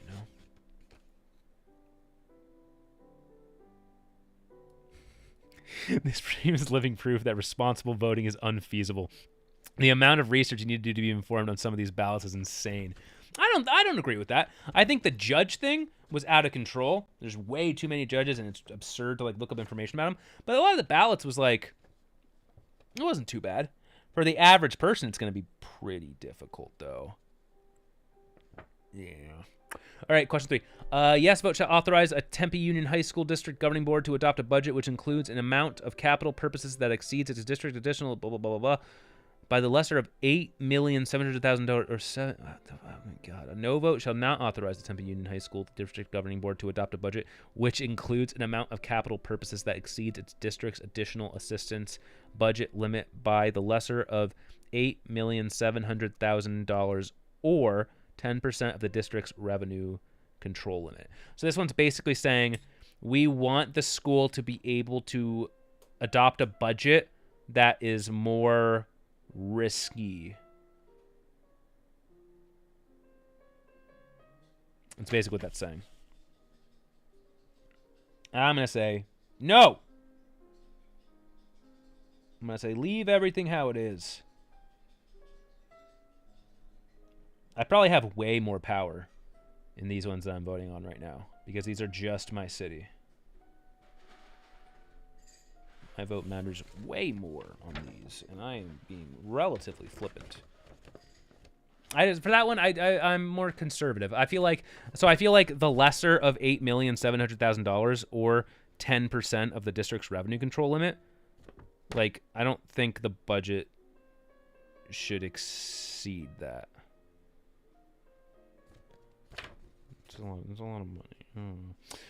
Question 2.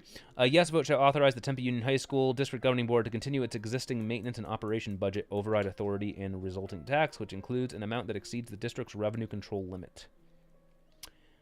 No vote. So budget override continuation, yes. Budget override continuation, no. No vote should not authorize Tempe Union High School District Governing Board to extend the existing maintenance and operation budget override authority.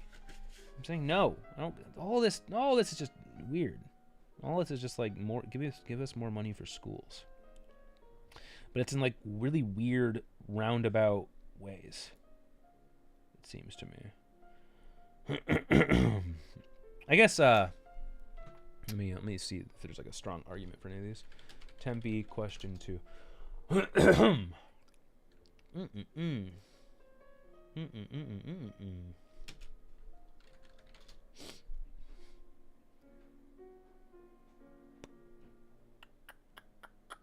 Damn, there's really no information on these.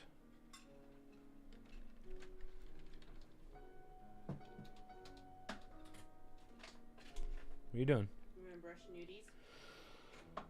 Okay.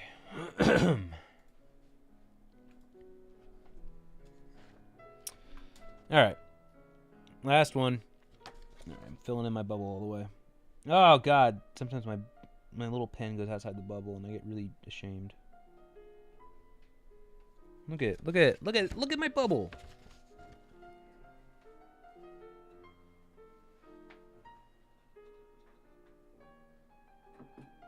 Come on. There you go. Okay. Where's on? Let the school be risky. Then you can't find any info online. The law is you ask the wife. Not a good bubble.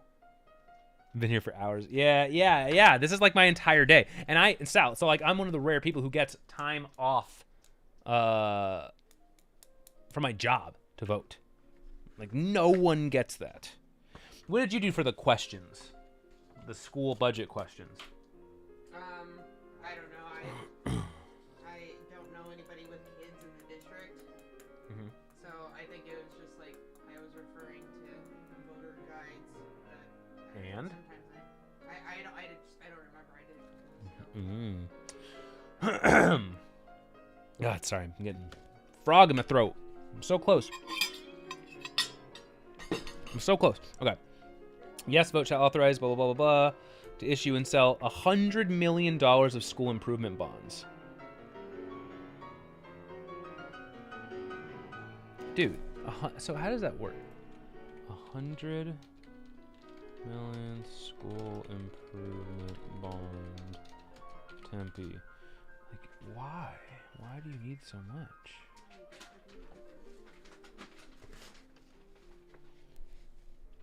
Yeah.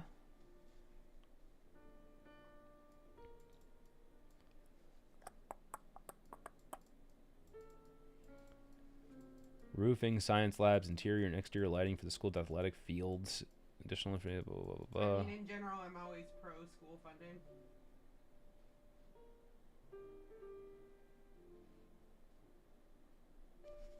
Especially But since we rank very low. $100 million?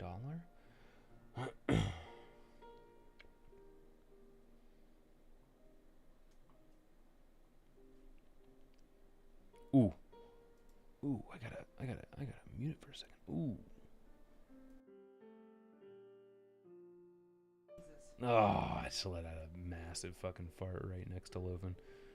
I'm sorry, baby. Why did I have to suffer and they didn't have to do that? I mean, they Wet. probably wouldn't be able to. No, it wasn't wet. Well, nobody can contest it because I'm the only one who heard it. It wasn't wet. Noodles thinks it was wet. No, she doesn't. She does. No, she's really cute. Okay. Fine. I denied one bond and I'm approving another. Chaotic. Only the high school gets the bond, not the elementary school. I'm very easily swayed in the bonds. Okay, we're getting up to the big stuff. We're moving our way up the board to the governor and the senator. So close. Right now, dude, I agree actually with what Salavala said about it just being completely unfeasible. Because like after this point, I'm just super fatigued and super drained.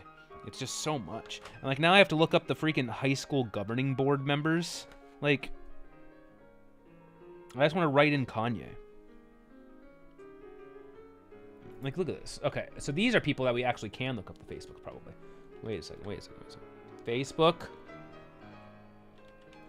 Stephen Kingsley AZ. So, okay. Yep. This is it. Hey. Will you be good? You're sending him a message? Yeah.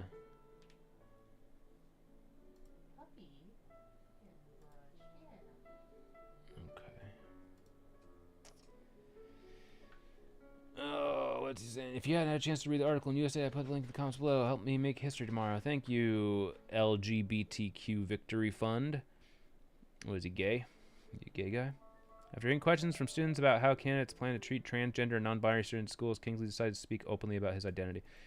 Okay, let's see what's going on here. I put link in the comments below. Yeah, let's see what you got going on. The number of out LGBTQ candidates for school board has more than doubled.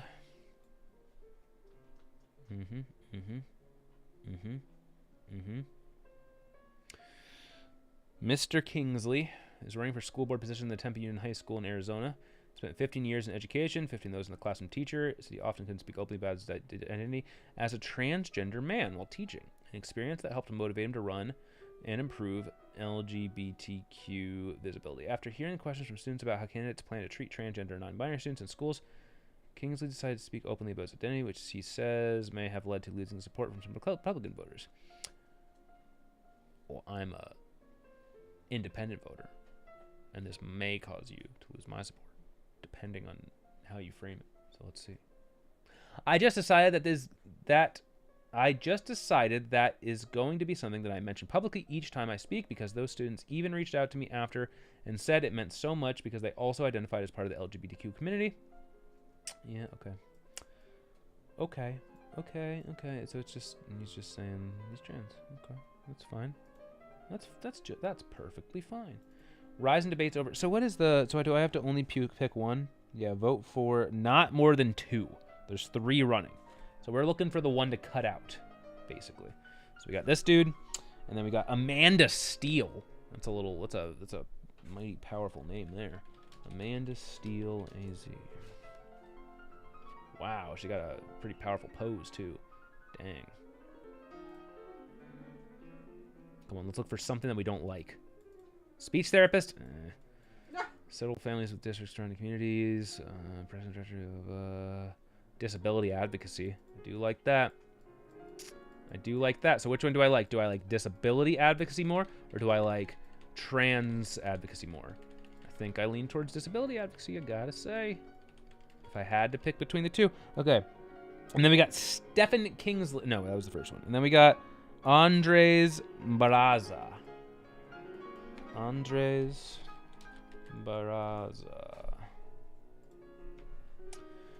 Okay. What's he got? Oh, he has a YouTube. My name will be on your ballot. Born at Desert Samaritan Hospital in Mesa, Arizona, I lived in the district for over 30 years. I am a graduate of Marcos Denisa High School, and my son too is a Padre. His delivery's After weak. college, I served as a wildland firefighter with the U.S. Forest Service in Cave Creek. He was a firefighter. We not only fight fires, but we also educate children on fire safety, respond to medical needs in the community, and help local ranchers. Whoa, what was that lady doing? Respond to medical needs in the Oh my God, she's just community, freaking out. and help local ranchers with fence line or locating lost cattle and stuff. I also started getting lost cattle and stuff. I also started a coffee import company with my son. Oh, he's just trying to advertise his fucking company. Built a coffee truck to kickstart our venture, and we're really looking forward to the fall weather. On my free time, I coach baseball, and I tutor students in math, physics, and economics. I've been coaching for 2 years now and tutoring for a lot longer, and I really enjoy both. I also serve as a committee member for the district, researching long-term solutions to problems and making recommendations to the board regarding what courses to take. We must invest in teachers and classrooms, strengthen student programs and services, and expand postgraduate schools to call every poor. Yeah, I like this dude. I like him. Oh man, they all sound fine. They all sound good. They all sound great. All right, I'm voting for Barraza. Well, did I learn that much about? I didn't learn that much about Kingsley or Steele.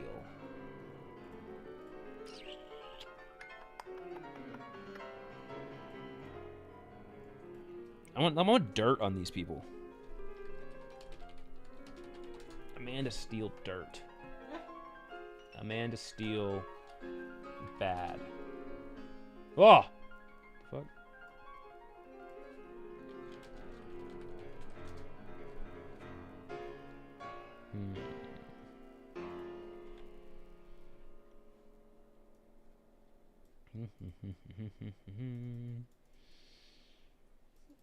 All right. So my wife has a history with disability advocacy, so that's something that is truly near and dear to our hearts. And I do like having some parity in the sense that a man and a woman, a business owner, and someone who's worked more with people. So I'm going for Amanda Steele and Andres Barraza. That is how I made my decision on Tempe Union High School. All right, we're getting more important as we go up. Maricopa County Community College District at Large. Vote for not more than one. We have Kelly Butler and Randy Kaufman. Randy Kaufman, really? Is this where he's been hiding? Randy Kaufman, let's see. Whoa. Arizona GOP candidate busted on sex charges, still in ballot and could win his race. Did you hear about that? No. He was jerking off outside of a preschool in his truck. What? What? And he's gonna why? What? Yep. Randy Kaufman's arrest at a community college campus was community college. You said Well, there's a daycare. was at un. the community college. Okay, I'm not necessarily sold that this man has to be thrown away. Let me see. 2 days before the election, a Republican candidate who was busted on a misdemeanor sex charge a month ago hasn't withdrawn from the race, and he could win. Because it was too late to amend the ballot. This could totally be Andy Kaufman. Randy Kaufman, a pro-Trump Republican, was arrested on a charge of public sexual indecency. Let's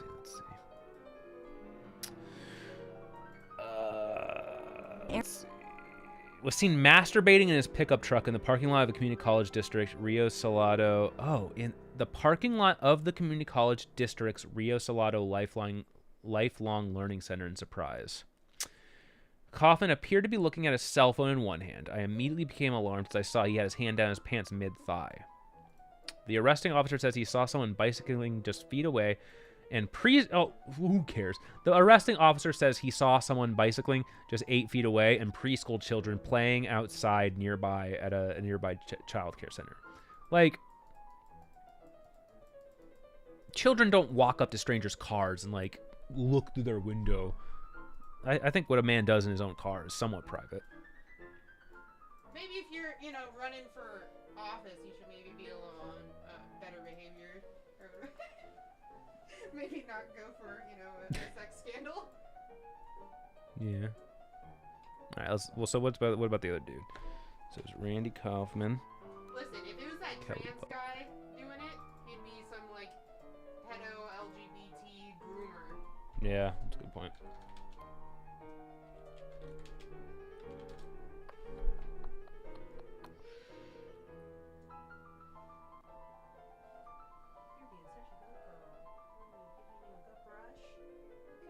She's just a standard Democrat. Even though my opponent was arrested and admitted to public sexual indecency near a child care center, here's the AZ GOP handing out their voter guide endorsing him. This is the ASU West. Anyone else seeing these around? Oh, yeah, that's pretty good. I mean, of course they're going to go for him. I mean, obviously. Why would they not? If he has a chance to win. Oh, all she's talking about was his sexual fucking shit. Makes sense. Pretty smart. Oh, she grew up in Scottsdale. I fucking hate Scottsdale. Fuck Scottsdale. Yeah, we don't. She looks like she grew up in Scottsdale too. Ew.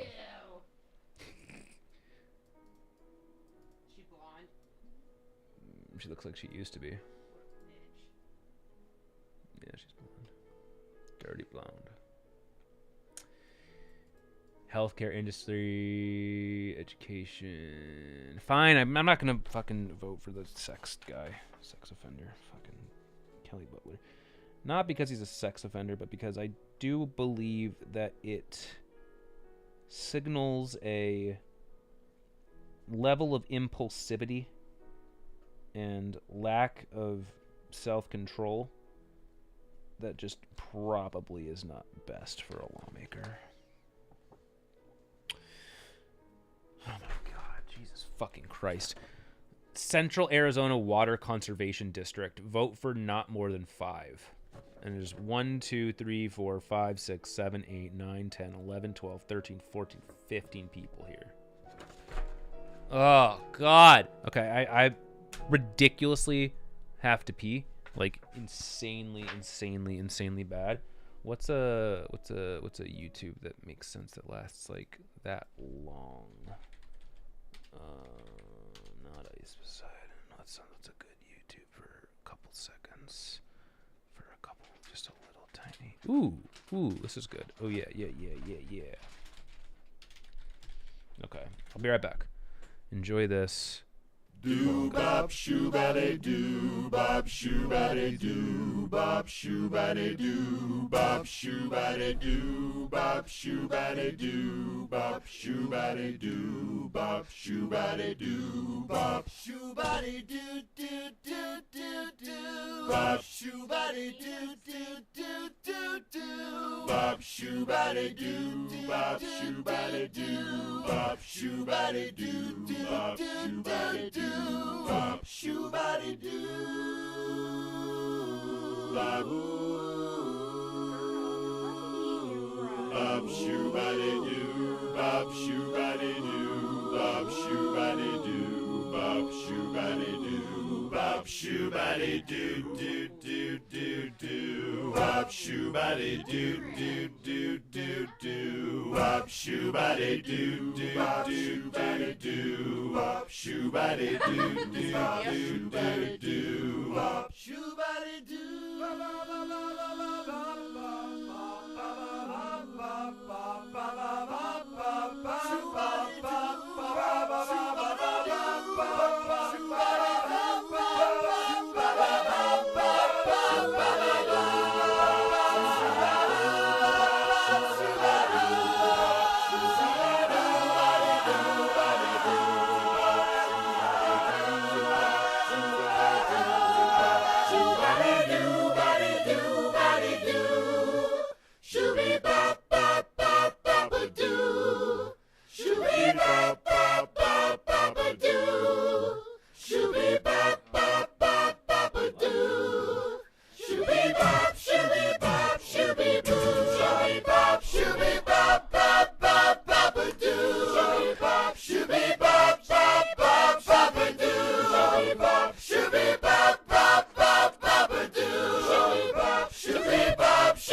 And we're back.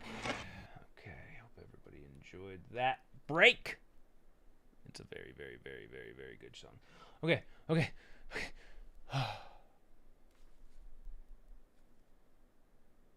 Randy loves himself and is not afraid to show it. How about that? Yeah, by masturbating. Yes! I used to masturbate in my car after work. Out of school. I would drive into a neighborhood, like a cul-de-sac, where it was I like also make poor decisions. I don't think it's necessarily a poor decision. I think if you're looking, I think you can do it in a place where no one would ever see you. That's public property. Not my car's my property. I don't think it's that bad. Doing it. The fact that he got arrested is the problem. For me. Yeah. That makes a lot more sense. It is a problem that he got arrested for it. That means that he's a fucking dumbass. Because it's not that hard to masturbate in your car without getting caught. Like, it's really not. I can speak from experience. It's not hard at all. All right. So, fuck. This is like the last marathon one where it's like every single other one we have is just a couple of people. This one is like just a fucking shitload of people, dude. Okay. Is there a guide for this one? Central AZ Water Conservation District recommendations. You're right. Salavala's right. We fucking broken down. It's just we can't be informed voters. We just have to just listen to what other people fucking tell us about this shit. Oh my god, paywall. Jesus. I just want to be an uninformed voter. Oh, how much do you want to bet that this doesn't tell us anything useful? Oh, wow, she's native Arizonan. Oh, wonderful. 10 years, worked in education, passionate about Arizona's future. Oh, my God, I know so much about her compared to the other members. Wow, amazing. Meet the candidates who want to maintain a critical water infrastructure in the valley. Oh, dude, come on. I'm so fucking pissed that the only article I need. Wait, create a free account to read this story? Oh. Okay.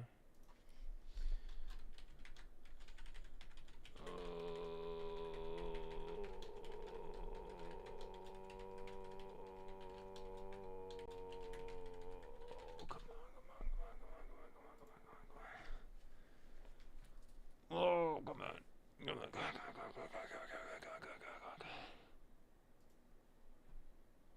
Dude, when do the fucking polls close? I think it's 6. Yeah.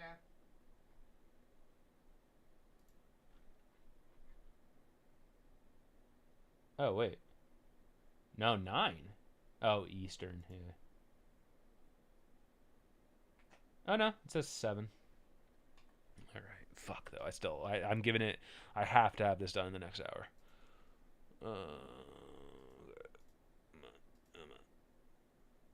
Oh, my God.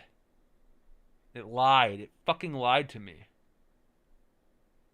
$1 for 6 months.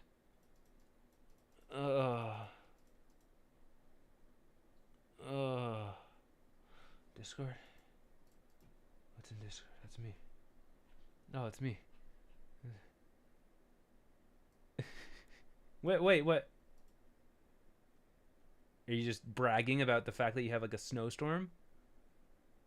Yeah. It's pretty fucking nice. Oh wait, archive.ph?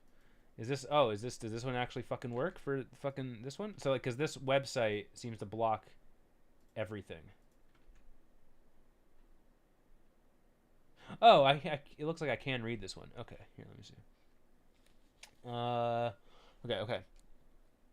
And this, I was reading about this recently. I was reading about water supply, water rights, water laws, because Lofen tweeted out something about it. It's near the bottom of the ballot, and with 14 candidates running for 5 seats, it might be tempting to cast votes at random. Please don't. The Central Arizona Water Conservation District might be the most important race you've never heard of, but it directly affects your life, especially now, given the mounting water crisis in the Colorado River. The board and if we had time, I would go into this because it's really interesting. But the board oversees the 336-mile Central Arizona project that delivers Colorado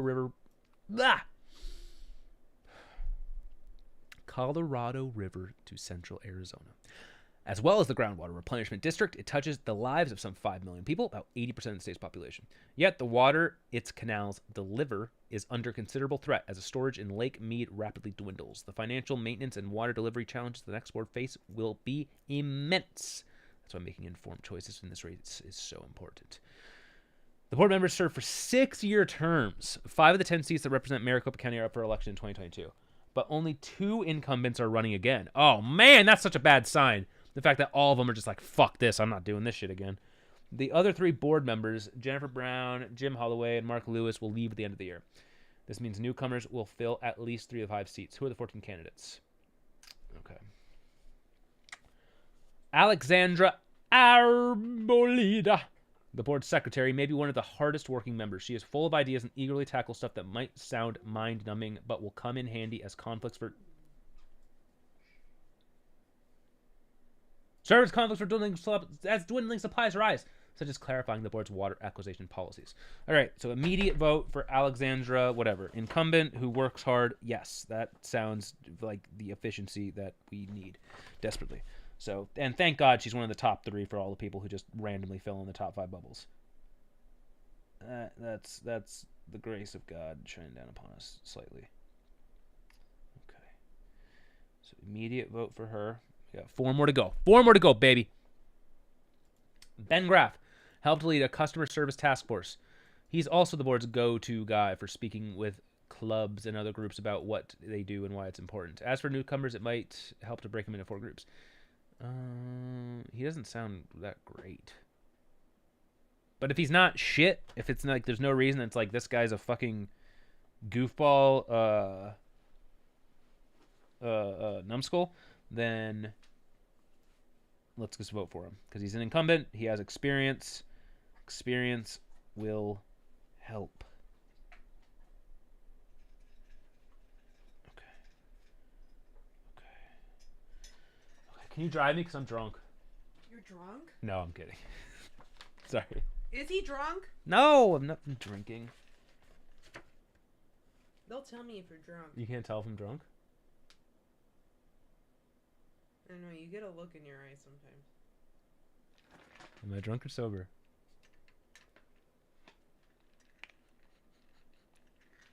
I think you're sober. You're saying all this shit. Okay, the Republican slate. Donovan Neese is superintendent of the Roosevelt Irrigation District and vice president of the Agribusiness and Water Council for Arizona. His day job is water. He is running as a team with water newcomers. He's running as a team with water newcomers Jason Lundgren, a chiropractor. Oh my God, immediate fucking no. Amanda Moniz, who works in education, and Barbara Sego, a software engineer. You may have seen their campaign signs which play up their affiliation as Republicans. None of the rest of the candidates are running as a slate, but 3 have spent years in the housing development community. 2 candidates have decades of experience providing water to cities. Oh my God. Well, why would I not fucking vote for them? Alan Delaney retired. Come on. Alan Delaney retired in 2019 as Peoria's water policy administrator. Narrowly lost a bid to join the board in 2018. He warns that we have reached a tipping point and will require tough choices from the board. Yes, Alan Delaney. I like it. Someone who acknowledges that we are in an extremely fucked situation and we're probably going to have to institute like restrictions on how people use their water, because that is the reality that we are in currently. He's not drunk, he's wasted. Okay. We got 3 of the 5. Karen Peters oversees water conservation and planning efforts at. Oh my God, yes. She also notes the tough decisions before the board, saying the next several years are going to make or break us. Yeah. So Karen, you know what? Fuck it. That's all I need to know. That's all I need. I don't care. Someone who at least just acknowledges the dire situation we're in. Because what are these people? A fucking chiropractor?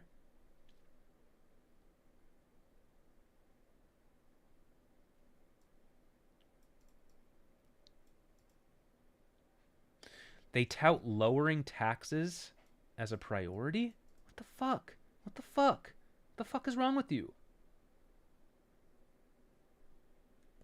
Alright, I think I'm just voting for these people. I'll see if there's any. We work for a water technology company and counts climate change as a major challenge. Businessman.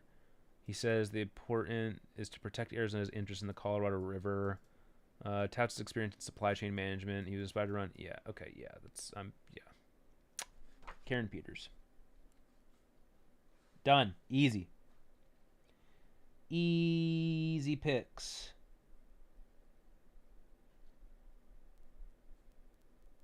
Oh wait, no, that's 4. Okay. Yes, yeah. It's easy. Okay. Civil engineer who works in land development pledges to work closely with stakeholders to help determine and implement the best water management policies and conservation solutions. Okay, I think that land development makes sense. Is there a citizen that seems like a badass? School board, works for a water technology company. I don't know what that means. Businessman and former chair of the Arizona. What does that mean? I don't know about climate change. Like, bringing up climate change in this context, it's kind of like, I don't necessarily care about climate change. I want someone who cares that the fucking river's drying up. I don't care why it's drying up. All I care about is that the river is drying up. And we need to deal with it. So, yeah. The board needs members who already know the players, politics, and quirks in Arizona water. Simply won't be time to learn this stuff. Exactly. In addition to the incumbents, yeah, Delaney and Peters seem to understand water policy. So that's why I picked Peters and Delaney. And I think the next one I was going to choose is the this person. Land development. Shelby. Shelby was my next pick. What is it? Shelby Duplessis. What's up with Nice? Superintendent of the Roosevelt Irrigation District and is vice president of the... Oh, okay. Yeah, Donovan Nice. Yeah. Let's do Nice. Republican guy. I don't care. All I care about is that he knows water shit. Superintendent of the Roosevelt Irrigation District and vice president of the Agribusiness and Water Council. Perfect. So...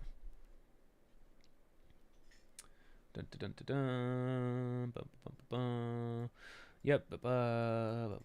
Loves those people. Nice has strong experience and would be a voice for the few farmers that still receive Colorado water supply. But the partisan overtones of his slate's campaign are troubling because even if water is political, it is long being non-partisan. There's a reason these seats are non-partisan. This was my other pick. Okay, I'm doing Republican guy. Nice. Mr. Nice. I don't necessarily want Nice's buddies joining him. Dude, it would fucking suck if this Nice guy and his chiropractor fucking crew make it in there over like the incumbents and the people who have so much experience dealing with these issues. Oh my god. Oh my god.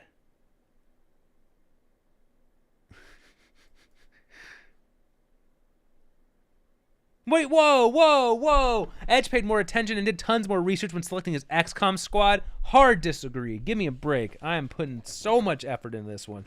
My pick is the dream team. My pick is like the best options. It's just, they're easy pickings. It's easy to pick the incumbents. It's easy to pick the people who have lots of water industry experience. And then it's easy to pick one of the Republican guys who has water industry experience as well.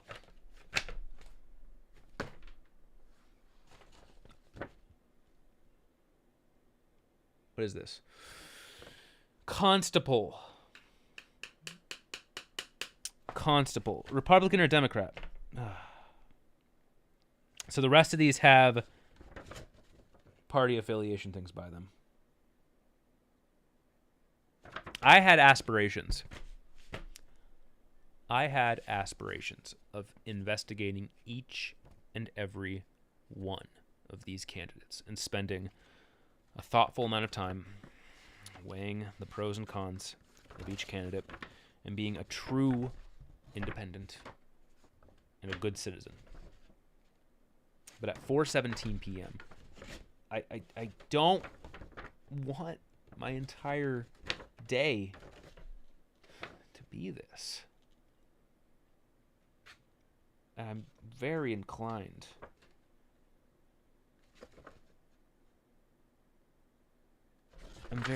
to just vote straight blue down the ticket. Oh yeah, that's a good point. Check on Facebook, see if the guy messaged you.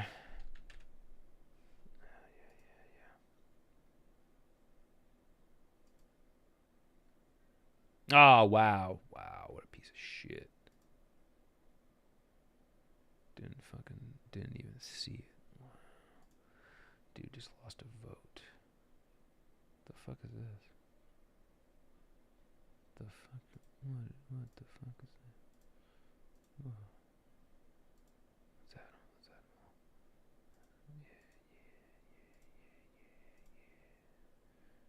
Baby, come on, more friends. Let's go.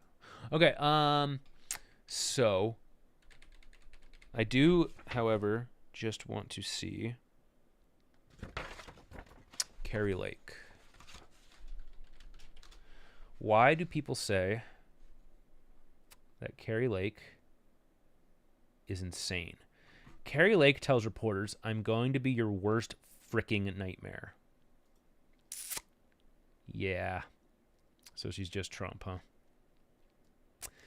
Arizona gubernatorial candidate Carrie Lake tore into reporters after a question from a journalist who asked her if she'd serve a full term if elected amid speculation of loftier political goals in 2024. Lake has been speculated to be a potential vice presidential running mate for the former President Trump if he runs again in 2024. Oh, okay. When a reporter with CBS News asked Lake about the prospect Tuesday, she attacked the media writ large. "Are you now covering this race? Because we have talked about this before. I've answered this question. I am going to not only be the governor of Arizona for 4 years, I'm going to do 2 terms, she said, pointing her finger at the gaggle of cameras and microphones in front of her. "I'm going to be your worst fricking nightmare for 8 years, and we will reform the media as well. We are going to make you guys into journalists again, so get ready. It's going to be a fun 8 years. I can't wait to be working with you." Oh my God, fucking shit. Fucking Christ. Okay, yeah, so immediately there's just not even a question. I'm gonna go ahead and vote for Miss Katie Hobbs without even seeing a single thing from them at all in my entire life. Have not heard that name until I am voting for them on the ballot. Don't even need to. I would just rather not have an insane, embarrassing Arizona governor for once in my life. It seems like, according to the polls, that is not necessarily the likelihood. And God fucking damn it. God damn Arizona.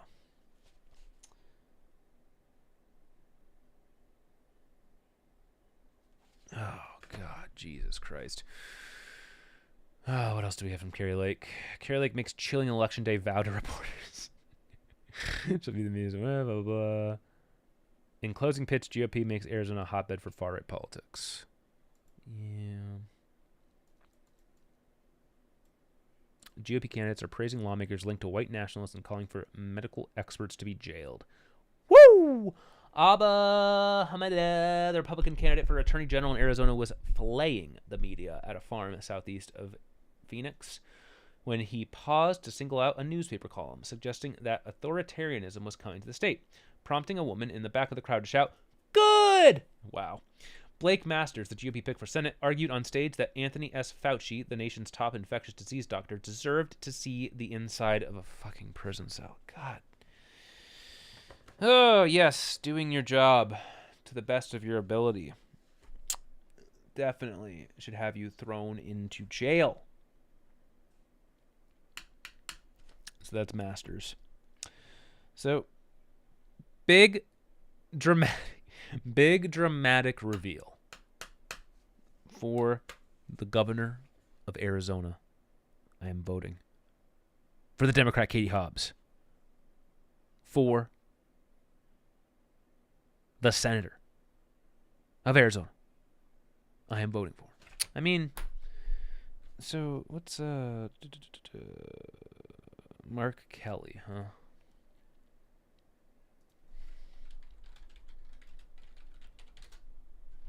Yeah, I gotta get there now. Mark Kelly outspends out polls. Okay.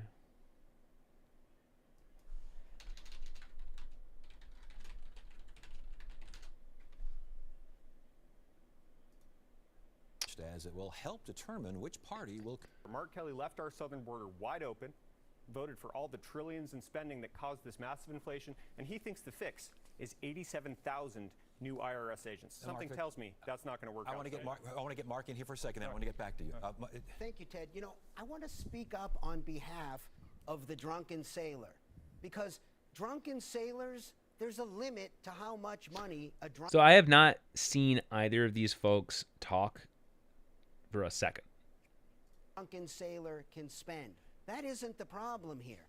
The problem here is we don't have sound marketing movement can again. The problem market over it's a well, you know, I've spent a lot of time on our southern border, and let me just say it's a mess. It's a chaos. It's crisis after crisis. I worked in Washington to bring more border. Is that Mark Kelly? No, that's Masters, right? Ooh, oh, he was an astronaut? A retired astronaut, U.S. Navy captain, businessman, and politician. Damn, this guy's a fucking badass, huh? Okay. That's pretty easy, huh? Agents to the state of Arizona. $1 billion for staffing and security and monitoring systems. So this premise that he's taken, voting. So that's Kelly, and then Blake Masters is middle guy. Border. I just want to ask one question. Sir, have you done everything in your power to secure our southern border? I've been focused on the border since day one on this job. I'm down there all the time. I was on the phone this week just, with Mayor Nichols he's young. of Yuma, Sheriff Daniels of Cochise County. Oh, he's a venture capitalist? Masters co-wrote 0 to 1 Notes on Startups, How to Build the Future. Ugh.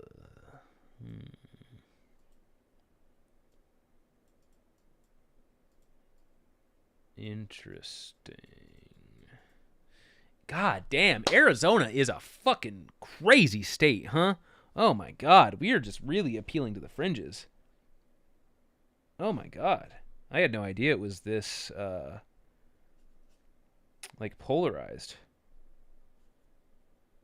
Interesting. So this is like a microcosm of the whole... One side's just going deep into the sauce, and the other side's just boring, right? Just fucking boring. Boring moderates. Yeah, definitely gonna go vote for the former astronaut Mark Kelly over the Trump Dick Slurper. Okay. Yeah, that's the exciting conclusion. So here we are.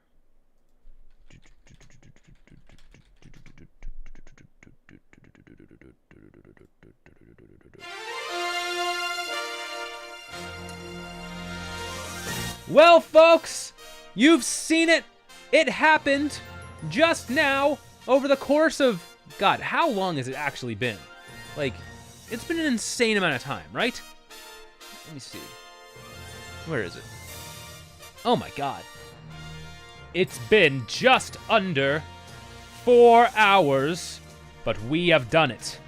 Together, we have looked through over 40 candidates for the judicial... Wait, judicial? Yeah, we've looked over 40 candidates for the Superior Court retained office in Arizona. We've looked over the Court of Appeals. We've looked over the Supreme Court. We analyzed over 10 propositions, 3 questions, and I have yet to feverishly fill in the Democratic bubble for 1, 2, 3, 4, 5, 6, 7, 8, 9, 10 bubbles. Oh, one of these guys has vote for not more than 1, and he's alone. Clerk for the Superior Court, vote not more than 1. So I'm going to go ahead and write in Sir Kanye West. Kanye West.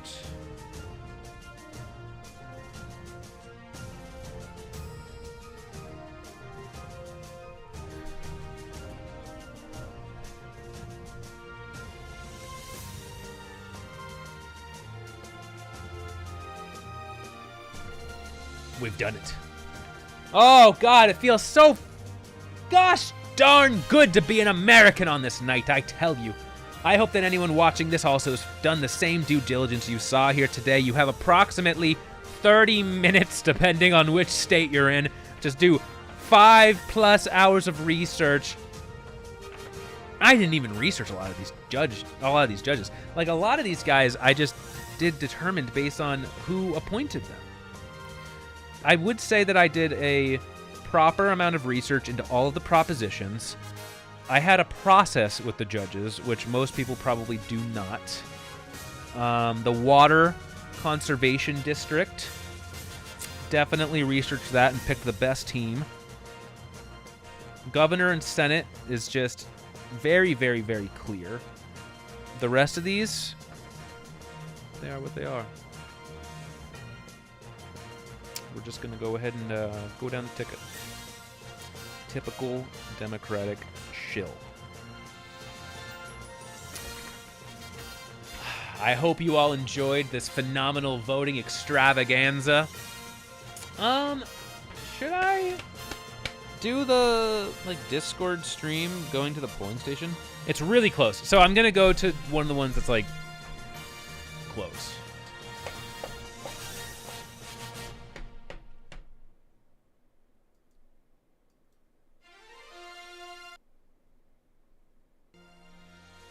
I am going to go to the ones that's close. I'm not going to... So, Sal, I don't know if you've seen this. I think everyone else in chat has seen this, but I'm not sure if you've seen this. If you go to Rumble right now and you look up Ballot, Arizona Ballot Watch.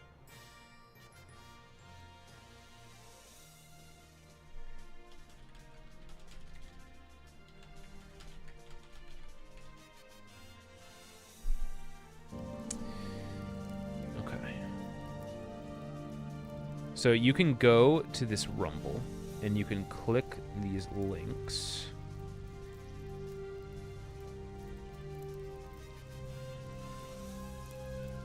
I thought there were more links.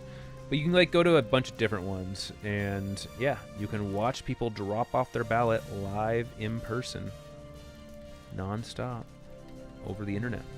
Look at this. Look at that person just voted. I'm going to do exactly what that person does. So I don't think that I am going to actually bring the stream showing exactly where I live and dropping off the ballot, because it's literally this. It looks like there's not even a line at the location where you can do some sort of stretching of the content or goofing on people or anything like that. So thank you all for joining me. This is the most effort I have ever put into voting in my life. Truly. I usually just vote straight blue down the ticket. It's interesting because the vote has not even really mattered. Also, the fact that they put massage parlor music behind this, I've literally heard this song in a massage parlor before. It's very, very, very, very unsettling to me. My vote has not mattered nearly as much my entire life. Arizona has become a swing state. It makes things fun, I gotta say. Living in America, it's kind of really stupid if you live in a red or a blue stronghold, because crap doesn't matter. There are some local things and ballot propositions that probably do matter, but overwhelmingly, it feels really lackluster when you know the determination of the race before it even begins. So living in a swing state, seeing that there's actual stakes, knowing that I might get super fucking angry as I see everything unfold and see that a Trump slurping lunatic is now in control of our budget. Yeah. We shall see how things develop. Oh man, so when I was younger, I was really, really, really into political crap. I would, on election night, get super hammered. I would eat so much popcorn, and I would go back and forth between CNN and MSNBC and Fox News, and I would constantly be refreshing all of the most latest counts, everything. And I might do that tonight. At least for Arizona. I think that I will be pretty invested in a couple of these propositions and who wins the race. So if you want to discuss all of the political happenings, join the Discord. If you want to discuss anything that you saw today, if you want to continue the conversation, join the Discord. But other than that, farewell. I need to, to bring the whole process home, I do have to,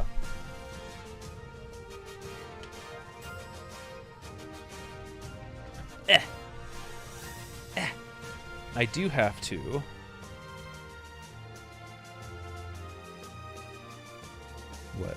fill this out and sign it. Okay, that's it. All I have to do is fill this out and sign it. So My real name and signature will be right there. And that's it. Easy. Easy. Okay. Good night, everybody. Vote if you have the ability to. For the love of God, try to put effort into who you decide to vote for. Go to one of those guides if you really have to, because I understand. God damn it, I understand. This is Edge Case. Signing off.